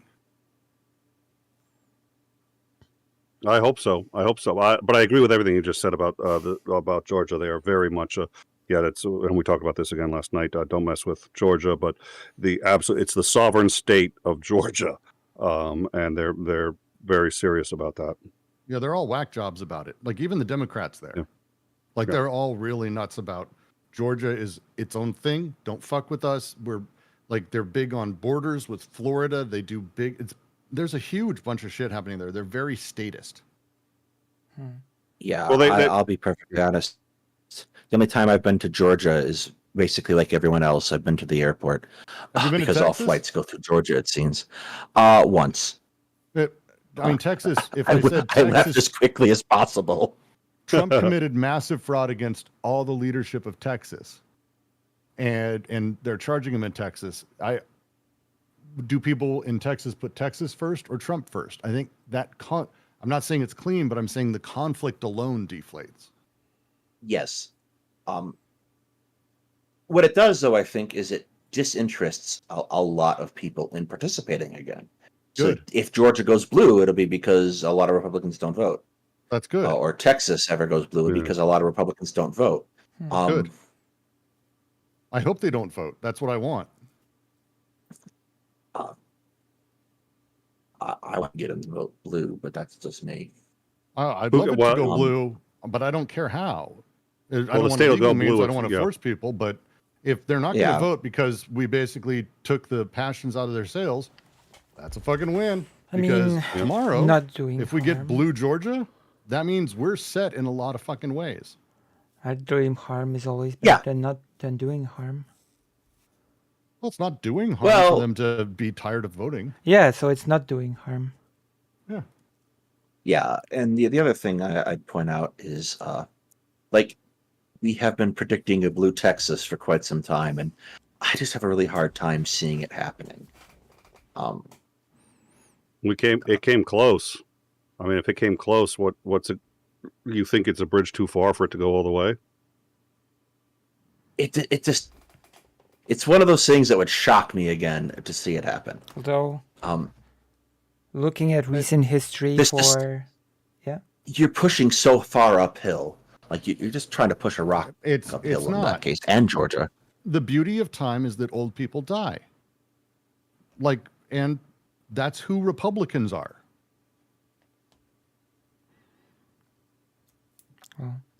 The momentum's great. The kids these days, much better percentage-wise, as far as not being assholes. So cool. Texas every year inches another percent, another percent. I guess one thing that I'm thinking is for some people not voting would mean I'm not gonna vote or I'm gonna vote for the party, and for some it means who knows what, like the repeat of recent history or something like that. Well, it depends on who's. I was going to say who's doing the not voting. Also, I'm pretty sure RFK. I'm not sure what not voting means for Republicans. I mean, they did do a whole thing on the 6th. Georgia's close. Georgia's very close. And it doesn't take a lot. It's certainly closer than Texas. Yeah, the perspective for Georgia, Stacey Abrams had a cameo appearance as the president of Earth on the end of the last season of Star Trek Discovery, and because it raised her profile in Georgia, Republicans flipped out. So, Georgia's, I think, very close. Because now we've had because I know Titan's no, the most rabid far right are 25, 40-year-olds. The most rabid, I don't care about the most rabid. The average voter between under 44 voted for Biden in Texas. Trump led with everyone else older. That's how it works. So again, rabid Nazi Nick Fuentes fucks, I don't care about. There's a tiny percentage of them. They're always there. They're loud. They're annoying. Great. But the actual people who go vote are what matter. And it's old people in Texas who are making it red. That's just stats. That's literally just stats of who voted in 2020. So I'm not doing weird shit here. That's literally just the numbers. The AARP is one of the most powerful political organizations on the planet, and almost nobody's aware of that. Wow. It's like when the AARP shows up and says, okay, this is what we want on our platform, politicians listen. And the reason is because, yeah, they've got nothing but time on their hands. And when they vote as a huge fucking block. And it's been the conservatives that have been more interested in that group. And let's be frank, it's really easy to stand in line for long periods of time if you've got a walker. Well, I do think when that you don't have anything else, when you've got nothing Yes, else that to too. do, people who work are younger people. Like older people have nothing. It's Doug Stanhope has the line. Old people have nothing better to do but to vote and judge you. Why is he smiling? I don't like that. I'm going to vote against whatever he's for. Because they're old fucking angry pieces of shit. That's how it works. And yeah, it's most old people. Yeah, I yesterday I proposed making Election Day a federal holiday. I heard it right before this conversation. That must have gone well with. I mean, that is how it I don't know who basically this guy is, works in but- Poland already. Yeah. As Voting I should How be it works in most mandatory. countries. Voting should be mandatory, and it should be a national. Yes, Wait. I said that too. And you'll never guess who decided that was a horrible idea. Wick. Oh yes. We shouldn't Yeah. force people. We shouldn't force people to be free. And Jean-Jacques Rousseau was rolling in his grave. I mean, Australia would disagree with him as a country. Well, as much as it's not mandatory, it is during a sort of like a holiday. It's a free day, in other words. Like it's, and you also have the election silence during the voting period. Well, and a lot of countries do online or ballot voting, and you do it by mail. Like you don't have to go somewhere. And going somewhere is great. I'm all for that. But like making voting easy, there's no reason not to. Zero reason whatsoever not to just make it so it's like, hey, there's 3 weeks. Vote when you can. We're around. In the US, you don't really have the Yeah, voting and- silence thing. The U.S. we have certain problems of organizations such as corporations kind of trying to put their thumb on the scale about voting. So story time.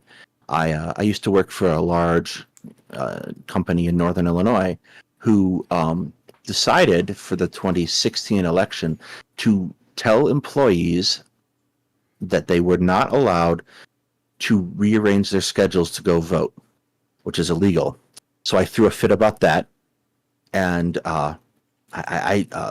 it was a union workplace, and the company allowed themselves to put out a list of recommended candidates using the company email, and they did not allow the union to do the same thing. So I threw a fit about that too. One of those I was successful about getting revoked. The other one I was not. So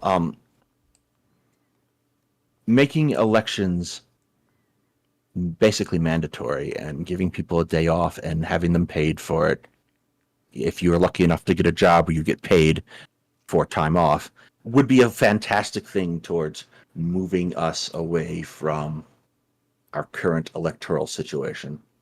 Well, and this is perfect because this brings us right back to, so here's the thing. One of the reasons that's so unbelievably difficult to do is because we don't have a single system for voting for president. We have 50 systems for voting for president because the Constitution explicitly says each of the states will choose their electors in any way that they like, It's up to the states to determine it. It's up to the states' legislatures. A lot of the legislators have just kicked it up to the governor and says the governor does it. And many of the, I think about half the ones that say the governor is required to do it based on how the vote works. But there's no law, and there isn't in the Constitution that says that any of that has to be done. So the states can choose their electors any way they like. And the reason that was thought to be important was so that it would become a lot harder for the federal government to fake an election, for a president to say, well, I'm going to take these voting machines out of the state of, Georgia, because I think that these votes are fraudulent. The president of the United States has no say in what makes them fraudulent or not, has absolutely zero say. So does the vice president. So when Trump is sitting here saying that either he can replace the state's electors, no, that's a crime against that state, which is why Georgia's involving itself in this. But because those states are protected by being able to run elections any way they want to. You've got this patchwork of states where the citizens have made the right to vote important and have made it better and easier to do, and states where that hasn't happened for whatever reason. And so in those states, they are constantly making it harder and harder to vote. And this happens in the states also where there's less education, where people are not paying attention to what's happening with like the congressional districts in their state, aren't voting for state offices, stuff like that. You see it become much harder to vote. And I think a national holiday would help, but there's actually no precedent for that in the Constitution, because voting is explicitly the purview of each individual state, which is what. And when people sit there and say, well, Trump is the president, he can go declare these voting. No, he can't. No, he can't. That's explicit. The Constitution deliberately said he can't do that for precisely this reason. That's what makes it so unbelievably illegal. Also, the U.S. has problems with stuff like the ID and registering. It's like... Yep, and again, it's up to the states, yeah. That's a two-tiered problem. Is you have requirements to obtain a state ID that have become increasingly stringent as we change ID standards that not everyone can meet with ease or sometimes at all. So how does that ID the system problem work in the US?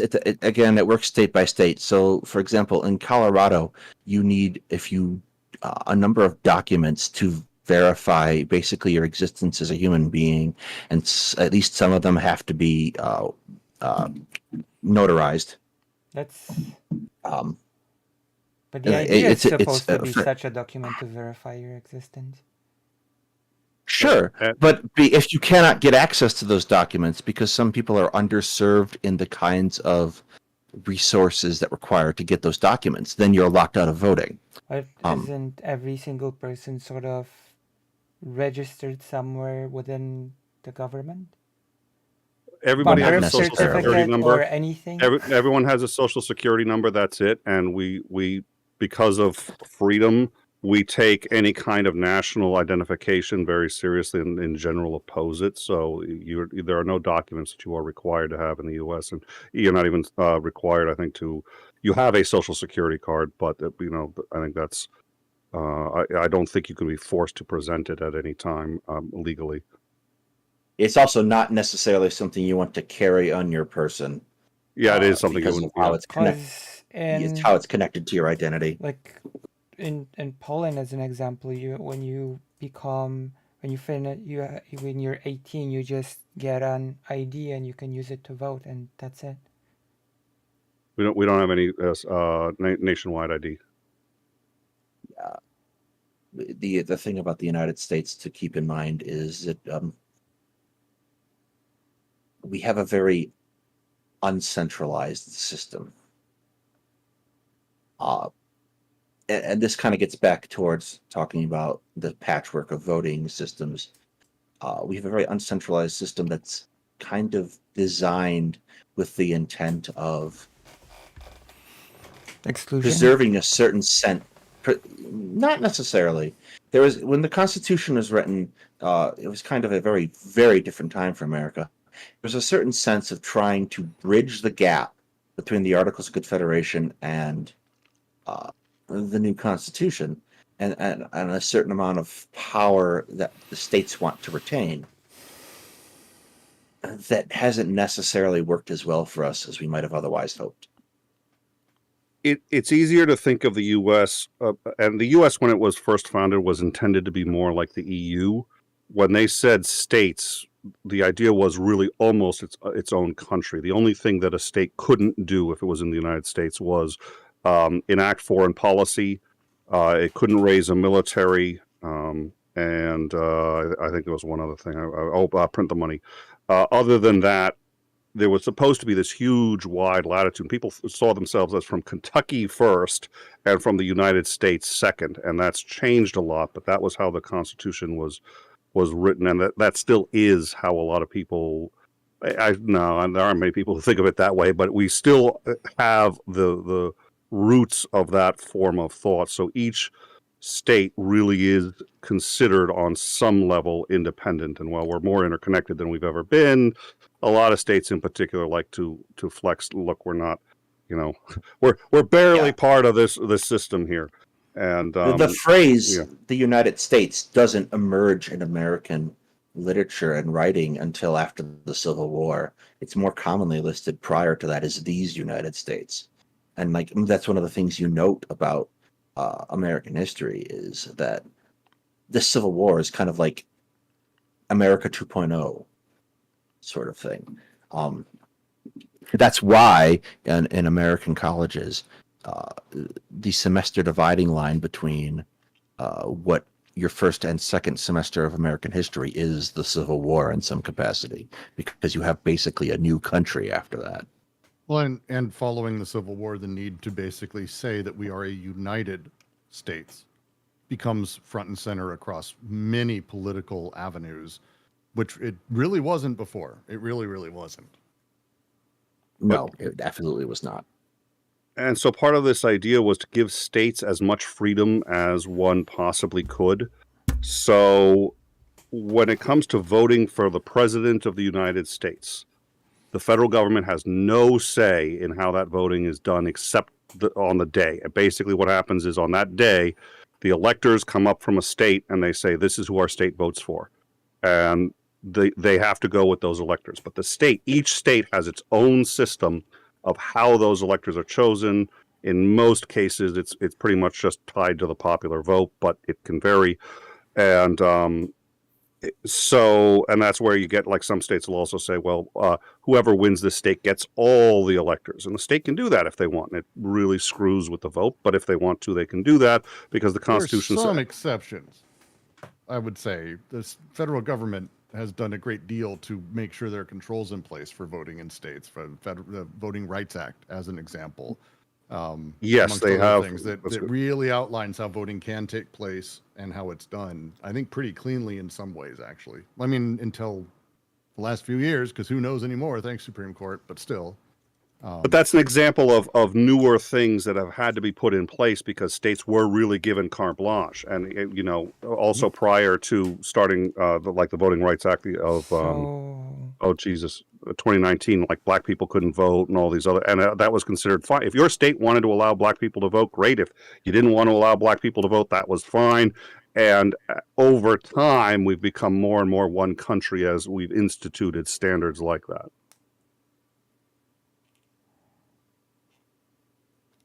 What you got, Lucy?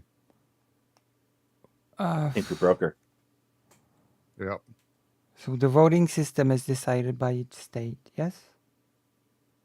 Now, Yes. the voting system is a combination of federal laws that create rules around it, but within that, they do not have specificity around how it's done. It's like a weird question, but if a state decided that the candidates within a state would be decided via card game tournament, could the Correct. state do it?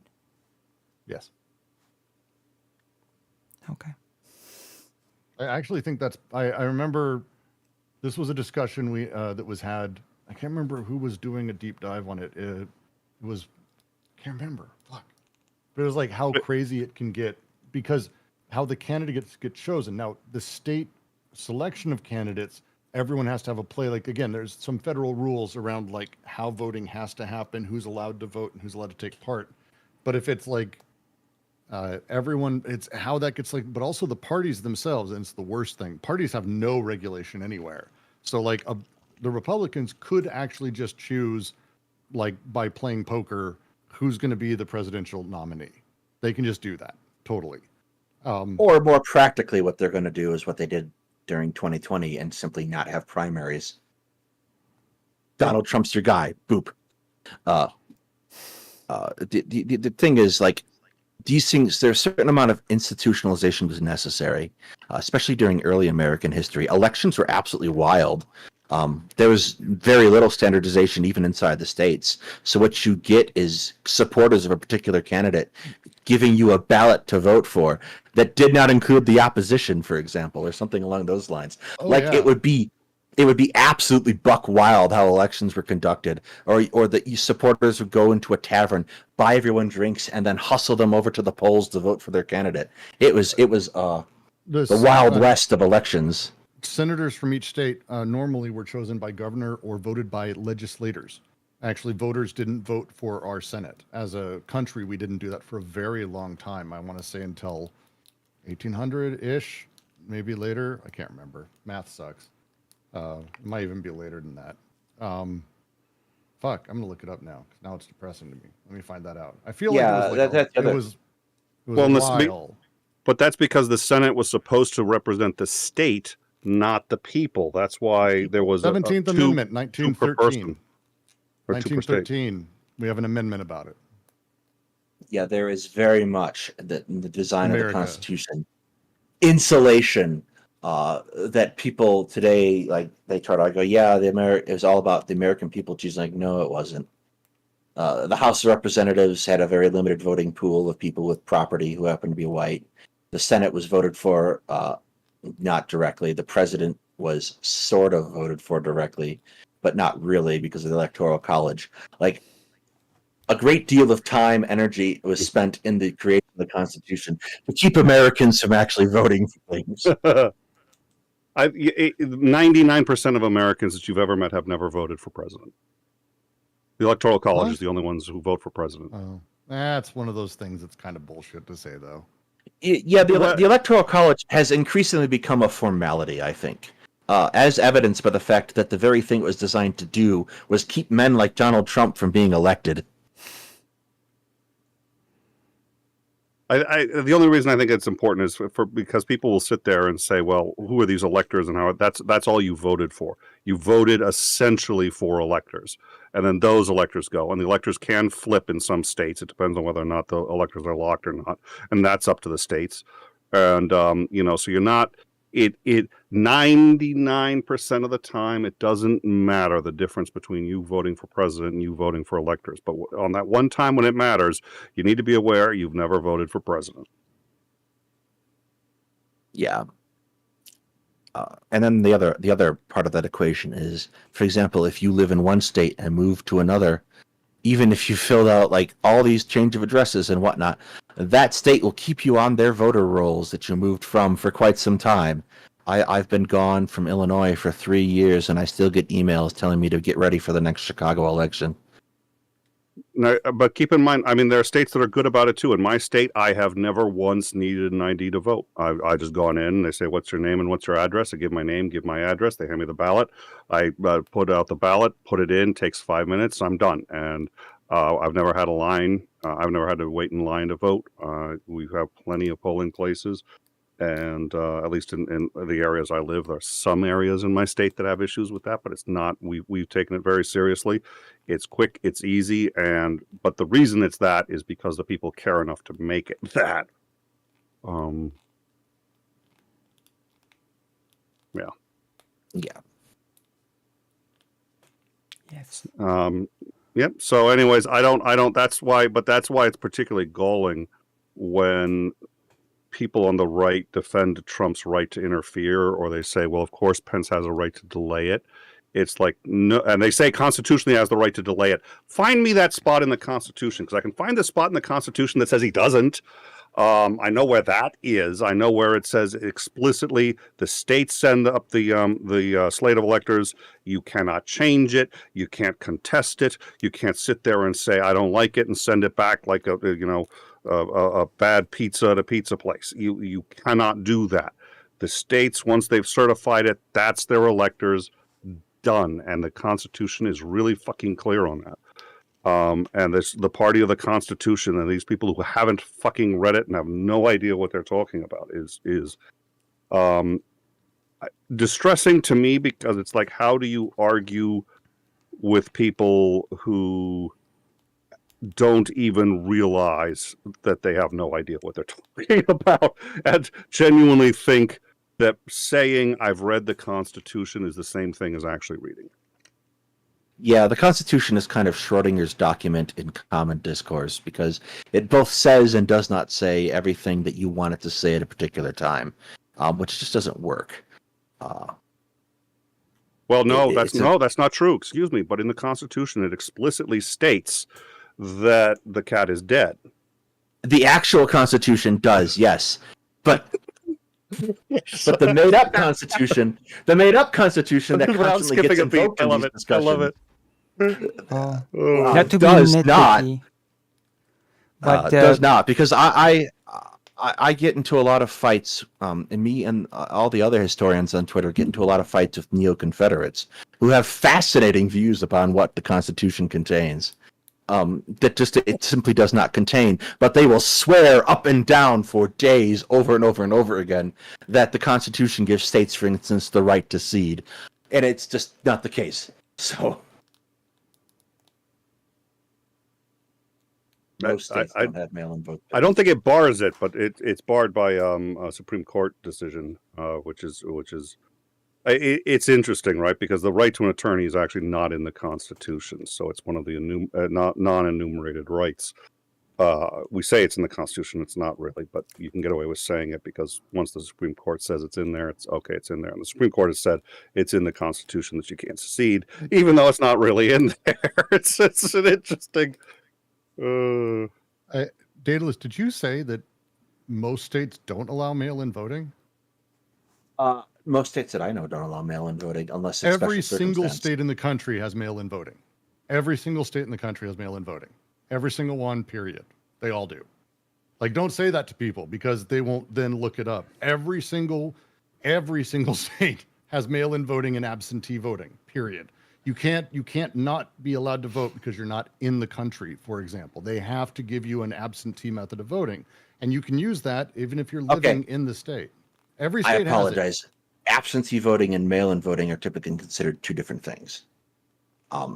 Every state has absentee voting, but like mail-in drop-off ballots, the kind of thing that we're talking about, for example, that Colorado does extensively, is not necessarily universal.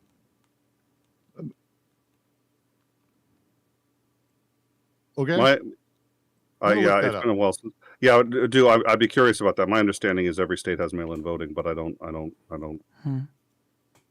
That's why it was such a big deal during 2020 that was expanded in such a way. I mean, because but what you have, yeah, please. What you have, at least, like for example, when I first started voting, there are when 5 I turned states who have significant rules around it: Texas, Louisiana, Mississippi, Tennessee, and Indiana. Which, honestly, that's fine. Every other state has application or fully ballot automatically sent or fully can vote We'll by look mail. into it. The vast majority of the country. Okay. Because like, for instance, it did not exist as an like what I had to do in Illinois is early vote to be able to mail things in when I started voting, and Chicago is an entirely different beast for that too. Everywhere I've ever lived, I've gotten a mail-in voting ballot just sent to me. So it's multiple states, multiple cities. There's a couple states, New York, you have to request it. But again, they'll just give you a mail-in ballot, the vast majority of places. In those 5 states, by the way, you have to ask for one. You have to have a reason to get a mail-in vote. Like, hey, I'm working that day. They'll give you one. All 5 of those states, by the way, will give you a mail-in ballot. There's no states where it's not allowed explicitly. There's no state that does that. That would be wild. In most states, once you ask, the default is mail-in going forward. That's my understanding for most of the states where it's already considered. And you may be right. So Jim says the right line. COVID fucked all that up. So you may be right. Like in 2016, it was completely different. But the 2020 election and on, like it's every state has it completely allowed, and most states it's like they just send you a ballot, or you can just go online and click a button for one. And when I say most, I mean like all but 5, and those 5 you just have to type a reason legally. Yeah, Titan sent this article from the New York Times. If you click on it, okay, Nick. Titan sent an article from the New York Times about it that shows like what it is, and like that was my understanding is there's like kind of clear definition of terms. Like so in Colorado, for example, they just send ballots to households and you go drop them off, because no one really waits in line to vote here at all. I'm not even sure where an actual polling place is in this town. Where are you? I am Ish. I was born and raised in Denver, so I'm an hour north. In the okay. big town, an hour north. You Yeah. can figure it out. Well, there's a couple of them, but yeah, I know the ones. There's a couple actually. All good drinking towns. Yes, the giant college here does a good job of that. That doesn't slim it down, people, so that doesn't help. Denver, like from the Dynasty show. And like Colorado's also the place out west where everyone actually lives, and everywhere else is basically empty. Fair. It's the mountain cities. But like California, Oregon, Washington, and Nevada all do auto votes, auto sending because of COVID, granted. But again, I just don't, because it's important everyone vote, especially the people who are probably watching this. I absolutely want you to vote more than I want the other side to vote. So please do that. I will root for you. Thank you, Lucy. You got to get going, Nick? Yeah, I got to get going. So, all right. Oh, in fact, yeah. Yeah, hold on. I'll be back in a second.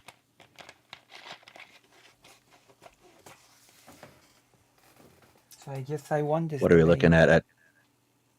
Yes, you won again, Lucy. Well done. Thank you. I always do. I honest to God, I have very little energy for debating after yesterday.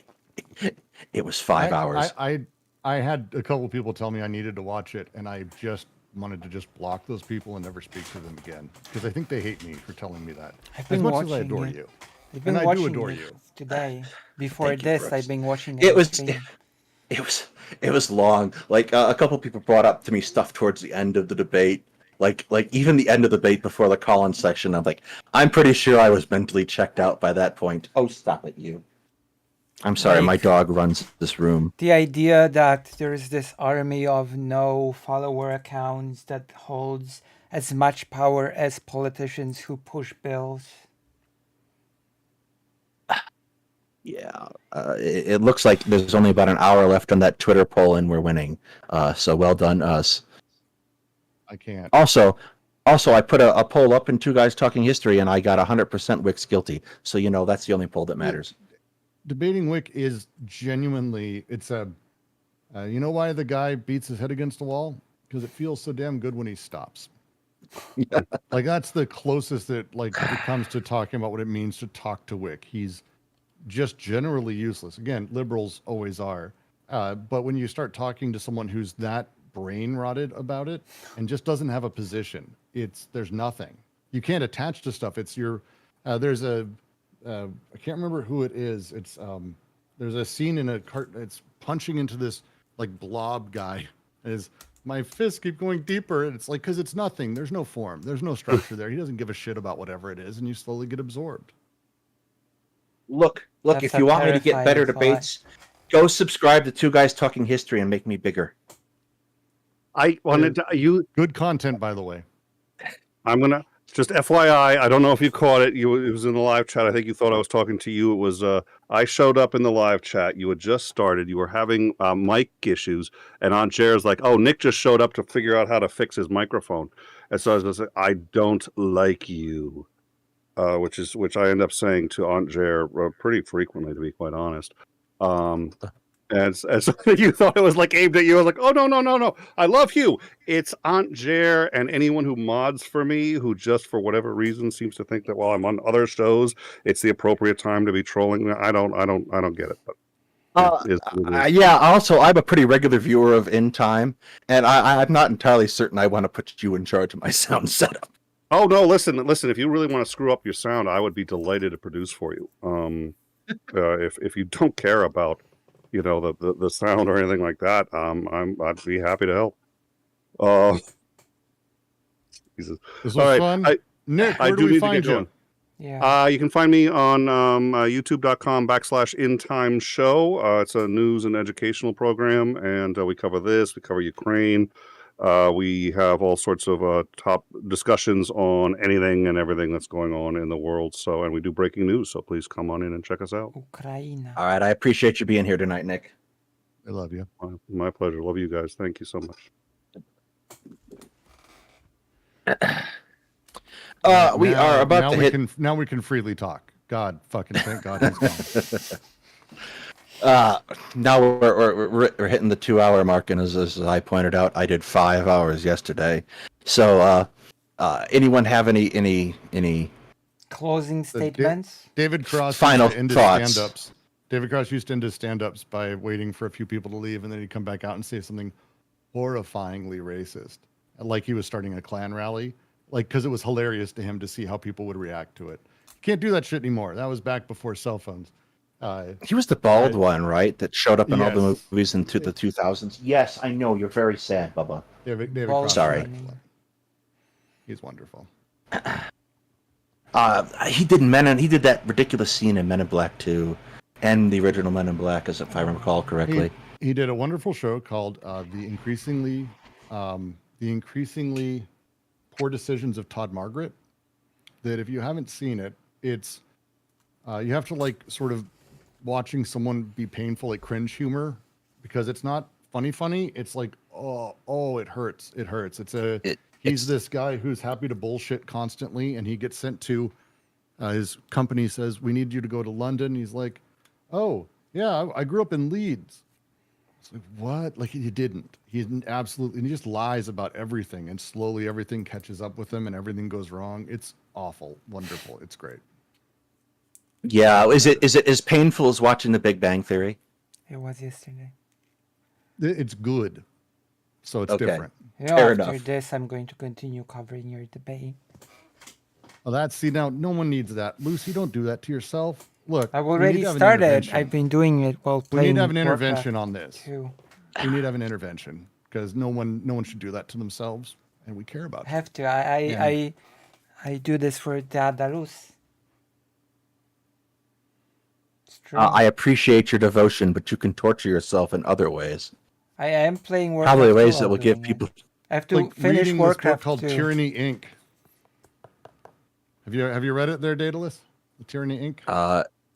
I am still sitting knee deep in notes right now for Hold the on. atomic bomb I'll be video. right back. I'm going to show you a book or two.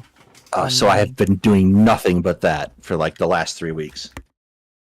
I picked this up because Sunday's, I guess, going to do a response talking about it at some point. And Yeah, I figured I was going to watch it then and get generally frustrated with Eudaimonia then. I'm not even through the intro, and I have highlights like it's anyone who's on the left who thinks this is a good book didn't read the intro, or I assume just is very much into the aesthetic, because it's wild how he talks about a handful of things and the lack of sources on other things. It's kind of beautiful. There's a lot of Oh garbage. dear. I am returned. Please share books. Yes, this is the book I'm reading currently. It's reverse. Oh yes, I know some of those letters. That's right. Not It all of says- those letters though. Says to speak in your own name. It's about the emergence of Yiddish press in Poland Ooh. before Ooh. World War II. Have you picked up a university courses yet for It's called that Learn to Speak specialization? Your Own Name. Learn to speak your own name, basically. To speak in your own name. You speak- That's the literal title. Speaking in your own name. It's about the fact you. that intelligentsia spoke in different languages, and then a group came and created Yiddish media that spoke in the language of the majority, so Yiddish. Because Yiddish was treated as the language of the pleb, of the common folk, the lowly language. So people decided that it is actually good to speak to people in the language that most of people use. And so the press was created. It was a huge unifying factor. So I might struggle with university because in my prehistoric young days, I had bad grades, so I might have a tough time getting in. I'm gonna make a suggestion to you after stream about something to check out. That A is turned out to be a fairly decent online school here in America, that might be worth looking at. Yeah. Is it super expensive? Would I have to beg for donations to be able to? It's a private school, so it's a bit pricey. It's SNHU. Is it in New more Hampshire. than $1,000? It would be very difficult for. It would be very difficult for me to talk about the cost, because what they do for students is you have a set tuition at the time you enroll, and you are locked into that tuition for your lifetime. And the way they structure it, it takes a while to finish because you're only able to do 2 classes at a time. So you pay forever, as long as you live. In a certain sense, but in another sense, it's like designed very heavily around people who work. Is this a school where they basically have people then go out and recruit other people and you get people downstream from you? So like a multi-level marketing college kind of thing What? the rest of your life? Absolutely, it absolutely is not. It is accredited. They do a fairly decent job most of the time. Is that a thing? and Multi-level classes marketing like that. schools? It should be. Actually, it is very much here in the States. We're good at that. We're very good at scams and shit. We're pretty cool. Like we're the best I at it. do We're wanna- very good at it. I do want to bring up something that someone brought to my attention prior to this stream. We have in my Discord for Two Guys Talking History, we have a mutual aid section. And there's 2 things I have stuck there to rather recently. One which became suddenly urgent. If you are able to make a donation, if you're possible, head into our Discord. There is a tagged post about someone who is having a hard time making bills meet. They were recently laid off, and they just got an eviction notice. So if you could help out with that, that would be immensely helpful.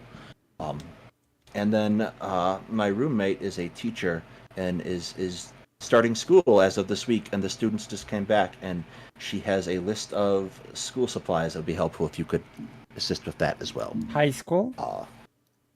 No, middle school. Middle school. She's a special ed teacher, Oh. and so a fairly significant portion of our household income is often put into. Yes, I know you're very upset. Sorry, is put into things for children such as coffee and things that help people self-regulate, and it would help us immensely. So it's like books, notebooks, Books. Well, actually, let me look. I didn't even look. It was on the list this year. like the supplies, textbooks. Yeah, there's books. There's games, pencils, all sorts of stuff. Pens. Huh. The problem that American teachers often face is they are required to supply their own classrooms, and they're also required not to make a big public deal about it because it makes the school districts embarrassed. Supply classrooms so that wait. Huh. It's interesting. And as an example, my family we're on. It's a buy nothing group. If you haven't looked it up in your area, please do. It's a wonderful way to sort of exchange stuff you don't need anymore, and someone else does need. You post it up, someone will come be like, "Hey, I need that. That's great." So, like, because I have 2 kids, rather than sort of buying a bunch of new shit, we've found older kids who don't need it. We use that for our kids, and then we donate it again. Someone else comes and gets it. And it's toys and other stuff because my daughter, we're not going to have another kid after. So when daughter is 18 months, we have a lot of toys for little kids. Put them up. And this woman's like, "I'll take what you can give. I'll take all of it." It's like, "Oh, cool. You got a bunch of kids?" She's like, "No, I'm a special ed teacher." And it was like, Yeah. "Oh, what?" And she's like, "Yeah, this is great. This one's like a water table and this other stuff." Like, "Well, my kids will love it." And it's like, "Wait, oh." So like I went out and spent a fortune. We bought a bunch of shit. Like, "Yeah, this is also stuff that my kids don't use anymore." It's like, because they spend all their money. She did this for another year. We kept in touch. We donated stuff to her classroom, and then she just left. She's like, because they get paid sub-poverty wages. Sub-poverty wages. Like and the they have to take educational full ed ladder. class. The educational ladder is ridiculous in how much you get paid for the level of education you have to receive to become a licensed teacher, and then typically to get paid anything that resembles a living wage for what you do, you have to get a master's degree. So by that time, you're in debt, and you're also supplying your classroom. It's obnoxious. That's the U.S. education system is so messed Well, the up. Republicans did this, and Democrats didn't help. Obama helped ruin it too. Basically, everything since Bill Clinton has been about destroying public education, privatizing it, and moving it towards a system where basically it's privatized. The system of There is a push. Yeah, what the push is to get religious education to be the dominant idea, because, like, to be fair, I know a lot of school teachers who are charter and private schools who also have to do the same thing because it's just expected at this point. But like the idea is to get indoctrination in front of kids. it's Again, I think it's the neoliberal version of this. The conservatives are happy to do that. But overall, it's about destroying public education, period, because they don't Right. like the idea of an educated people. right. Like, that's it. yeah. And many of them have outright said that because ultimately it leads them to being able to, as I think Newt Gingrich was even quoted once as saying, is not everyone should be educated. Some people have to be the lower people on the societal rungs. And it's like, cool. Good job. That's great. I mean, that's Vouchers. Yeah. And vouchers is how they do it. And they do I- it through this bullshit way of like, hey, why don't you just take a look? There's these special magnet schools and you can just take your kid there, take this voucher, which sucks money away from the public school that your child would go to, and you put it over there.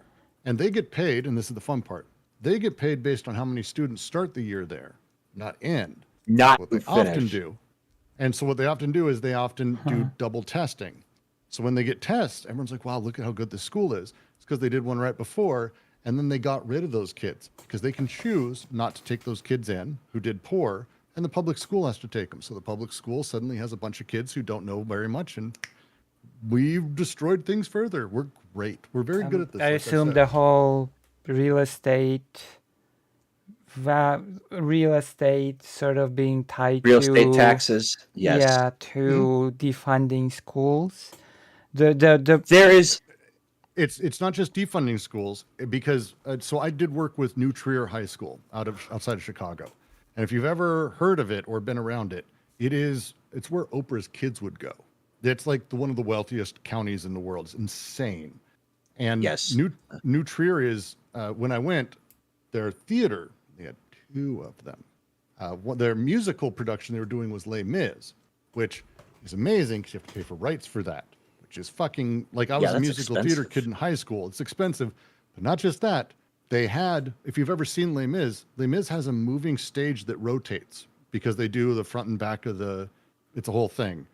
They had a moving stage. This high school had a full giant production house with a moving stage and props and everything, just like a real Les Mis production. And I'm just like, that's that world. And then I worked with kids at George Washington High and a few other schools in South Central LA where they didn't even have computers for kids. Yeah, like I thought my high school was obnoxious. Jesus. The other thing I'll point out, and Brooks, you might get mad at me for this, particularly in the city of Chicago, is where I was connected with these places. There are schools, public schools in Chicago that have JROTC programs that essentially run the school, and they do an amazing job of pumping in extra money because half of it's coming from the federal government. And like when I was a senior ROTC cadet, what would happen is the government actually puts a fair bit of oversight on these programs, even in high school. So like there are inspections and officers come in and do the thing. The Army figured, well, we don't actually have to send an employed officer out to do this. We'll just send the cadets to go do the inspections and make sure everything's in compliance, the senior cadets. So I went to a couple of these where we would go and we go to see these schools, and they were doing like the Lord's work in a lot of these neighborhoods where these kids wouldn't otherwise get much help.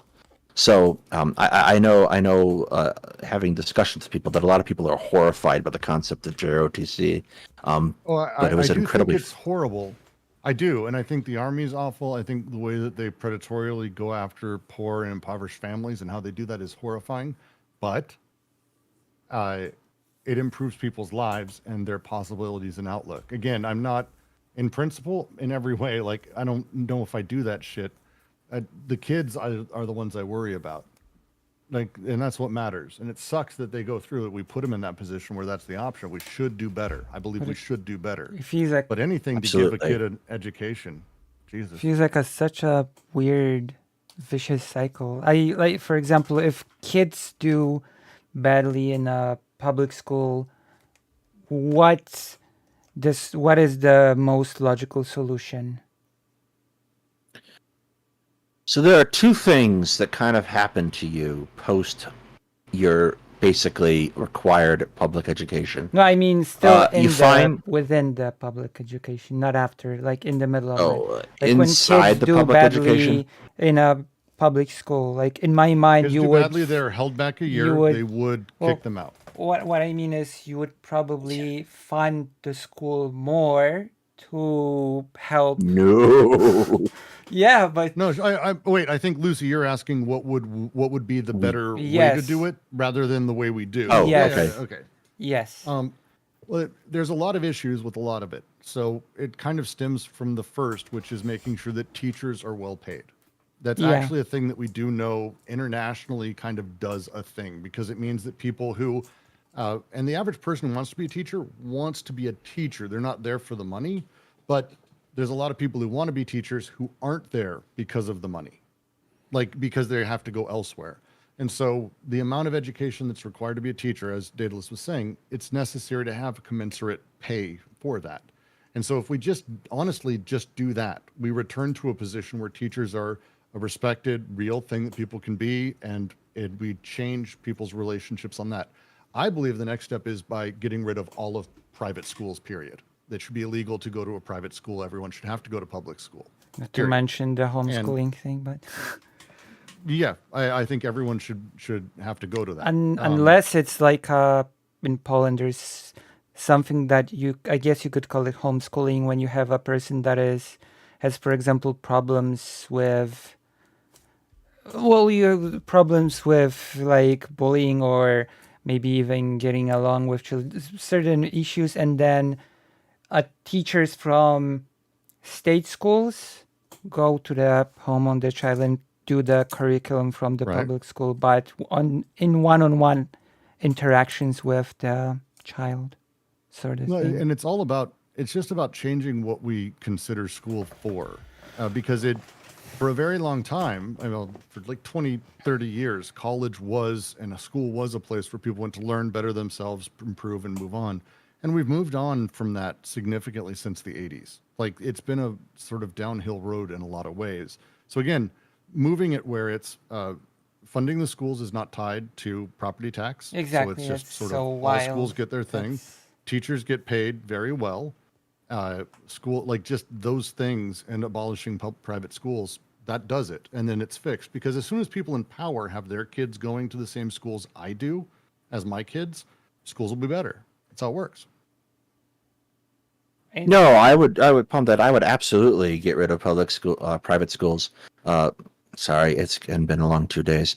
I would absolutely get rid of private schools, at least on a primary education level, because it's just not.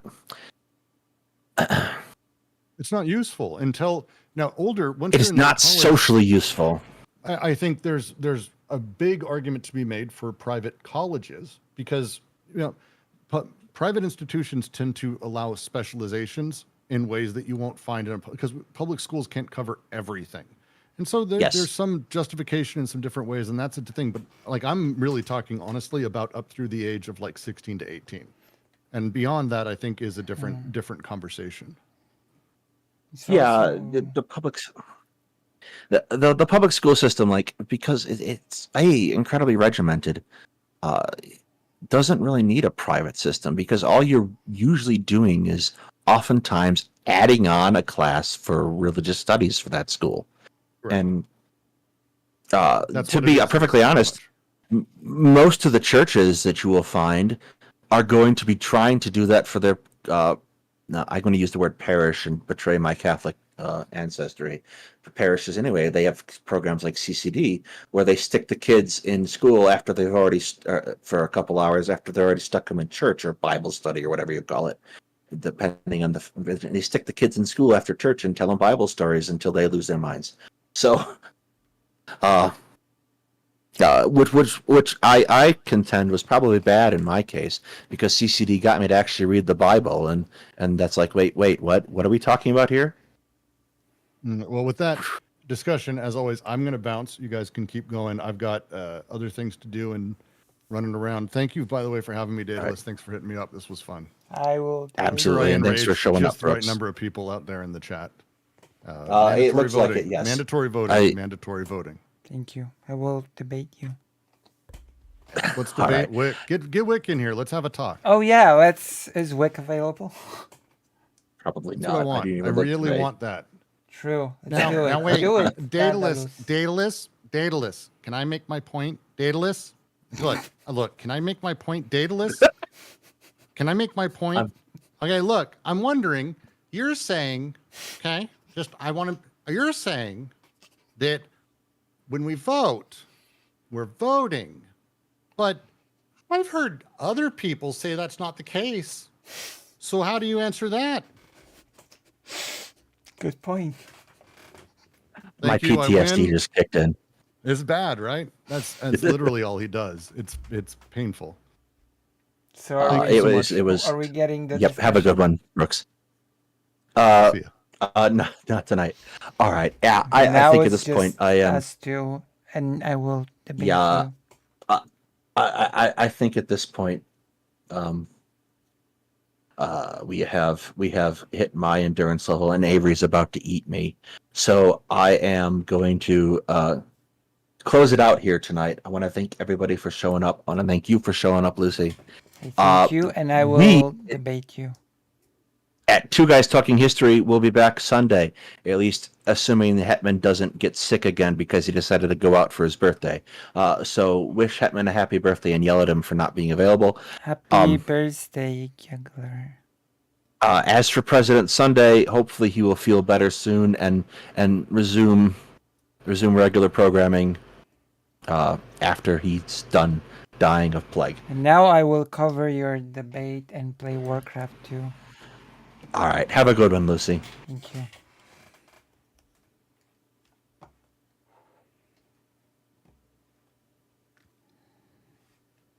Wait, what? Where is my...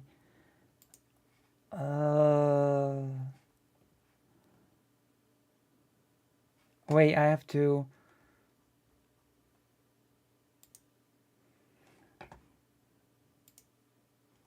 Daedalus.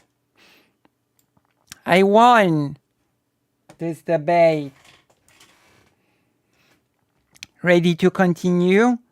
You ready? I have to go to the toilet now. It's okay. Wait a moment. We'll make the game... No, we're not gonna make the game louder because we're still covering the debate. But one moment. I'll be right back. Don't go anywhere, please. Consider donating. It's true. Please consider doing this for me, please. I will be right back. And then I will tell you everything that I know about this topic that I have not announced yet. I'll be right back. Yes.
have returned and I am going to, you know what I mean? You know what I'm trying to say with this? One moment.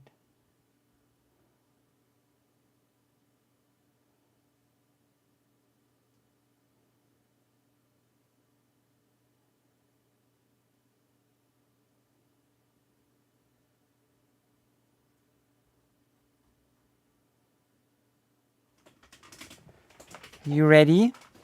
You ready to continue? Or actually, I think about to beat the level, so we will actually make the game a bit louder for now. Resident Evil. Look at this happening. I would love it. Yeah, Andalus. Have we won? I would love it. We have not won.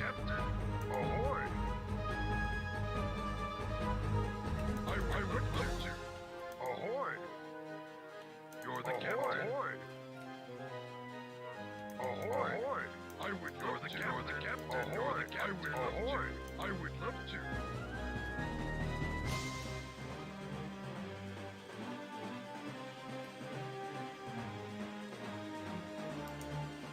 Ahoy! Squaboo. Squaboo. Squabudabu. Itok. Itok squaboo.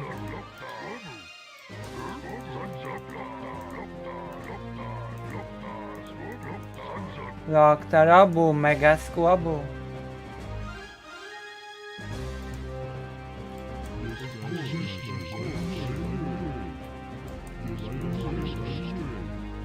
Where is the enemy?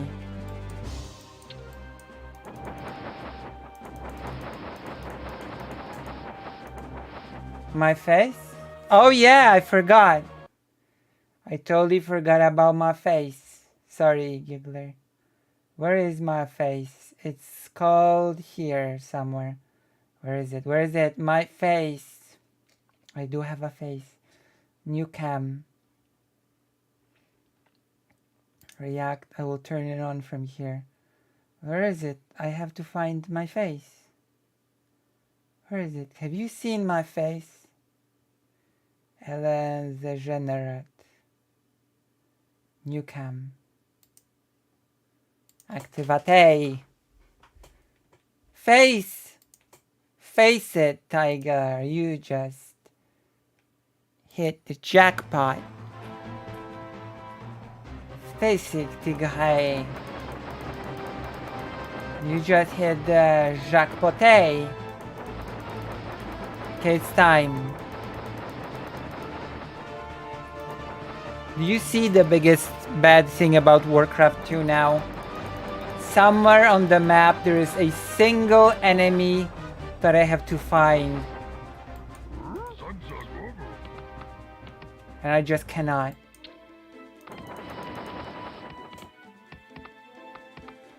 Like, the map should just end, okay? The map should just end. Without the additional BS. Come on.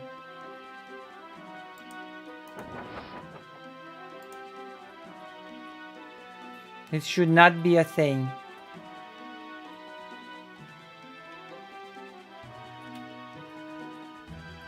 Come now.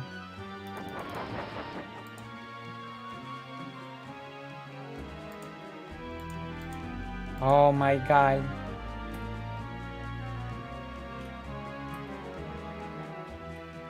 Where are my workers? Let's go. Zongtong. That's true. That's because of the internet thing.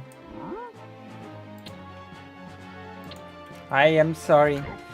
It's all because of the internet. Your cat looked very majestic in that photo. She was very majestic. She was a real giggler. Wait, I should turn it into... Yeah, she's like a real giggling giggler. She would follow me like a doggy, and when I was ill, she would lie on top of me, and whole week I was ill all week, and she would just lie on top of me every day for a whole week.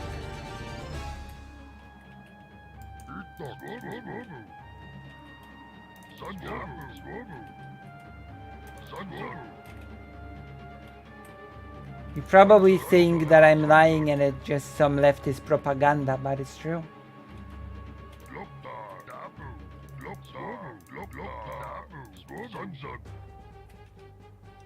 What is it? Yes, Master, what is it? We did it. Borp. Who burps like the burper? I am the one who burps. The burper. Look, I will buy this. Buy this.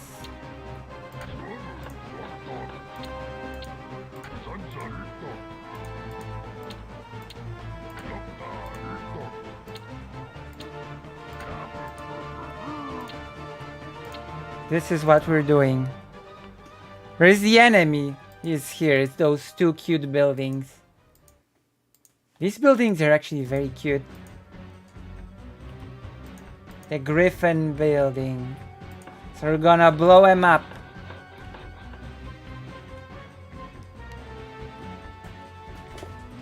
Yes. Yes, Master. Bloodlust. Yes, Master. What is it? Yes, Master. Yes, Master.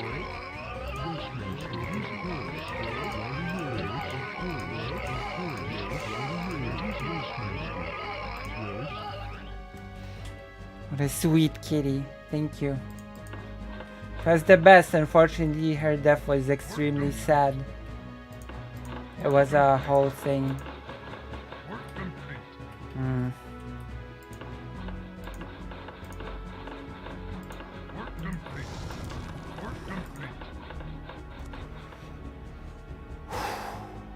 It was a thing.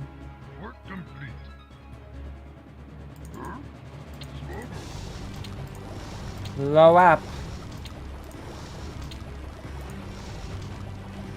Goblin sappers. Ito. Taboo. Ita. Taboo ita. My Genie Pig Clover was really sweet. Without hold, and he's just born. Aww. Lick your hound. It's true. Cats lick your hound. Hmm.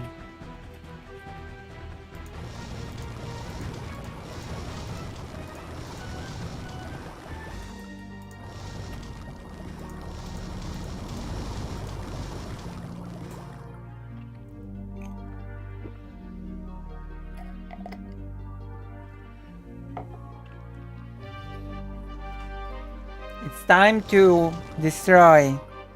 Oh, old age. I understand.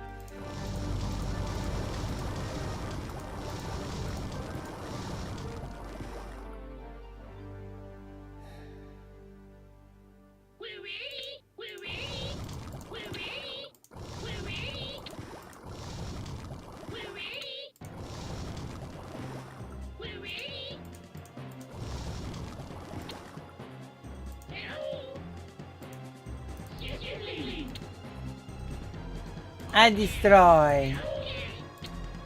Explode. Boom. Demolly. Demolly. Almost.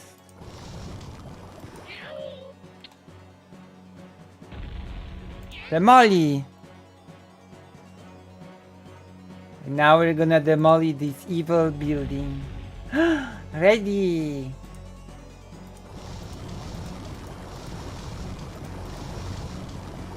I am ready. More than ever. This was such a wildly easy map. Why was this map so easy?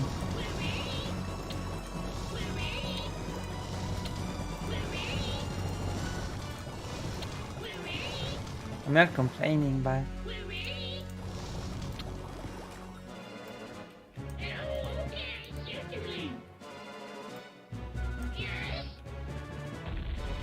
there we go. Destroy you.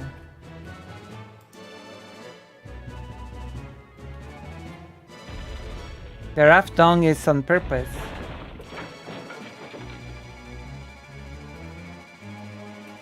To clean better. Is that it? Are we winning? We have not won yet? Wait.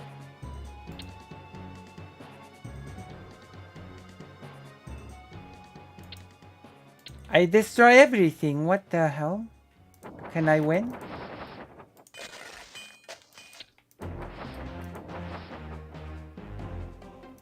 Can I please win?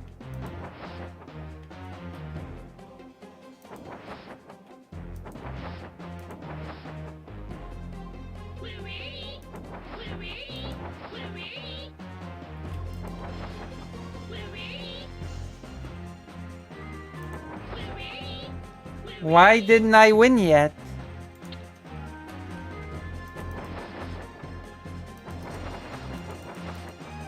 Oh.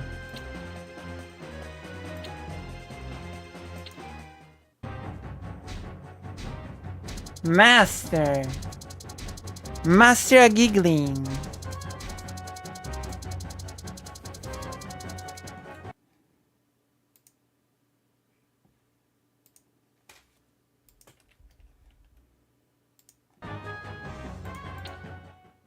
Now that the Great Sea is once again under the dominion of our Wave Riders, Ner'zhul has come upon a plan to increase the powers of the Dark Portal.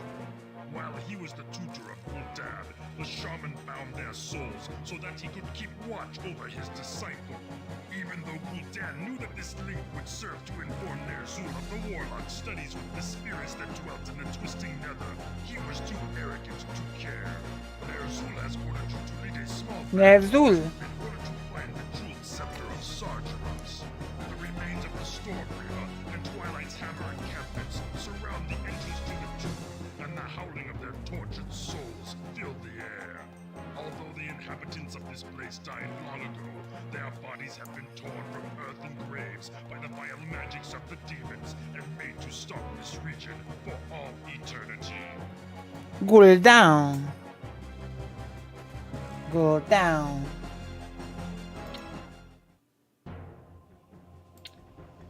Hello, Gul'dan. Menu. Save game. Make it giggling.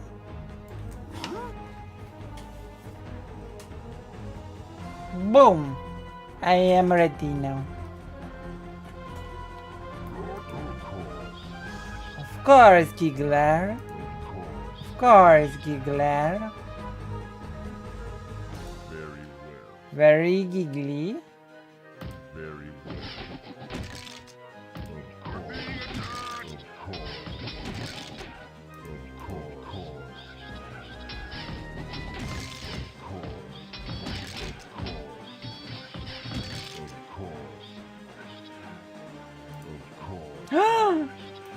It's a boogie.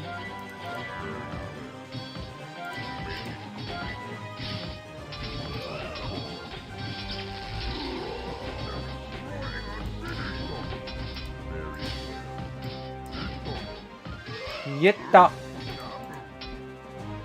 Dabu. Yitta. Yitto dabu. I'm thinking about that crazy cop story you shared. I can imagine that any other stories you have to share. I have a story about... No, that's actually the only cop story. I have an apple pie story about how I made an apple pie. And everybody said, oh my gosh, that is such a good apple pie. But I'm not sure if it's quite the same caliber of story, you know? Some might say that it's not quite the same. But I don't. discriminate against stories, you know? Only racists do that. Oh. Shipyard. Zong Zong. Zong Zong. Dabu.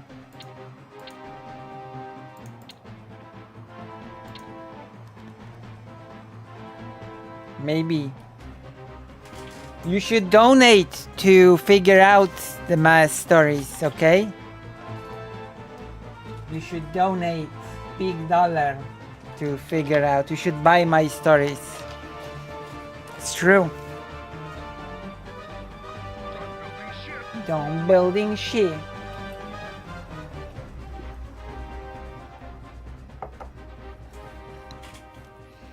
It's true. I have to make big money to be famous and big, and you know what they say. Lucy Hazard, the biggest lefty streamer. My goodness, I'm still upset about yesterday.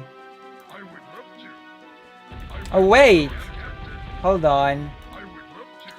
Now we can do the debate. That's right. Your favorite thing.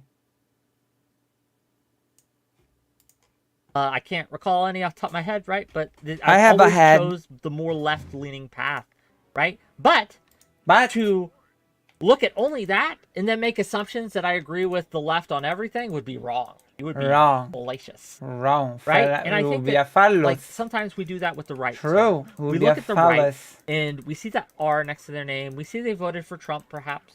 And we make all these assumptions about them.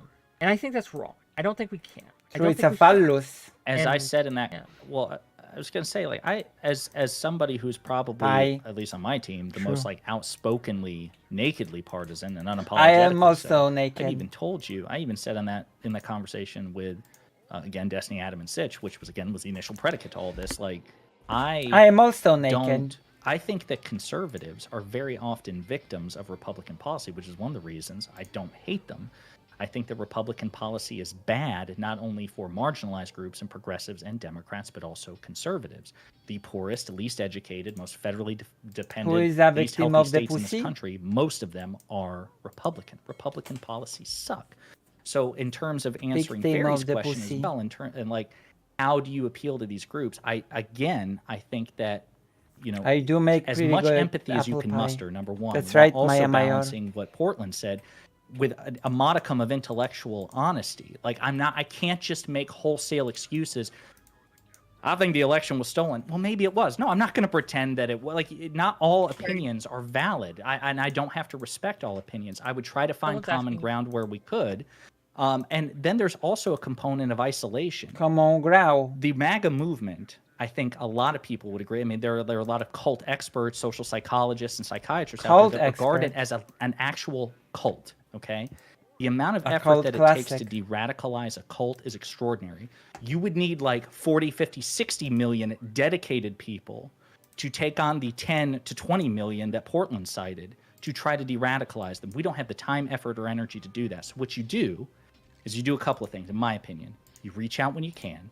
You try to reach out to the more moderate voters, number two. Number three, you also try to maximize eligible voter turnouts where you can, because this is where Democrats have a huge advantage.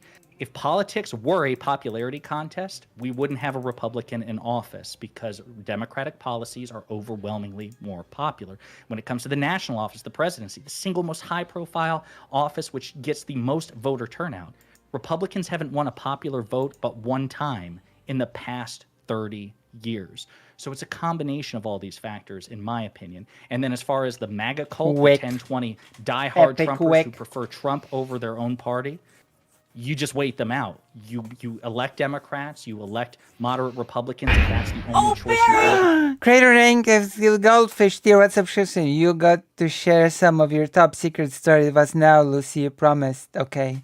For a tier 1 subscription, I will share with you a story about how... Which story can I share with you? Okay, I will share with you a story about how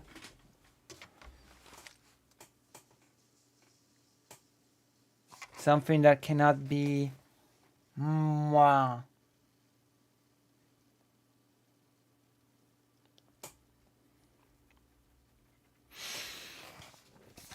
I guess I can share the story of how, but I already shared this story.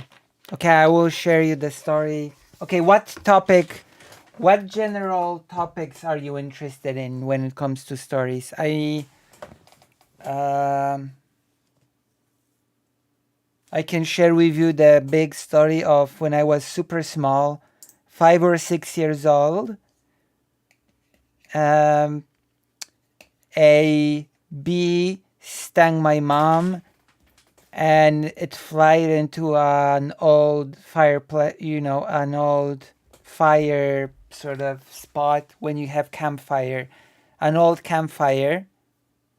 And I wanted to stomp the bee for stinging my mom. So I jumped onto it. But it turned out that even though the campfire seemed to be not hot on the surface, underneath it was soaring hot. So I jumped with my 2 feet into a soaring hot thing. And both my feet were severely burned. That is my story. That is my horrific story for you.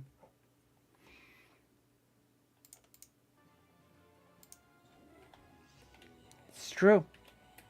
I don't lie about this story. It was a graphic story of hardcore. Just remembering the story makes me feel, oh my god, what a story. You know? Just thinking about this story makes me think how hardcore this story is. There was this piece of flesh on the heel of my thing. Wow.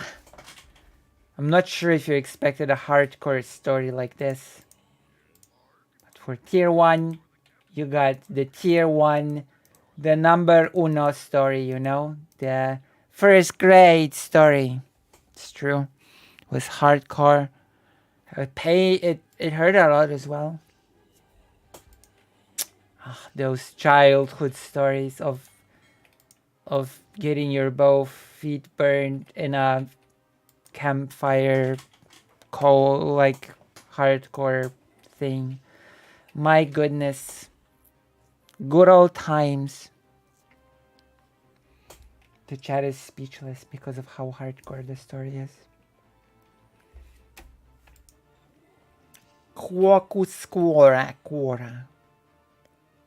Of course, I got super burned, actually.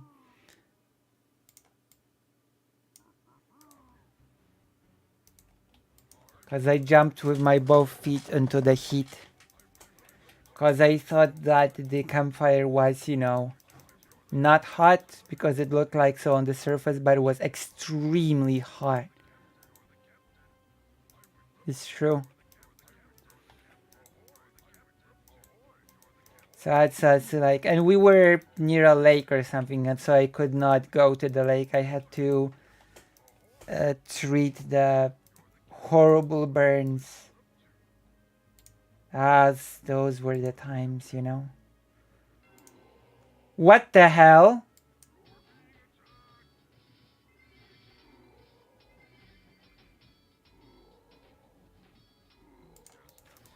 Maybe that's not where I'm supposed to go.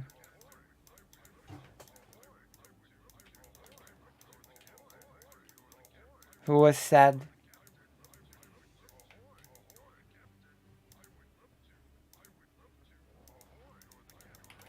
It was so sad that I suspect that I cried.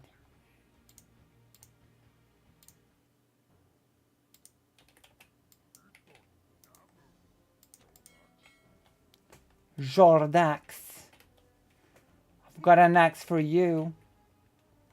I've got a knot for you, as a British orc would say.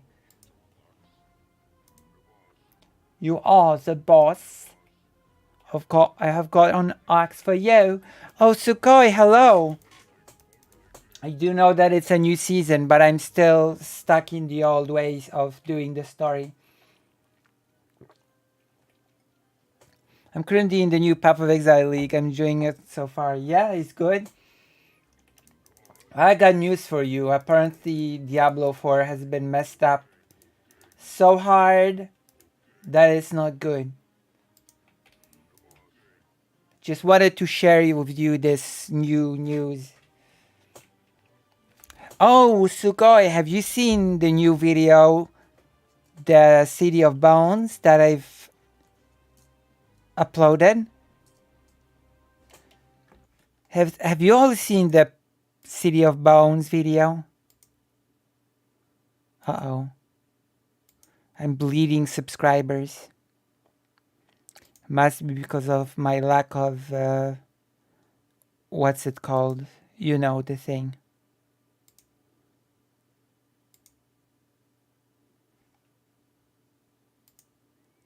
We've lost 3 subscribers. One time I was little, accidentally stabbed my finger in the car door, and my mom was in driver's seat, didn't know, so she started driving. I couldn't get my finger out because I out a lot. Started banging on the glass, and she stopped, and I got out of my family. My family was chasing me around with garage trying to figure out why I was screaming because they didn't know what's happened. The skin was peeled back of my finger. I couldn't bend it for a few weeks. Oh my goodness. What is SSF? Super Street Fighter?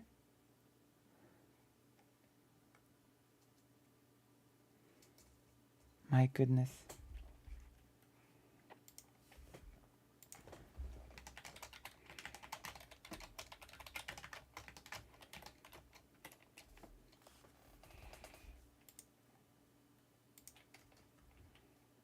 Between them and a MAGA movement.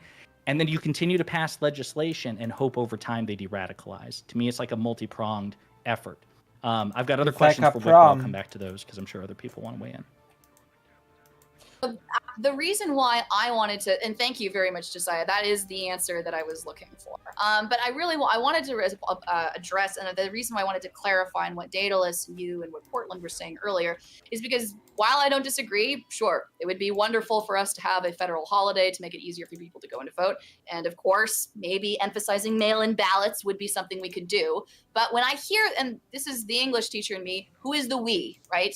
When you say I we, am the do you we. mean yourself as a voter? I do you am mean the yourself one as a who content knocks. creator? Do you mean yourself as a, like, what does that exactly mean? Let's get rid of the pronouns here. Okay, you as Josiah, you as Daedalus, you as Portland, right? Because I think that, like, I am the one who I knocks. understand, like, we can talk about politics in 2 very different ways. The reality is we are all here discussing what we as individuals can do with this tweet that Wick has posted, right? Wick is here with his show. He brings conservatives and liberals onto his show, right? So I don't disagree that it's important to emphasize social movements and policies that we can promote, right?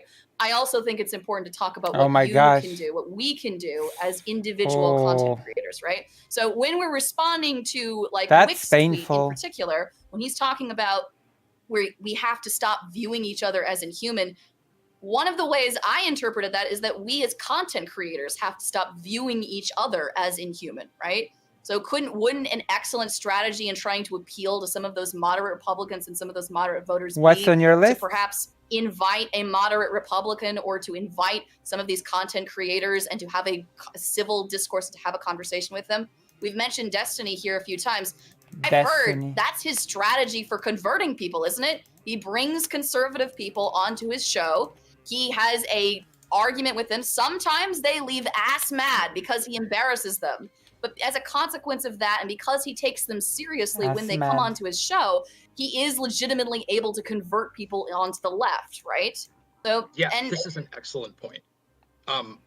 If you're, I would like to say something, direct a criticism I would like to Wick to say about a piece of something content as that well. he made not too long ago that I think really speaks to these principles that you're kind of talking about. You remember when you had Bryson Gray on not too long ago? Yes, I very do. controversial, hyper-conservative religious fundamentalist that you know, doesn't believe gay marriage should be legal, doesn't believe Very gay, like the homosexuality most extreme should be right, legal. religious right you can think of. Yeah. Yes. Yeah, and I think that there can be real value in bringing on people like that if you're willing, if you're really ready to engage with them with a firm hand and treat their ideas with the level of credibility that they have, not necessarily treat them like they are on equal footing with every other guest that you could possibly bring on with any moderate or left-leaning or right-leaning opinion under the sun. I think that when you bring people on that are extreme examples of the far right or far left, and you don't give them the necessary pushback because you want to appear too centristy, too like amenable, you actually do a demonstrable harm to your own platform because you alienate people who feel like not represented in their beliefs when they see you allow someone who's just so to be clear, bigoted you and think so that's vile what I onto your did? platform, You think and that's what I afford did? them such a like tremendous amount of space and leeway to spew Bryson their Gray. venom. I think that's really harmful, and I think that in What is the harm that pursuit was of an done? admirable goal, you can go too far with who you have on and how gently Portland, you can you hear him talking? Just out of curiosity, like No, I can't, but I'm No. I didn't know if Portland might not have heard you because like he didn't even hesitate. Can you hear him? I was trying to finish a point, so. Oh if no, you no, were that's fine. That's fine. No, I just wanted. Okay, Yeah. that's good. Oh, That's fine. So I will ask you, do you think that's what I did, that I brought him on with no pushback? Yeah. I want you to I go, think you were and I encourage everyone extremely else. gentle Sure. with him. I want you to grow, and I want you to, well, yes, I take umbrage, right? I take issue with the fact that we have to, like, treat even someone who has abhorrent, obscene views, which I believe he has, as the enemy, right? As some demon from hell that we must battle and vanquish on the field. We can't. I mean, enemies exist. Deal with it. Some people are, in fact, enemies. Like, what am I supposed to tell you? What am I supposed to tell you? If someone wants me dead or erased or wants all of my rights gone, then I'm sorry. They're my enemy. What am I supposed to tell you? That I'm not supposed to treat the person that wants to take all of my rights away as an enemy? Is that what's supposed to happen?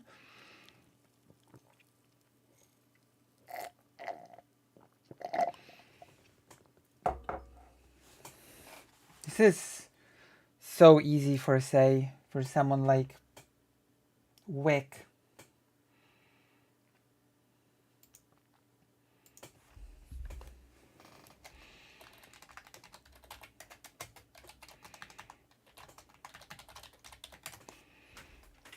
You know?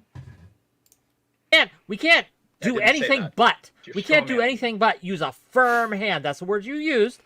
Yeah, a firm hand isn't to like dragging them smash out their and ideas killing and them, smash okay? them. I think that, and I encourage everyone to go watch that interaction, right? I think that not only I, but Prime Kai, who was there as well, we got out what he believed. We got out him to mask off pretty easily, right?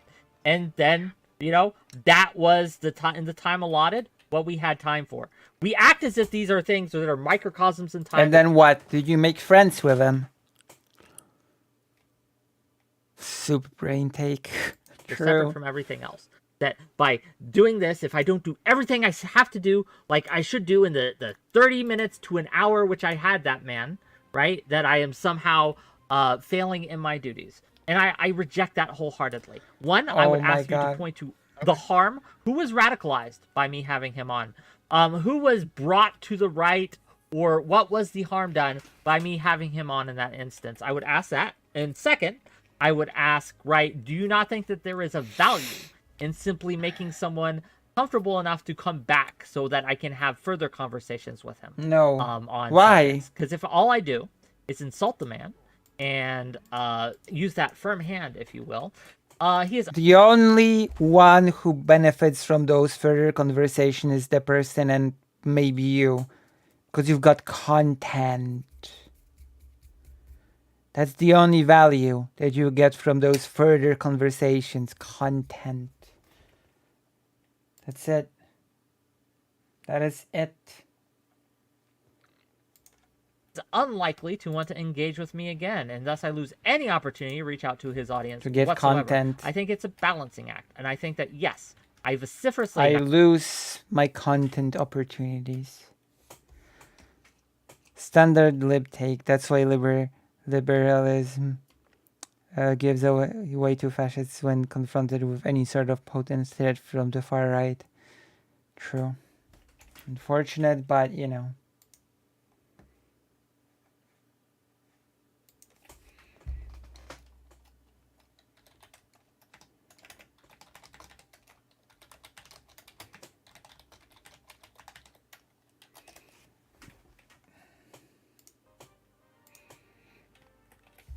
Need more magic points. I did on the show, right? You can go back, you can check. I vociferously, right, disagree with him. I think it's horrendous and monstrous what his beliefs are, but I can still treat him as a human being, and I think I should. I think that's the right way of going about it. I think that's the best way to reach out. Yeah, I just fundamentally disagree with you about your perception of like how much you It's 'cause I didn't accommodated yell, him 'cause I versus didn't pushed back swear. on him. I think this is a good example of like a time when I was like, oh man, I love the challenging content with people I disagree with, but this is nauseating to watch. The amount of airtime and the True. lack of pushback that he got to say such abhorrent things was troubling to me as like someone who's super liberal and Yeah, I didn't generally interrupt him every approves second of having sentence. these kinds of Yeah, challenging true. conversations. So I'm just trying I to let make him the point to finish you his that you're thought. harming your own audience and ability to advocate for the causes that you believe in if people who watch your program feel like Oh boy. challenged or alienated by the level of vitriol they're hearing from guests like that. Why do you It's not- assume it's that just- pushback needs to happen? What?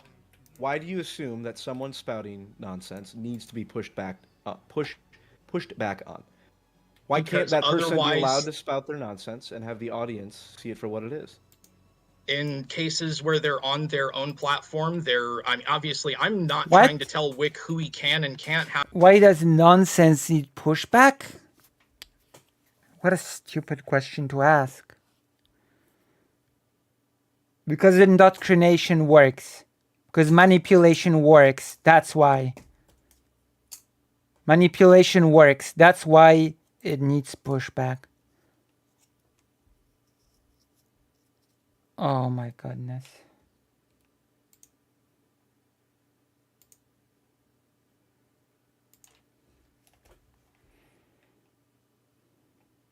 I don't know.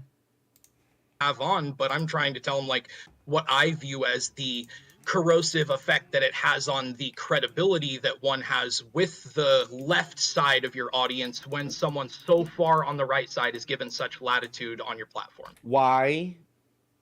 You could just as easily say that by Wick allowing Bryson Gray to come on here and spew the, I don't know exactly what his beliefs are, but let's assume that they are as bigoted as you say they are. Let's be clear, and I want to be clear. Just stop. Right? I want to be Stop. clear what those are. He believes that we should actually kill Stop. homosexuals and things like that. They should be stoned. Oh, okay. So yes, that's fucking degenerate and disgusting and crazy. Are you saying that the more people that hear him say that, the worse off? Or because I would say it's the opposite. The more people that hear him say that, the better off, because then they can go, "Oh, this guy's crazy." Like, you know those super religious Ah, yes. Famously, the more people hear extremist stuff, the more they dismiss it. No, that's not actually how that works. Demagogues normalize extremist stuff. That's the whole thing.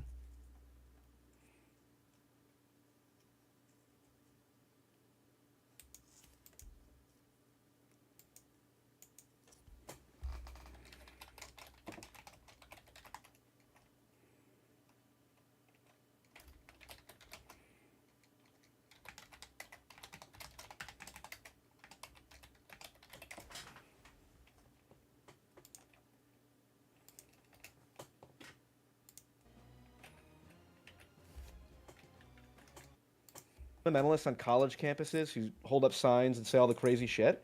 The more people that see them for what they are. Doing. That's not what he was doing. It's No, he said that on my obviously- show. That's how I knew, right? That's how I knew that's what he believed, right? Because I'd heard rumors, but I hadn't even said I had not heard him say it. And again, I gave him the pretty space, open about his fundamentalist religious beliefs on Twitter and stuff. Wick that was is where so I first bad. encountered them, and I think he's pretty masked off in the fundamental wholesale. point. This is a general principle. If someone has repulsive views, He is upset. True. is it not a good thing to let them So air those upset. repulsive views to as many people as possible, so that people can see them for what Oh they my are? God. No, Tell not me why not. necessarily. You could be right, Because but in I tend to think otherwise. Because in cases where you do it incorrectly, you don't expose them, you humanize them, and you normalize those beliefs to some percentage of your own audience, or you make your own audience feel like the space is potentially no one in my incompatible with audience you and your believes that we values. should kill gay people. I didn't see the interview, so I can't say whether or not. But that I'm is in a your real audience, risk. and Sure, I that's a real found it risk. nauseating to sit through and was reticent Good. to return. I'm glad you did. I'm You're not glad that making the you point found you it think you're nauseating. making, dude. You're not making the point you think you're making. I'm sorry. It's just What am I like, saying? I'm sorry it escaped. Wick absolutely does have bigots in his audience, by the way. No, don't even at me, okay? Wick absolutely has bigots in his audience.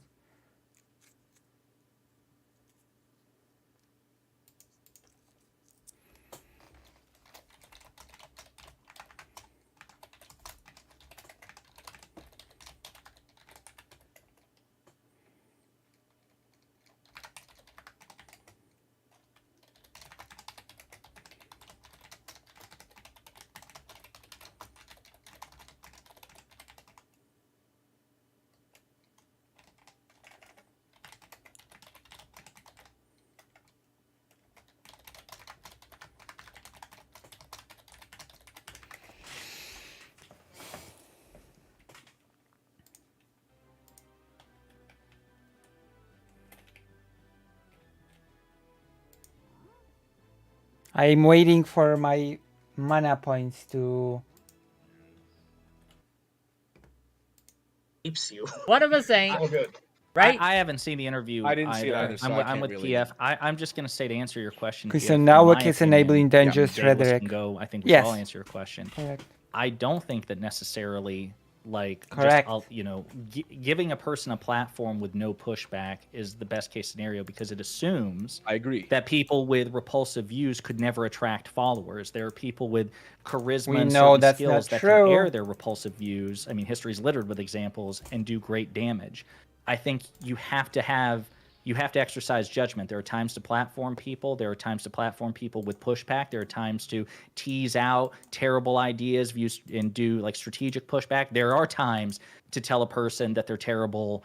You know, exactly what you just said when Wick explained the views to you, it's degenerate and awful and all these things. I do think it's a judgment call, but no, as a general principle, I don't think that, to answer your question, that you should just allow someone with repulsive views the platform and just not push back at all. I actually agree. One example of that is I'm a former Jordan Peterson fan because he's gone crazy on Twitter, but his ideas laid out in Maps of Meaning are indisputably phenomenal, and I've yet to hear any even remotely thing approximating decent pushback to it. That's because you need to slay the dragon that represents the chaos of The your Dragon of father. Chaos, yes, don't you know? Don't you but know, eh? When he talked to Matt Walsh, he did not say shit to Matt Walsh. For Matt Walsh and his buddy, the goon, Michael Knowles, talking about eradicating transgenderism. Jordan Peterson has an entire body of work about the danger of genocidal rhetoric and the danger of using Jordan words like Peterson's eradication body of work. and disgust-based metaphors. And he had every opportunity to push back against Michael Knowles, and he didn't. That was a cowardly move on Jordan Peterson's part. Same with Netanyahu. Oh well, did Israel just make the land better, so now it's okay to do whatever? Agreed. So that's a good point, just Can I offer a bond, like a moment of solidarity with you to please. cement our new friendship? Apparently, Us centrists can no, get you along all stop day. it. You stop it right there. That's what I'm talking about. This instantly poisons the well. I too Poisons the well, heals the am well. a former Jordan Peterson fan. This is my great shame. I am appalled. I'm serious. His Kathy Whoa. Newman interview, like, because I didn't realize like what his political beliefs were, and then over time, I feel like he became Waiting for increasingly magic radical. points. And it's my great shame that I actually Death was Knight. a Jordan Peterson fan. Well, just to be clear, it's shameful that he tweets out Chinese porn and thinking it's CCP propaganda. Agreed, that's shameful. But certainly the idea is laid out in That's where you first Master saw Wick for the first time, right? He was actually in that maybe in the photograph. You know CCC that? porn. But the original lectures on JP are, to this day, some of the best content ever created, and I will stand by that. And I guess What? Present I'm sorry. Sunday and I have to debate it on Wick's. Who said that? What? Well, that's oof. Someone has really low standards for lectures, for content, for some of the best. I'm speechless. I'm just gonna, I'm just gonna listen to this person's advice, and I'm gonna let the nonsense speak for itself.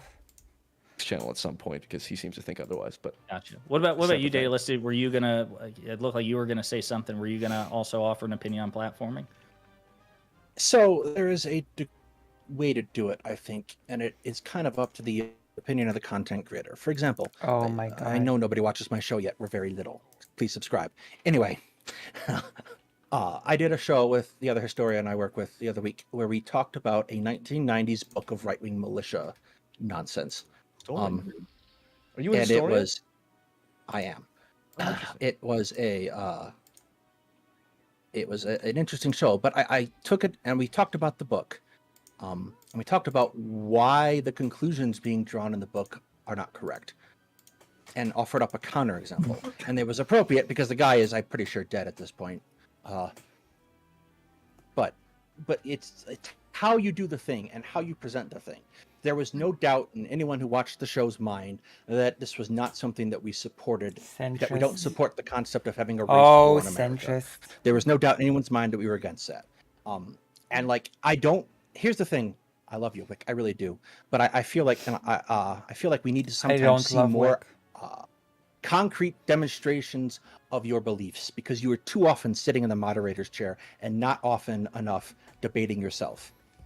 It was a lot of fun at least for me, sitting in Sunday's chat and moderating it. A lot of fun having the debate that you, Sunday, and Sirius and Doe and Professor Meat, who's unfortunately named, and Lonerbox had. That was a lot of fun, I think. And it was a lot of fun watching you debate. I just Big don't Papa like Fascist. how other people. So it's the same reason I always end up being the DM when I play D&D, because I think everyone else does it wrong. Okay, I don't like other people's moderation, right? And so that I find myself being the one like, okay, well, no one else is going to do this, right? So I have to put it together. I have to set things up. But you will see me debate Tuesday because someone on the left is coming to argue for child pornography.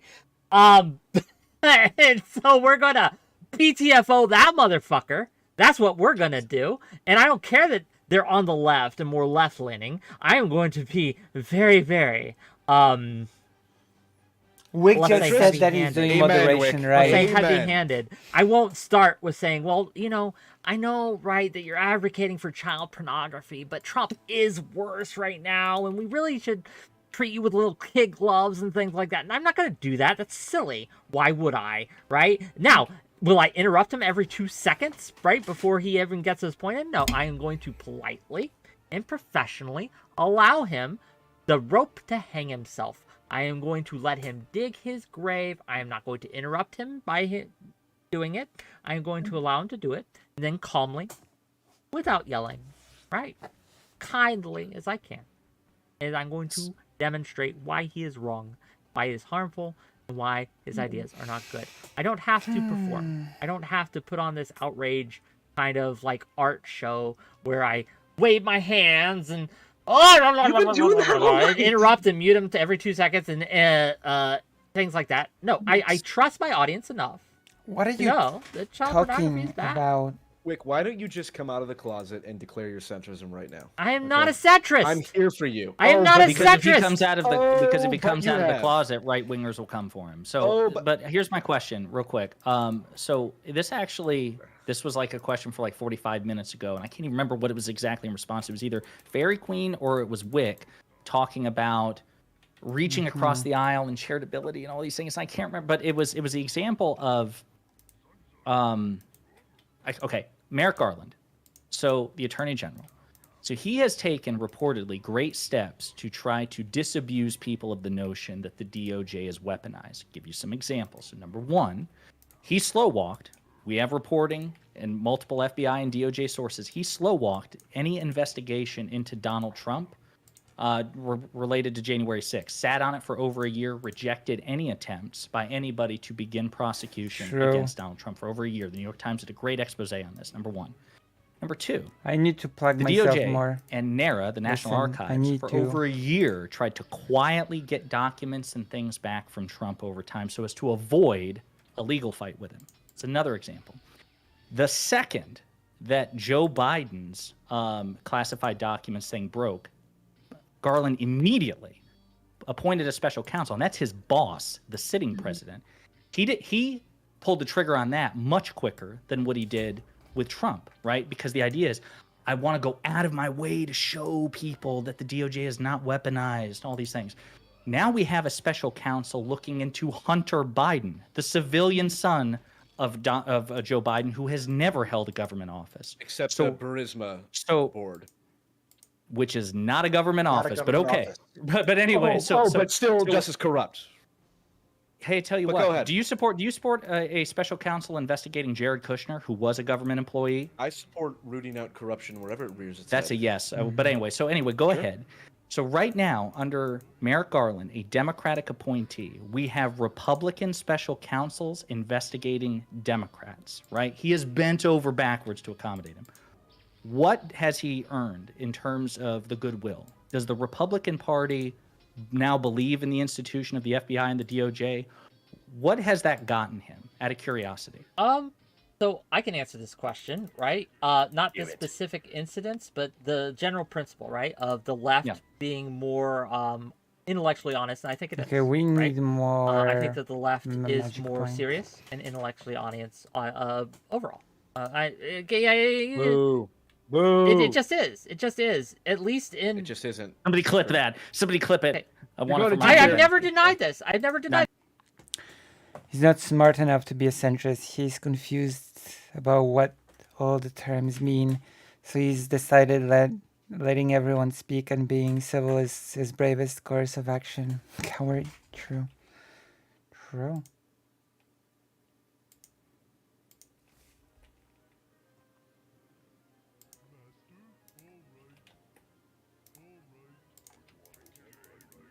Would you want to kill?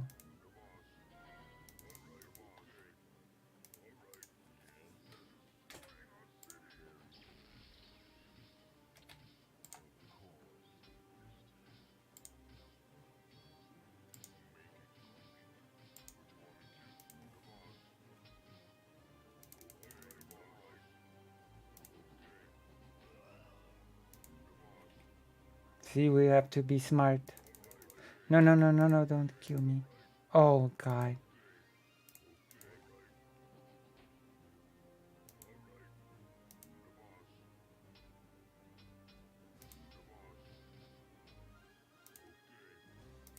Why did you not move?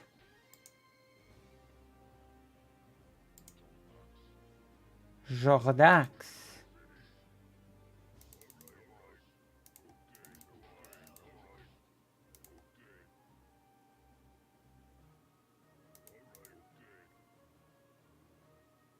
We're gonna win.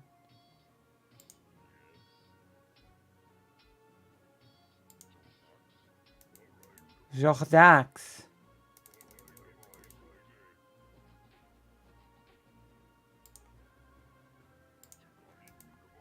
Jukami.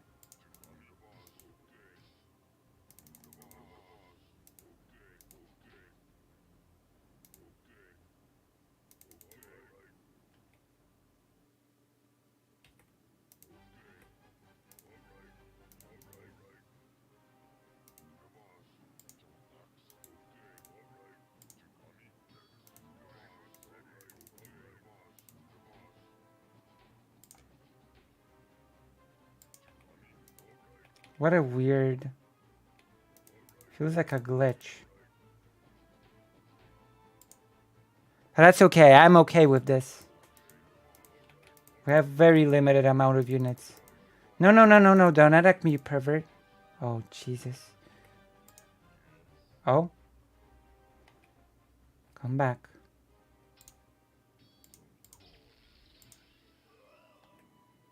Oh yeah, we might as well save the game. Here we go.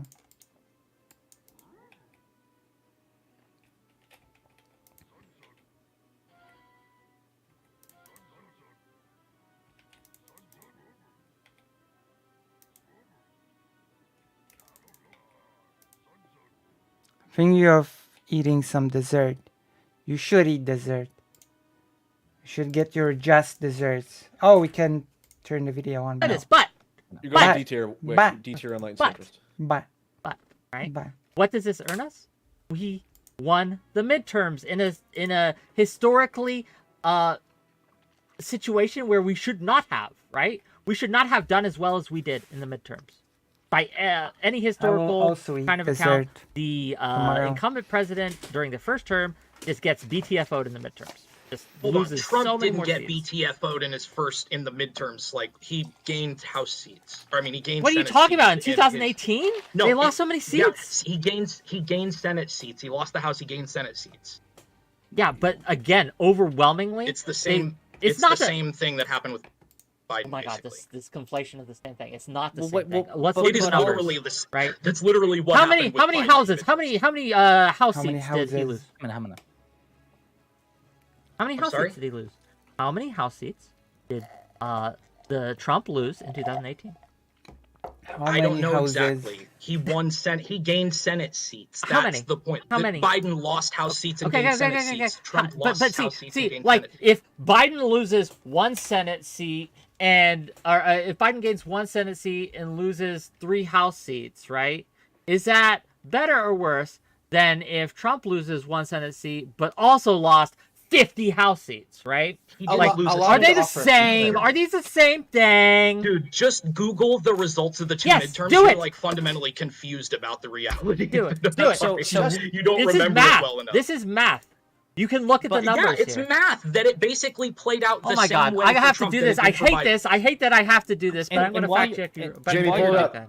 And while you're doing it, I was just going to say, I don't know what this has to do with the special counsel stuff because most of this happened after the midterms later on this year. But do you So- think that this is a new phenomenon that the left just became intellectually honest in the last 2 years? No. This is something they've demonstrated for the last 10 years. Wick, why are you painting with such a broad brush? Well, What do you mean the left is more intellectually honest? Democrats, to be clear. What does that mean?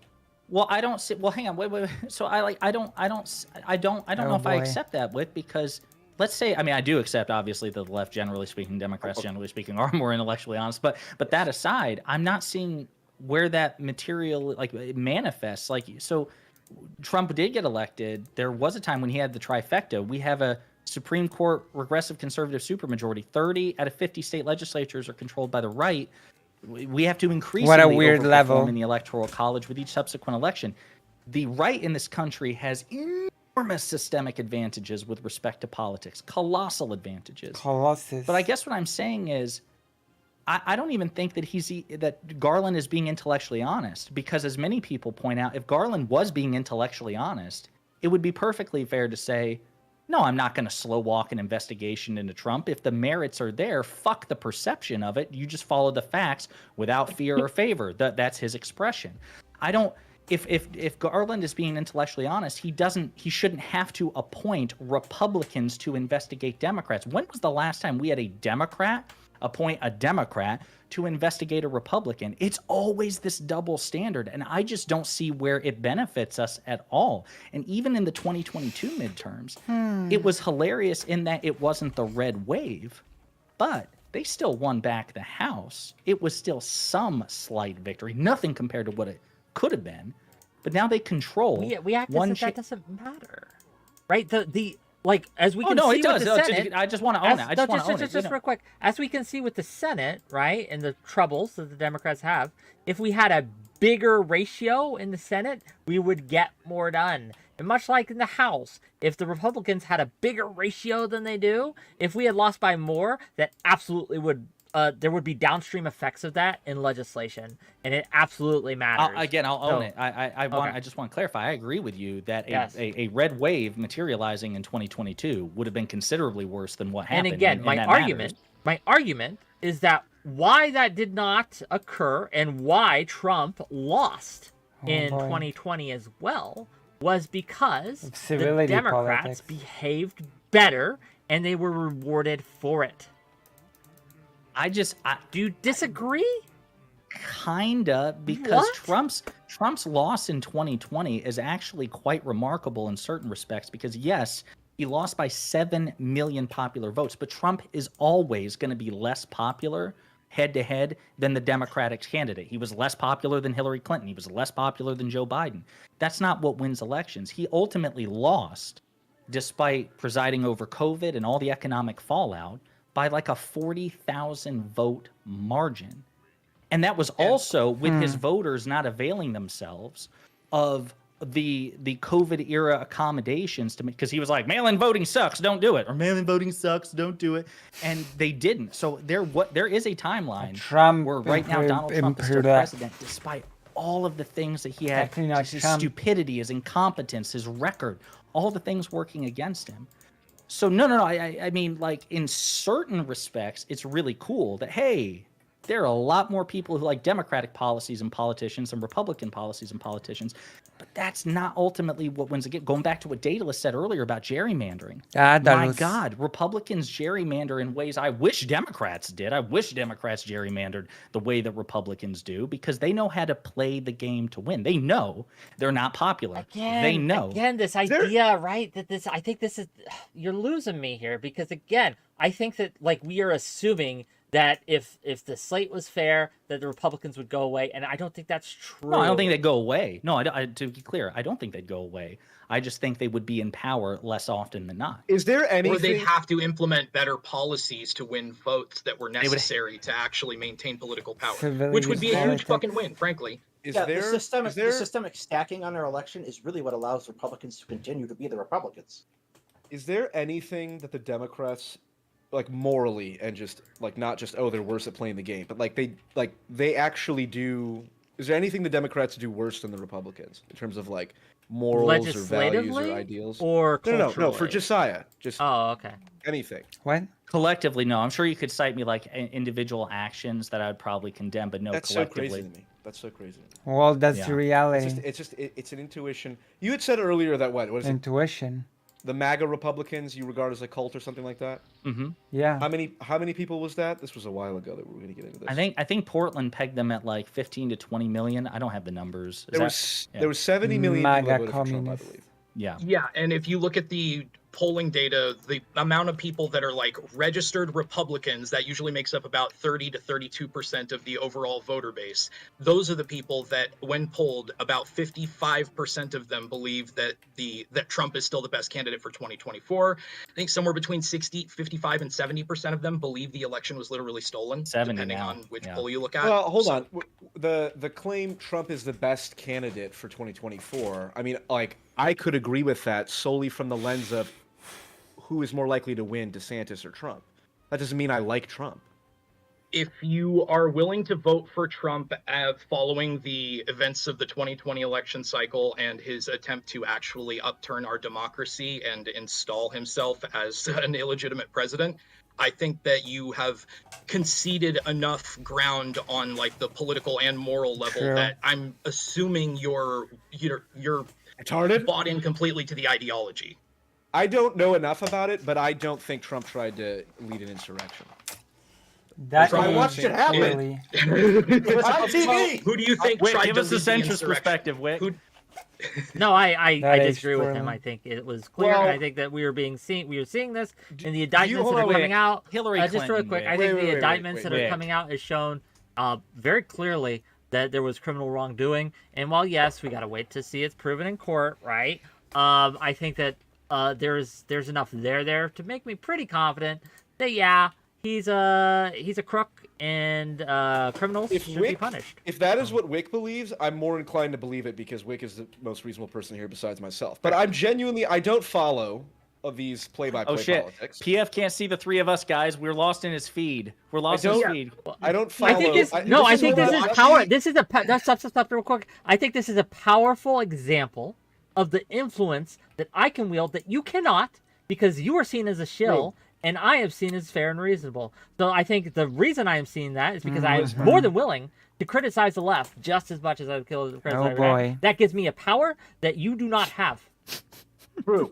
Let's take this moment. You guys can genuinely power. Okay, I've obviously we saw January 6th. I have a special power. But then is the argument that Trump's goal was to literally round up the politicians and install a puppet government His a military goal was junta? to compel Mike Pence to use an alternate set of electors to maintain his position as president. Is that what has been coming out in the indictments? That is what's been repeatedly alleged by Mike Pence himself, by and corroborated in addition as well. Right? Yeah, and as a matter of fact, the Georgia one drop.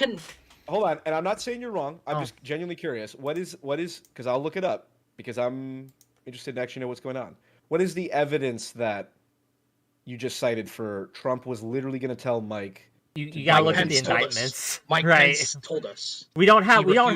No, stop. Stop, please, because I don't want. This is like I'm willing to have this discussion, but I'm going to set aside 4 or 5 hours to talk about this. Well, because just give it 10. Can we just get 5, 10 minutes? I just want the 5, 10 minute overview. That's it. I promise. Josiah, you're probably actually more educated. I'm not pushing back other than asking genuine questions. Josiah, can you give us? Sure. I think Josiah is probably the most equipped because he argued this recently, right? To give us the TLDR, oh boy. so concise as you can. Give us the evidence to indict Trump. Go ahead. Yeah, so it is Mike Pence's own words. He's mentioned them in interviews. He's conducted interviews where he's relayed the words biographers have written who have interviewed Mike Pence during the 2020 and 2021 election cycle, and the citations are in like an easy digestible form in the indictments themselves by Jack Smith. So like that, it's like really spelled out, like super. It's a narrative indictment, so it's written in a way for laymen such as us to all read if you're not a legal scholar. So I would definitely check that out.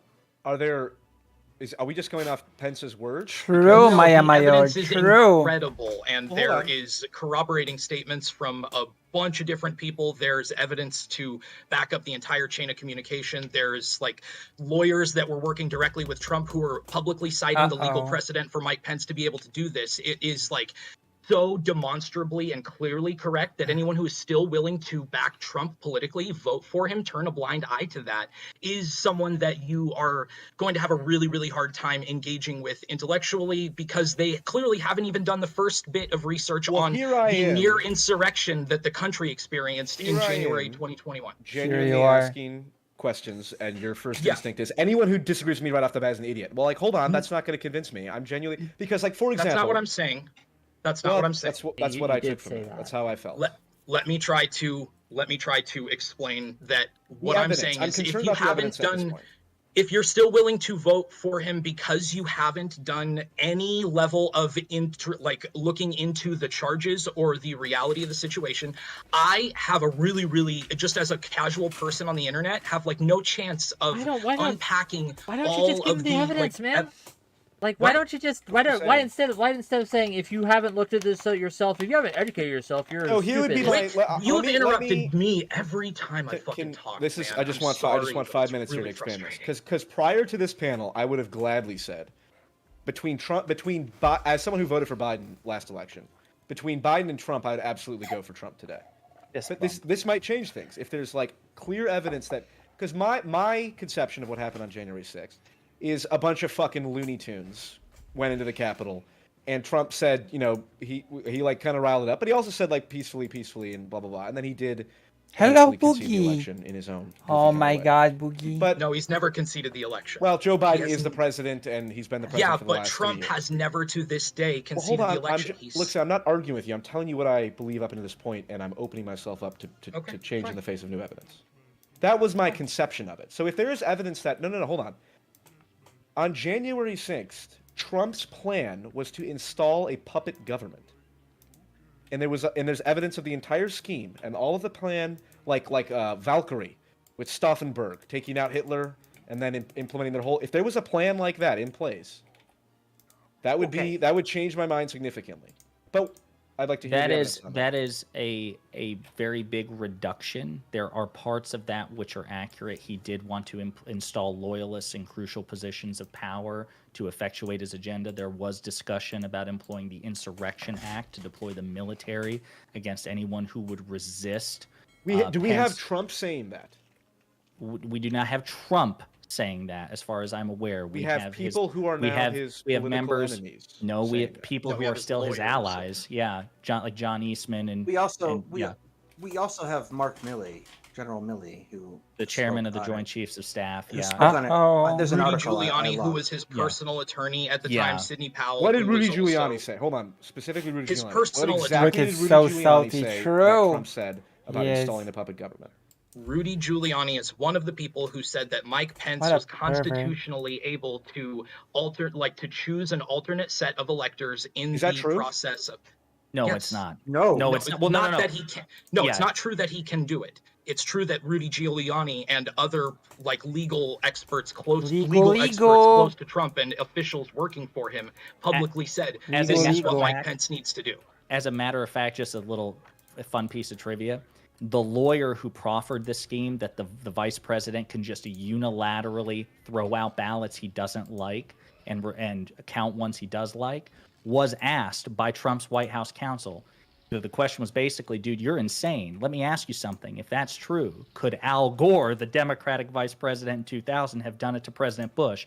And John Eastman, the attorney, said, no, he couldn't have done that, even though basically certainly Trump was on the phone. We have voice recording of Trump on the phone with Governor Kemp saying find me 11,000 votes, right? That's pretty harsh evidence right there. Yeah. We also have members of the Oath Keepers and stuff that were charged with seditious conspiracy. My been goodness. convicted. People you can be charged with anything. But my point is convicted. They've been convicted of seditious conspiracy in relation to the events of January 6th. This is what I mean about. Is there any even remote? Let me ask you this: what is the steelman of? What is the most charitable interpretation of the pro-Trump response to what you're saying? Do you have any idea what an intelligent pro-Trump person would respond to? Real talk, and I'm not exaggerating. This is the only explanation that I could accept as strongest. I believe is an insanity plea. That he literally, despite all the evidence, thought. I would like to offer a better steelman. Okay. The common steelman that you also heard a lot in relation to the 2016 Russiagate investigations and stuff is that Trump himself was not directly involved with and did not direct anything. Conspiracy bullshit thing. We all agree on that, right? There were convictions. There were charges. Now I'm doubting everything you're saying because I know for a fact. Let me make my point. I know for a fact that there's not a single person in the entire Trump campaign was convicted of collusion with Russia. Paul Manafort. Collusion's not a crime. Right, there's no criminal charge for collusion. Right. So so not a single person. So let me rephrase it. So I'm going to need you to read. But not a single person, as a result of Mueller's investigation into Russiagate, which is of course a conspiracy bullshit delusion. Not a single person in Trump's entire administration was convicted of anything approximating conspiracy to work with Russia to overturn the election. Paul Manafort was convicted on corruption charges. Cool. Not a single. Okay. Do you know what do you know about Roger Stone's charges? Hold on. Let me be. PF. What do you know about Roger Stone's I know for a fact charges? he worked with Guccifer 2.0. Sorry. That was the account. Guccifer was the account. I don't know if Stone was the one who worked with it, but Guccifer What is that was Guccifer? I believe it was Roger Stone with Guccifer. Right. Guccifer sounds like someone said we have dirt on Hillary Lucifer. Clinton. And Roger Stone was like, "Well, tell me about Goofy Lucifer." That was the extent of the collusion with Lucifer. Russia. So hold on. Let me just say this in real time. The fact that you so confidently just said Russiagate was not a conspiracy, even though now I know for a fact it was a conspiracy. Now I don't trust anything you say. This is exactly what I'm talking about. You're fucking pointless to talk to because you literally don't know the fundamental facts of any case you're talking about. You know a few things you've heard on the radio or on Fox News or whatever, and you say them so confidently that you dismiss even then correct listening me if I'm wrong. Name one I've person. corrected you when you're wrong so many times. You just interrupt. You run your mouth. I'm just done with it. Fuck it. Wait, can I go? Please do. Name one person in Mueller's investigation who was convicted of anything approximating conspiracy with the Russian government. Name one. It's not about the specific charges people were convicted for having contact with Russian Can't officials name and court. one. It Well, was can- a can I just ask collusion. one- Okay, can I stop, just ask stop one before. Fucking simpleton, dude. I'm not gonna humor you anymore. If you want me to spoon feed basic information to you, Google it. I'm I am not a simpleton. explain Okay, like I'm it 5, is- okay? it I'm not is- your personal You can't even fucking explain it attendant like for I'm 3. information. It is. You're too dumb for me to explain it like you're 3. That You're could a be fucking case. idiot. It True. is 8 p.m. That could be true. It is 8 p.m. It is true. You have demonstrated the entire. The guy is a dupe. Senator is willing to vote for Trump until this panel. What am I watching? True. You're watching a WIC thing. Entire time that we've been here, that you have an IQ lower than the room temperature. It's fucking True. painful to sit through a True. conversation with you. And I've taken You are IQ the tests, reason and that I we can can't confirm have these that. conversations. That's true. Oh well, I just see right there. Now I know everything else that you've said is untrue. Even though there's 1,000 different fucking sources I could use to verify everything you just said, I know it's untrue because one thing you took fucking you're a fucking hopeless case, dude. Agreed. You're a fucking moron. You sound like my mother. Yeah, I'm sure your mom's probably very disappointed in you. Actually, she's What? very This proud of has me, but- been wonderful. But I want to give, if you want it, like, I want to give people an out if they want to Nice. escape this madness. Nice. You don't have to. I still want to talk, right? But I do want to respect people's time. I did say 6 to 8. So Yes, Super I respect think I do have Goose. to run soon. That's like, good. If Josiah, That's genuinely, good. Portland, it's been fun. Obviously, we're just going back and forth. This is all. We don't really. This is fun. We enjoy it. We don't actually dislike each other. But if Josiah actually has, That's so. and I'll obviously be in kind of chippy. Feels but, like you dislike for each real, other. Russiagate, and I'm honestly open to this, but has correct He me if just I'm has wrong, to be excused. not a Yes. single person was convicted for Yes. anything approximating conspiracy with Russia. Am I wrong? I don't know. I don't know of anyone who was charged or convicted of conspiracy. The only thing I will append to that is I don't think that charge has to be brought and a conviction has to be brought for Russiagate to not be a conspiracy. That's Go probably on. where we disagree. Yeah, so I would just there are go ahead. clear Bailey. examples of contacts between the Trump campaign and Sure. Russian agents. That's not right, but that's not illegal. It is. yes, That's it why is. they were charged and convicted. We expelled the Russian agents for Hold on. espionage. Okay, I can't have a conversation with 3 people. So Josiah, well, because you've proven yourself the most reasonable person here. That's right, Wick, and you're Yeah, here hold too. on. I am more Well, reasonable sorry. than Wick. no, Obviously, no aside backsies. from Wick, No I meant that backsies. was- Fairy Queen, Wick. Hold on. You, I'm just saying. This is in high What school. if You can said go earlier whenever said you want. don't No, think the you conviction can. of Don't you conspiracy have needs to be put in honor? place to say that Russiagate was not a complete delusion. So expand Right. on that. How long Well, has I this was stream so been? I think the case. So I would have to go Oh back and my read the- God, we've been streaming for 6 hours 48 minutes.